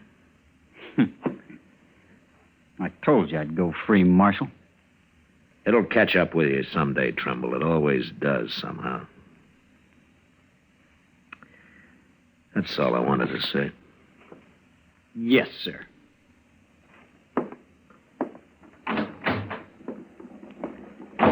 Well, thank you, Marshal. I'll be getting along. Major, you said you were sorry that the judge didn't convict him. Why have you changed your mind? Marshal, now he won't even be tried. Not for some months, anyway. Right. You mean that the 7th doesn't want him anymore? Oh, they want him all right. My new orders are to send him right up to the Dakotas. Oh? Seems that the 7th Cavalry needs every man available. They're leaving Fort Lincoln soon on an expedition against the Sioux and the Northern Cheyenne. The Sioux, huh? I wonder if old Sitting Bull is still the chief medicine man with them. Sure he is.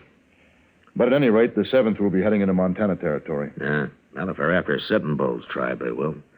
He's always had a large camp over on the Little Bighorn. Yes, I know. By the way, who's in command of the 7th Cavalry now? An officer I served under a couple of years. I never did care for him much. A Colonel George Custer.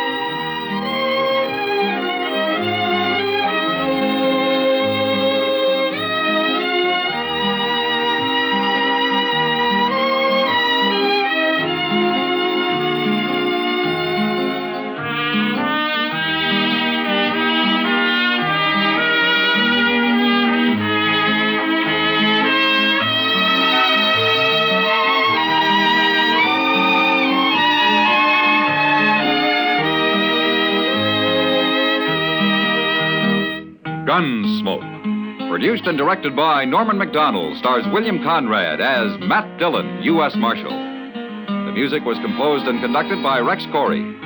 Sound patterns were composed by Ray Kemper and Bill James. Featured in the cast were Parley Bear as Chester, Howard McNear as Doc, and Georgia Ellis as Kitty. George Walsh speaking. Join us again next week for another story of the western frontier of America in the 1870s on Gunsmoke.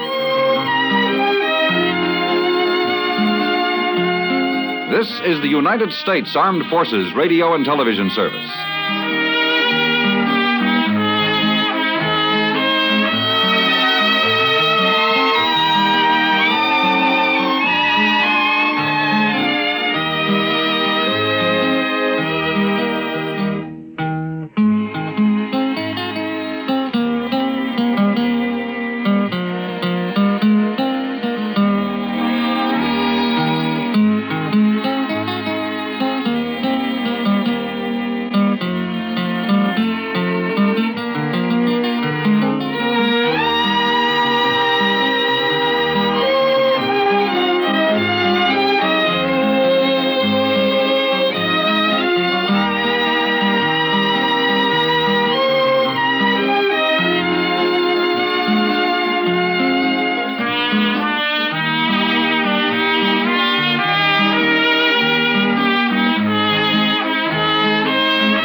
Now, Sugar Crinkles, the sugar rice treat that's just right sweet, is proud to present Gunsmoke.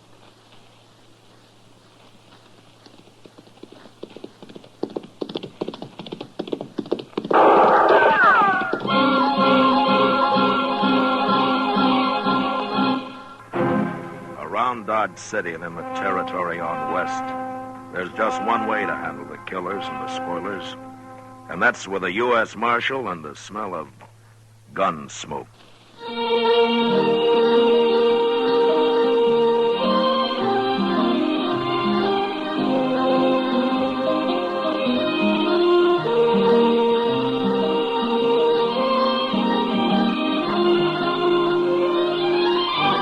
Gunsmoke, the story of the violence that moved west with young America. The story of a man who moved with it. Matt Dillon, United States Marshal.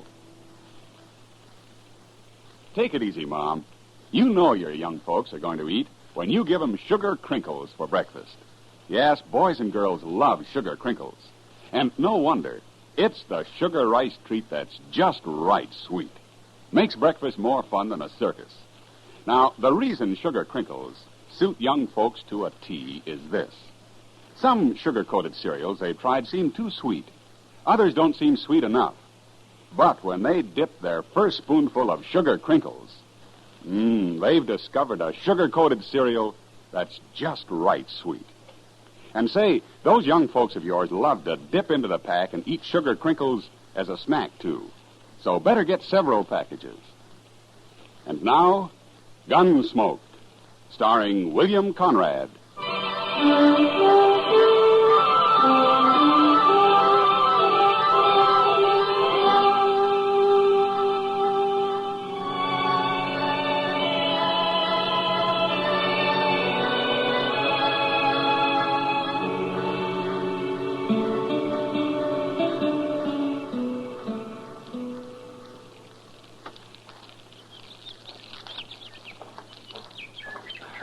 I got a horse's saddle, Mr. Dillon.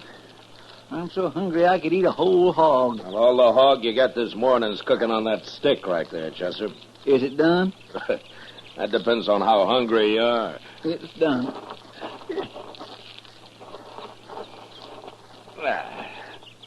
Sure will be good to get back to Dodge tonight and sleep in a bed again. Well, civilization's made you soft, Chester. Maybe so, but I get mighty tired of using my back for a mattress and my belly for a covering. Obviously, Chester, you were born for greater things than rooting around on the prairie and living in the rain.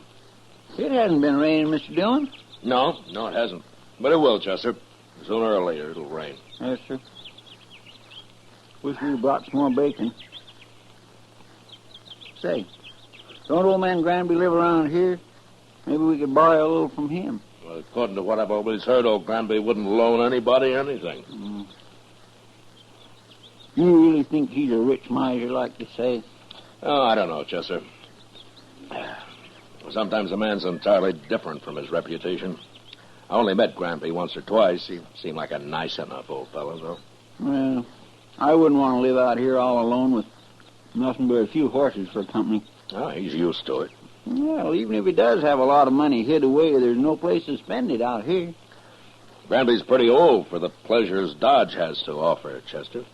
Well, I hope I am never that old. At the rate you're burning yourself out, Chester, you never will be, so don't worry about it. Oh, now, Mr. Dillon, I live mighty quiet for a young fella who's free and still full of blood. Sure. Hey, look over there. Huh? That string of dust laying right on the ground there. Yeah, I've been watching it, Chester. It's not on the ground, though. There's a dry wash runs along there. Somebody's driving stock down it. Maybe it's old man Granby. That may be. Let's go say hello, huh? All right, sir.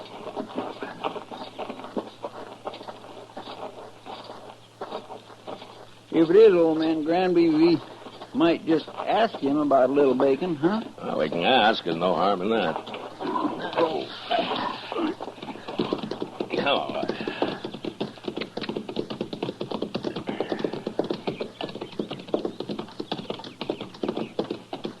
Now, that's horses down there, Chester. Yes, sir.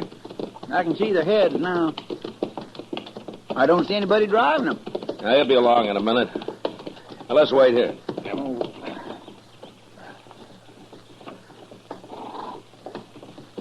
There he comes. Yeah. Hello!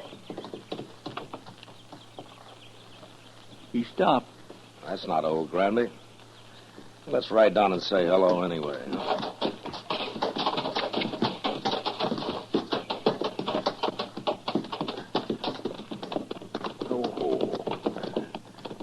Now, that's Granby's brand on those horses, though.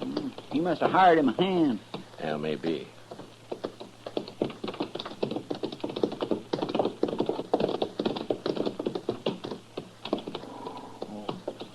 Hello. Hello. Are you working for Granby? I ain't working for nobody, mister. Oh? And where is he? Where's who? Granby. I don't know no Granby. Well, those are his horses you're driving. Oh, they are? Yeah. I ain't driving them. What do you mean? They got ahead of me in the wash here, that's all. I see. You a cowboy? Yeah, sure. I'm a cowboy. Well, you don't look like one. You don't ride like one, either. You're asking the questions, mister. No decent cowboy would run another man's horses down a dry wash just because he didn't want to get up on the bank and ride around them. I told you, they got in front of me is all. How come you're not carrying a gun? Does a man have to carry a gun? No. I'll bet you're the only man within 1,000 miles of here who isn't carrying one. Maybe I got a better conscience than the rest of you. Maybe. Look, mister, you've run those horses about 5 miles off of old Granby's place. You want to give us a hand, we'll run them back. I'm in a hurry. It won't take long. The old man might be a couple of days finding them if we don't. You worry about him. I got to get into Dodge. We'll ride in with you. Afterwards. I ain't going to do it. Look a lot better if you did. I'd like to, mister, but I can't wait. I'm leaving now. So long. You gonna let him go, Mr. Wait a Dillon? minute, Chester. I'll let him hear what lead sounds like. Now, don't shoot! Don't shoot me! All right, then ride back here.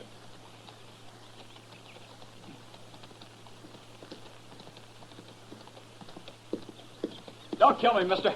I'm not going to kill you. Unless you try to run away. Why would I try to run away? You just did. Chester. Yes, sir? Ride down the bank and have those horses off. Start them back up the wash. We'll be out of here by the time they're back. All right, Mr. Dillon. You stay right close to me, fella. And don't try anything smart. When we get to Granby's, if he says it's okay, then you can go wherever you like. I don't know Granby. Never been there. Well, we'll show you the way. Come on, let's get up on the bank.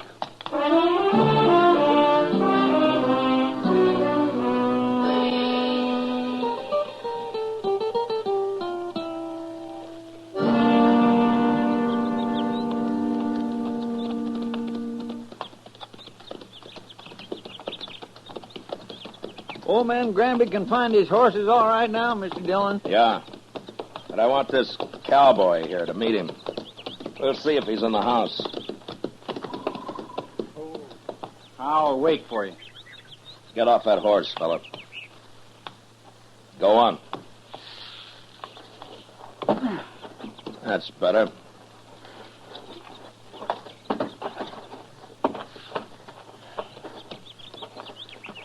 Come on. We'll take a look.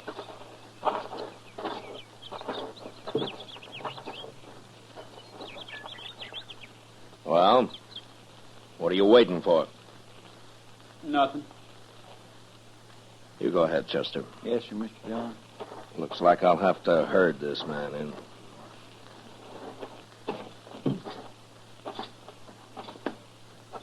You've been kind of balky ever since we ran into you, mister. I don't like being dragged around. I never did. I just want you to meet old Granby. He'll be grateful for you, helping run his horses back here. I know what you think, mister. You think I was stealing them horses.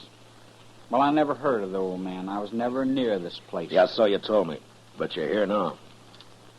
I ain't afraid of you or nobody. Then let's go into the house. Come on.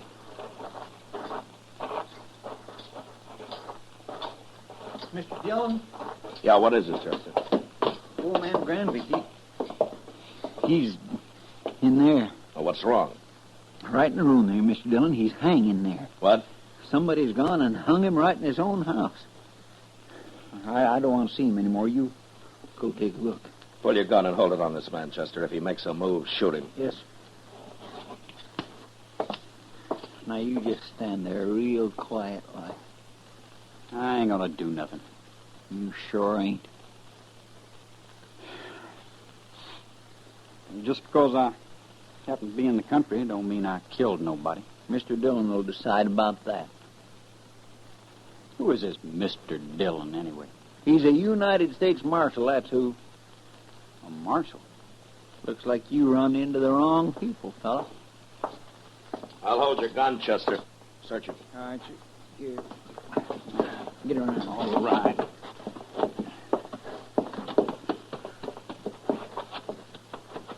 Turn around.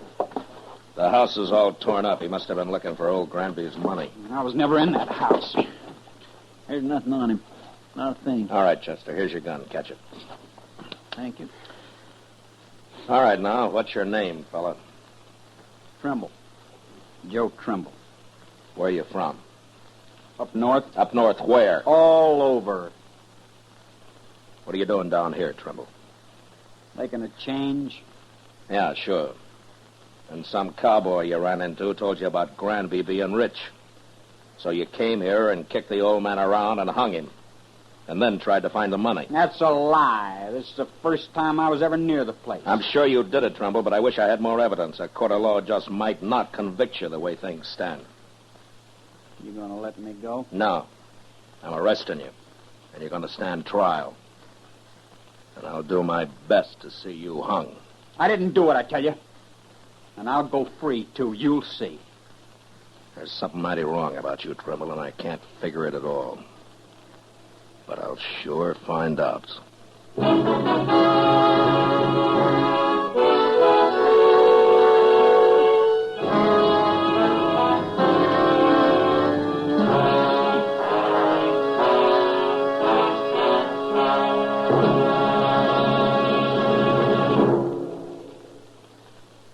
Mother, it does your heart good, I know, when your young folks eat all of their breakfast cereal. That's why I'm so happy to tell you about new Sugar Crinkles. Sugar Crinkles, you know, is the sugar rice treat that's just right sweet. Crisp golden nuggets of sugar-coated rice. They make breakfast more fun than a circus. Why, young folks love Sugar Crinkles so much, they disappear like magic. Now, you've had experience with sugar-coated cereals that seem too sweet to you, and others that just don't seem sweet enough to the youngsters. Well, what a wonderful surprise Sugar Crinkles will be to your whole family. For new Sugar Crinkles really are just right sweet. Remember, Sugar Crinkles make great snacks, too. And there's even more good news about Sugar Crinkles. Right now, there's a full-size package of Charms, that wonderful fruit-flavored candy, in every special package of Sugar Crinkles your dealer has. 10 delicious fruit-flavored Charms, free of extra cost to you. So hurry. Get Sugar Crinkles soon as you can. Now back to Gunsmoke.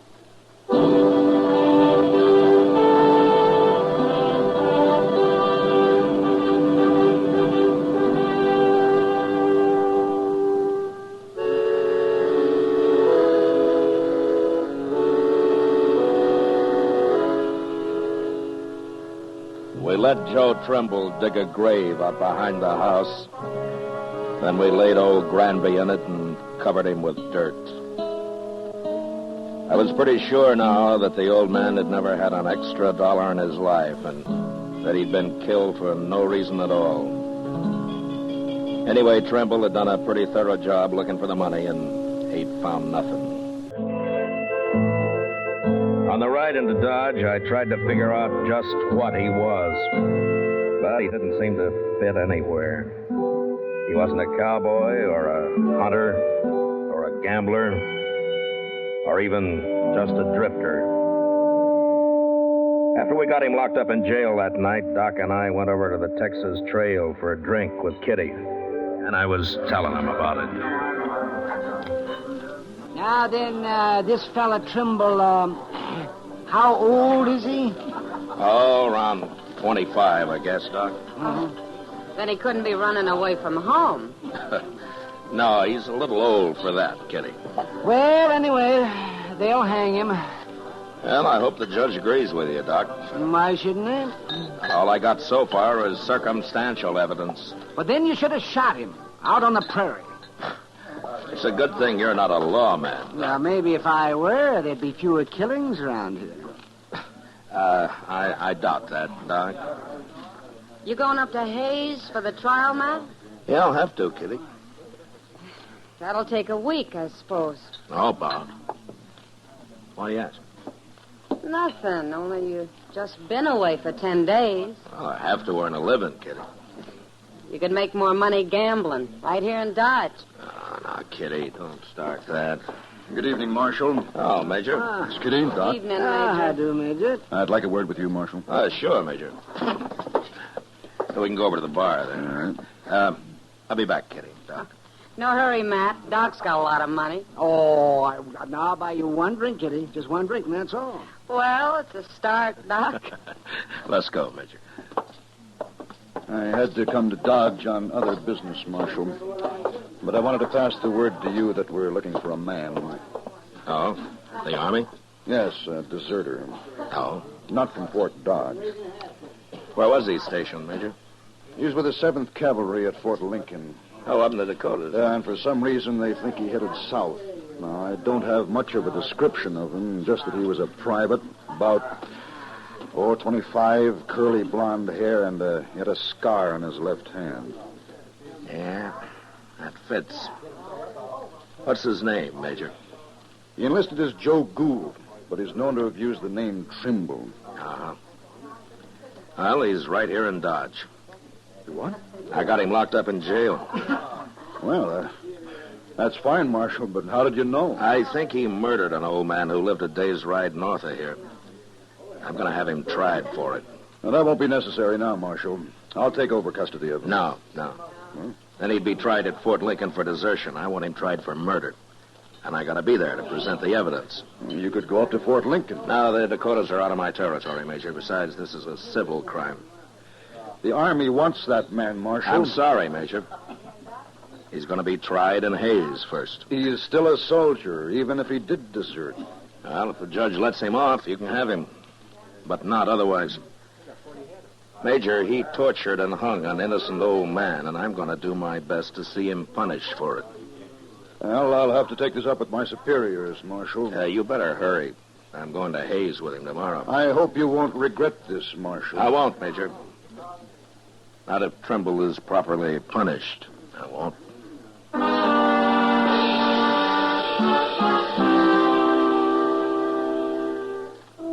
I didn't wait till morning, but started out for Hayes with Joe Trimble that night. The trial lasted a week, and in spite of all the arguments I made, the judge finally decided that there wasn't enough real evidence to convict him. I even tried to make Trimble confess, but he was too smart for that. So there was nothing to do but bring him back, turn him over to the Army. I sent word to Fort Dodge, and the next morning, the Major himself appeared to take him into custody. Well, Marshal, it looks as though you didn't have much of a civil case after all. He killed old Granby. I know he did, Major. But after all, the law's the law. Yes, and in the Army, orders are orders. I'm just sorry your judge didn't convict him after all. Oh, is that so? Chester. Yes, sir? Bring Trimble out, huh? All right, sir. Major, I'll give the Army credit for one thing. What's that? Trimble and I rode back some 80 miles yesterday, and when we got here, he wanted to sit up and play cards with Chester. Well, there may be some bad men in the cavalry, Marshal, but they're all tough. Here he is, Mr. Dillon. Well, he's yours, Major. Private Trimble, sir. You're under military arrest, Private. Not privileged to salute. Besides, you enlisted as Private Gould, not Trimble. Yes, sir. Report to the guard outside. Yes, sir. Just a minute, Trimble. You, know that you're mighty lucky, don't you? You should have died for what you've done. I told you I'd go free, Marshal.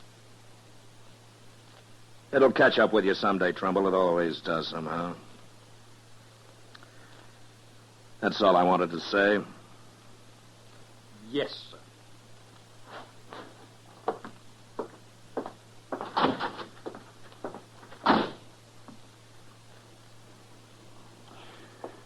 Well, thank you, Marshal. I'll be getting along. Oh, Major, you said that you were sorry that the judge didn't convict him. Why have you changed your mind? Well, I have orders from General Terry to return him to the Dakotas, to Fort Lincoln. Well, he'll be tried there, but he won't be hung for just desertion. Well, oddly enough, Marshal, he won't even be tried. For some months, anyway. He won't? No. It seems that the 7th Cavalry needs every man available. They're leaving Fort Lincoln on an expedition against the Sioux and the Northern Cheyenne. Oh, the Sioux, huh? Yeah. I wonder if old Sitting Bull is still the chief medicine man with them. Sitting Bull? Yeah. No, I never heard of him. But I expect the 7th will be heading into Montana territory. Well, if they're after Sitting Bull's tribe, they will. He's always had a large camp over on the Little Bighorn. That's so? Yeah. Oh, by the way, who's in command of the 7th Cavalry now? Oh, an officer I served under a couple of years. I never did care for him. A General Custer.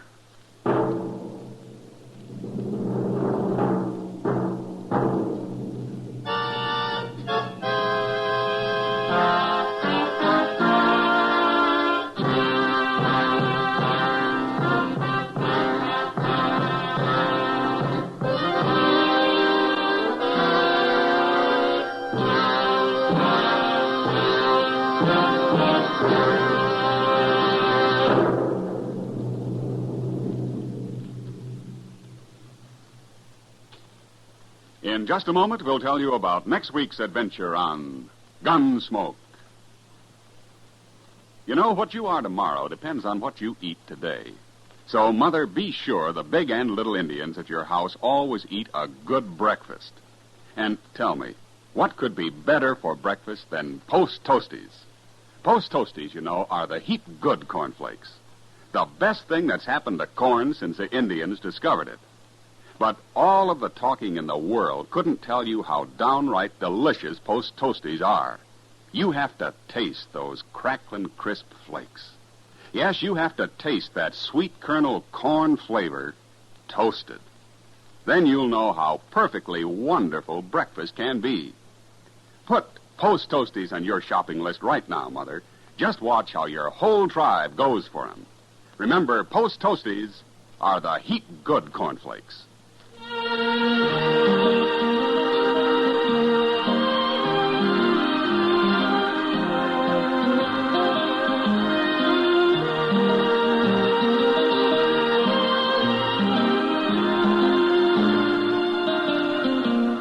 Gunsmoke, under the direction of Norman MacDonald, stars William Conrad as Matt Dillon, U.S. Marshal.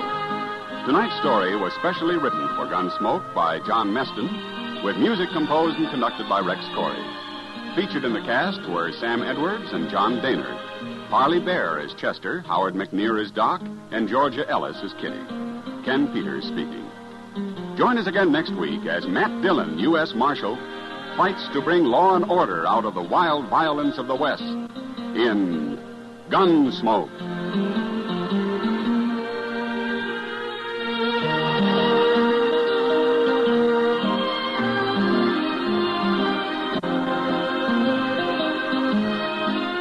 Listen next week at this time when Gunsmoke will be brought to you by Post Toasties, the heap good cornflakes.